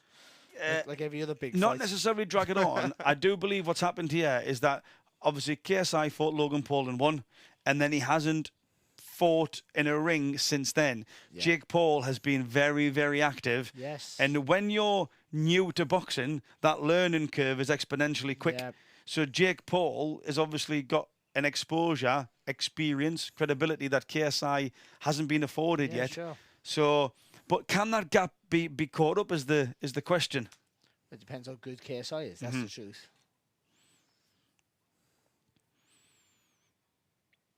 Love the fact that Michael Buffer's in the ring. The thing is, he hasn't been alive for 15 years. That's a robot. Okay. So I bet you KSI can't believe it looking calm. either. He's announcing this fight. Oh, yeah. He's like, what am I doing? He might be getting paid the most of it anyway. So again, you've got to wonder, Pineda, all right, not the best boxer out there, legitimately a professional boxer. has he ever fought on a card like this? What nobody's talking about what the pressure, what that psychological expectation is doing to himself. If you box in an arena like this, Yeah. it's 5 o'clock in the afternoon. when it's Yeah, empty. for sure. Yeah, and also you've got to think there's got to be the what if. That's like what if if I beat KSI, I become a global star, I become a household name. Well, look what happened with Freddie Flintoff. I commentated on the Freddie Flintoff when he boxed. Yeah. The cricketer, and they didn't get a British journeyman because of that reason alone. I think. Yeah. Because they got some guy from America who didn't know who he was. Yeah. And just got paid to fall over. Yeah. Because they thought, what if? Because a British journeyman might go, do you know what? I'll make a name for myself here. Yeah, and for knock sure. it, which they could have, by the way. Let's get ready to rumble. Has just been called out by Michael Buffer. Actually, the sound out of my ears there. It sounded like it did. I'm not sure if it did. Oh, so Pineda's getting booed by obviously the very strong KSI crowd there. Looks quite tall. We could have another slim on our hands here. The tougher Mexicans, I tell you. Well, not all of them. Yeah, I was going to say we very much generalise, population. You've got tough Mexicans. You've got Mexican road sweepers as well, by the way. Yeah. That was a term that was used a lot in the 80s and 90s. Yeah. Where, because they've got so many boxers, they can't Yeah. all be good, can they? Yeah, for sure. I think a Mexican road super is tougher than an English road super. Just, Yeah, I guess so. Yeah. know what I mean? So KSI looking very calm, very confident in his own abilities from Watford He's in the best England. boxer from Watford. Yeah. Name another good boxer from Watford. Anthony Joshua. Oh, except for him. The previous world champ. That's it. Hey, I'd done Barry Jones once on the stream. I'm happy with that. I mean, never. I obviously knew what it was. But I was going to say, if he wins, he can say to David, hey, there, you can box a little bit. He could go to Anthony Joshua. Well, technically, on paper, I'm better than you now because I'm on a roll of 2 wins and you're on a roll of 2 losses. Yeah, for sure. Just a quick one, just while we wait here. I'll be very quick. Who do you think AJ fights next? That's a difficult one, isn't it? Do you know if he should fight with the guy that he knocked out, England, Chisora? Dillian White. Dylan White. I think he should fight Dylan White. Again, yeah, that would be a Third. good one. Right, here we go. So we've got KSI in his corner. We've got his opponent praying in the corner. KSI looking calm, Looks nervous, composed. eh? Let's see. Again, it's a big stage. KSI is used to performing, not just in the ring, but on stage, singing. And he's been in there already tonight, hasn't he? So Yeah. He's sampled He's it. experienced it, for sure. Oh, Oh, so, yeah, KSI is putting it on him. Oh, that body. Oh, no. No. So KSI has Swarmz was better than this fella. knocked his opponent down. He looks like a child. He looks like a child.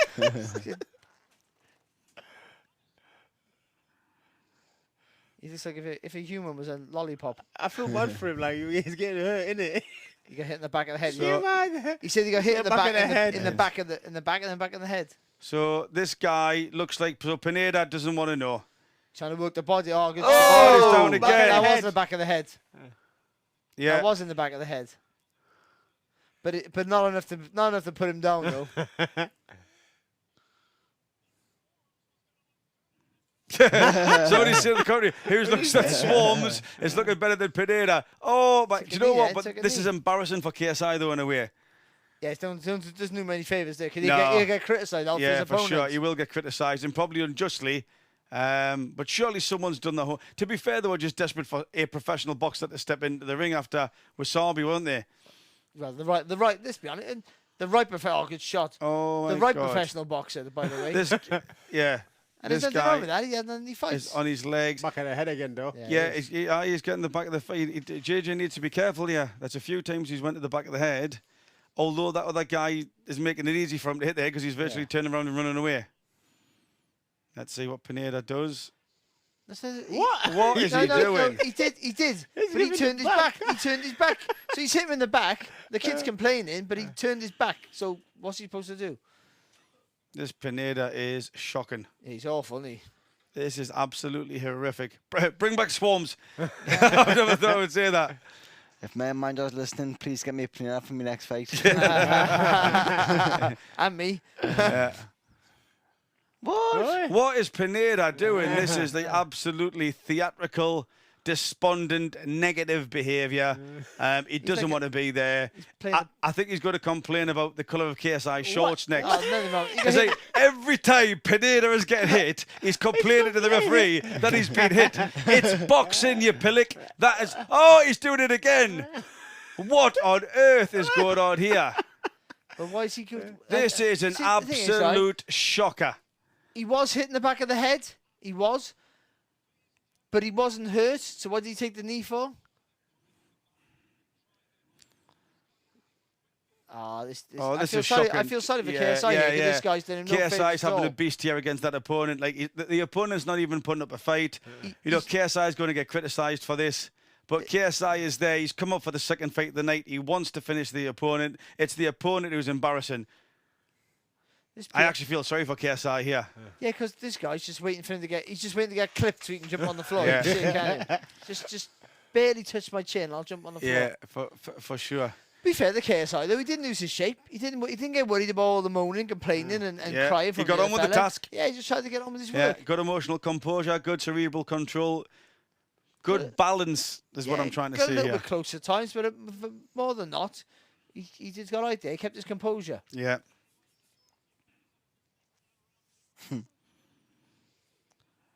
See, that's not wrong. The back of the ribs there. No, it's not. Complaining about, and also he's turning his body away. Because his body's that long. I don't know. See, they were all on the back of the head. They genuinely were on the back of the head. Yeah. So that's fair enough. But there's not enough weight on the shots to put him down. That's what I'm trying to say. What is going on here? That's on But the chin. that's what I'm That's saying. on The chin. reason why they're on the back of the head is because he's turning away. But that was on the chin. That was. What can you actually do here? Let's aim for the body. Oh, the body referee shots. cannot be talking to KSI. Thing is, KSI. It's a balance here, Barry, if for KSI sure. turns from the waist, put that right down straight on the guard, and this fella will jump on the floor, literally, as if he's been shot. This guy. Oh, he's fighting back now. The good right hand there from Pineda. 2 rounds of 3, so it's a 3-round fight. KSI will probably, hopefully, stop him so we can end this pain. Yeah. I think even the referee's trying to do us a favour here. Oh, good shot. Good right hand there from KSI. This is what I said. He may be a professional boxer, but there is plenty of horrendous professional boxers, and that's what we've got here. Joe, We've actually got here. He's having a dig at this, Joe, here. But come on, guys. You've got to... There's some YouTube boxers better than this professional here, man. We've seen about 6 tonight. Saul Papi would beat Pineda. Yes! Yes, he would. I mean, this guy... Like, has he got any power? Like... True Jody of the commentary seems excited because Pineda has threw a punch. True Jody's ecstatic. Yep. Yeah. But it was an accident. It was an accident. He's spilling. What? Oh, and he's down. Come on. Just stop it, ref. Yeah, just stop it. He's a waste of time, this kid. Isn't Yeah. Send him home. Feels so gutted for KSI. It would have been brilliant for a bit of, that to be pushed up against a little bit and then to come through it. Well, he changed softball then. Yeah, KSI's obviously getting confidence. This Pineda. stop Come running. on. Stop running, man. Yeah. If this goes 3 rounds, I can only imagine the fun that Jake Paul will have with KSI. Yeah, Pineda is not even interested. Got lovely footwork, haven't he? Do you know what? If you actually handed him a baton, he would start doing the relay around that ring. He's yeah. Oh, come on. All right. This guy is like Bambi on ice multiplied.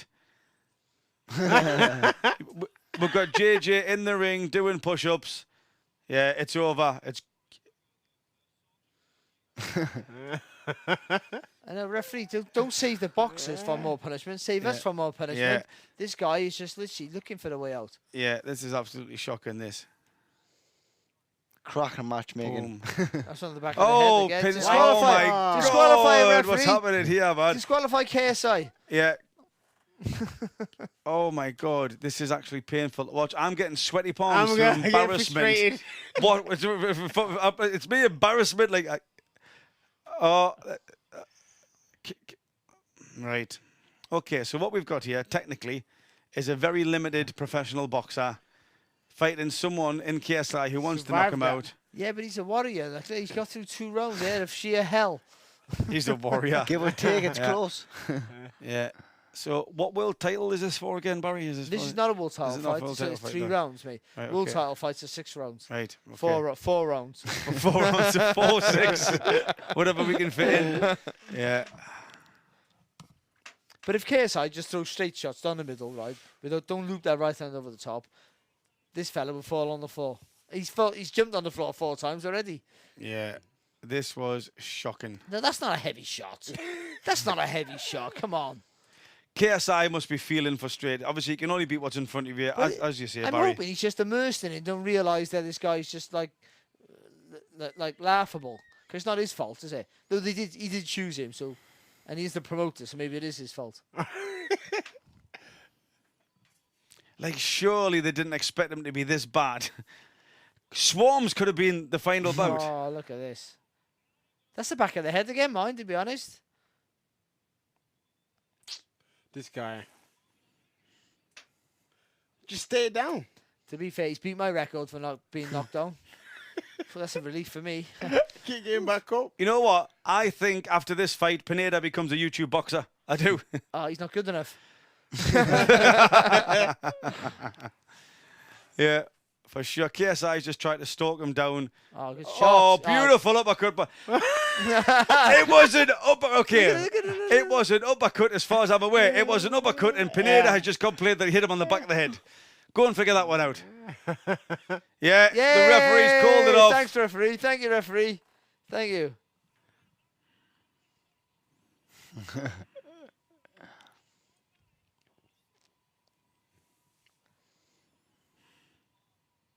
So fair play to KSI. Ref stops the fight in the 3rd round, which I'm eternally grateful for. I am. I'm not even going to lie. I'm eternally grateful for the referee stepping in to, to save the day, not necessarily the fighter, to save the audience here. But I'm a bit disappointed for KSI. Yeah, to be fair, he stuck to his task. He Yeah. didn't let it affect him. He carried him trying to do the work, and he got him out there. It was a lovely uppercut, actually, that put him down. When again, it wasn't heavy enough to put him down, to be fair. KSI and Deji embracing in the ring there. 2 brothers, 2 wins. Fantastic sight to see there, especially for UK boxing. Deji had the better performance by a million miles. He did, didn't he? Genuinely did. Yeah. Yeah, so we've got... I'm not even sure... But KSI's been in.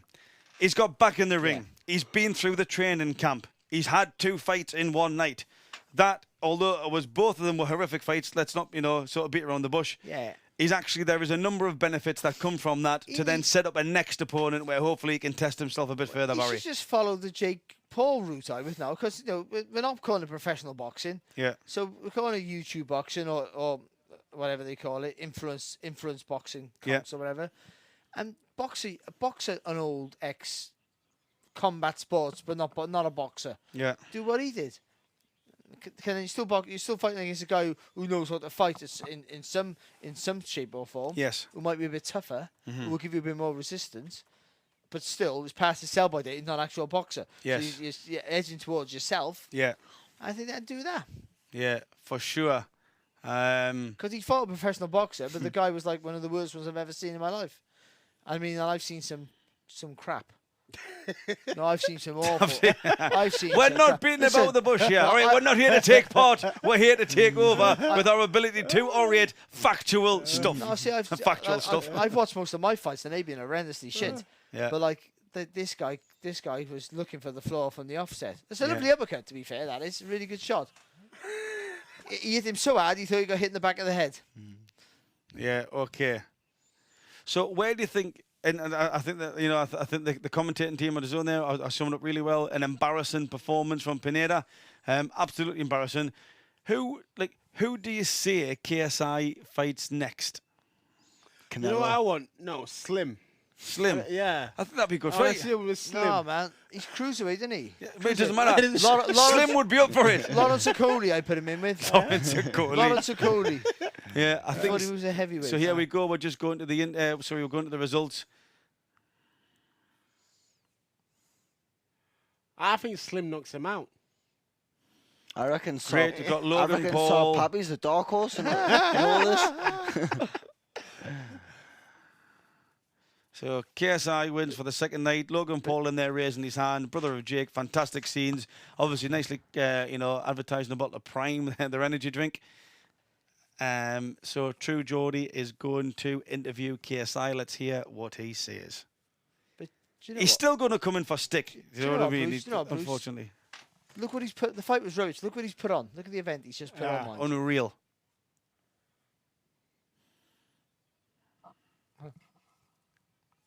No. No. No, mate, not really. Yeah, so not your fault, KSI, mate, but no, not at so all. KSI is just trying to nick Joe Laws's line there. Yeah, you're not entertained, and no, we're not really. It's KSI saying you talk the talk, you walk the walk. Let's see if True Geordie holds on to account for the caliber of opponent.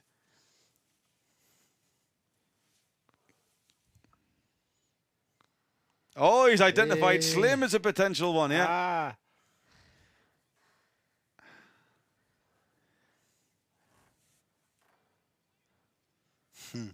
He's just calling out Andrew Tate. No, that's a bad idea. He's calling out Tommy Fury, Andrew Tate, Slim. Brilliant.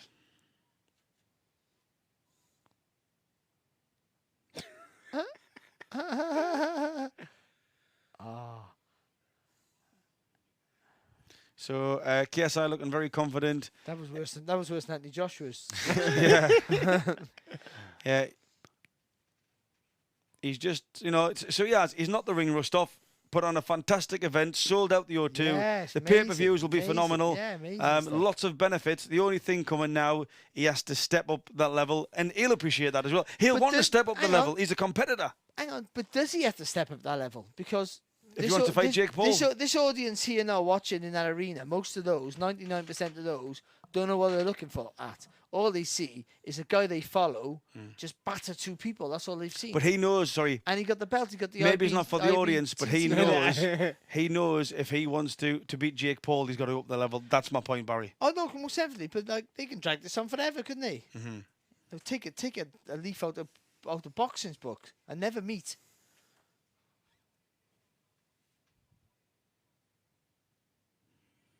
So Logan Paul just give him some props there in the ring with him. I'm not sure what belts he's got, but they're very shiny and lovely. It's a belt. So that's what we've got. That is the end. Is anybody going to jump in? I was expecting 2 belts. Yeah, 2 belts. Conor McGregor, the double champ. The champ. Two The belts. champ does what the champ wants. Yeah, that's what I'm talking about there. Yeah, good stuff. Fantastic to see KSI back in the ring. All right, guys, so just to start bringing that to a conclusion then. I think we're all agreed in the caliber of the opponent wasn't great. If you were KSI, Barry, what learning, what feelings would you be taking away from that? Well, euphoria, because the event and the occasion and the crowds and all the rest of it that he's done off his own back. Yeah. Is phenomenal. And most professional boxers can't do that. Yeah. And certainly, there's a handful of British professional boxers that could fill that out too on their own. Pretty much what he's done. Yeah, yeah. And he's put it on, and it was a relatively I'm a boxing purist, so it was a relatively entertaining night, except for his fight. Yeah. That's not his fault because the opponents were rubbish. But some of the other fights were lower level, but they were quite good to watch, enjoyable to watch. A couple of them, a couple of the fighters on, and you thought they ain't too bad. Actually. Yeah, they can have a go. Yeah, they're not going to do anything in the boxing world, but they ain't too bad, and you would watch them again. Yeah, for sure. Okay, Mark, what about you? No, definitely he's put a great show. I don't think he could have done any better. Barry said there, he just sold the whole crowd there, which is not easy to do as a fighter, and he's doing that. So Yeah. props to him. Yeah, Joe, what's your final thoughts? You know what? I know there's some good boxers who can't even sell out your call, and they've just sold out the Auto Arena and they put on an entertaining show. And like Barry was saying, I would say 90% of the fans there aren't boxing fans. Them aren't looking to see boxing finesse. Them are looking for entertainment, a scrap, and to get pissed. Yeah. You know what I mean? Yeah, for sure. Yeah, so- and it works. That's your fan. I've been to a few of his shows, actually. I've commented on a few of his fights. Fantastic. Okay then, guys. So we'll bring that to an end. Thank you very much for coming onto the stream. Again, big thanks to our partners, GiveMeSport, as well as Blockasset. And like I say, if you do want to find out more about the crypto NFT community and the opportunities, like I say, we've had Ian, the future Gary, on here tonight, Darren, the Gorilla Till, coming on here. Those are the type of athletes who you can connect with and potentially, win those prizes, to have those events and activities with that type of level, the apex level of athletes that are on Blockasset's roster. So head across to that website. But from me, Believing Bruce, it's definitely been an entertaining night. Yeah, it's definitely been an entertaining night. Hopefully KSI is not the ring rust off. Hopefully, he starts up on those levels so that we can get that competitive, that fight that everybody wants, KSI versus Jake Paul. So from us here on the live stream, thanks very much. We'll speak to you soon.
Hello. Gucci, allure. Let's go, guys. Blind box, but block. Money block.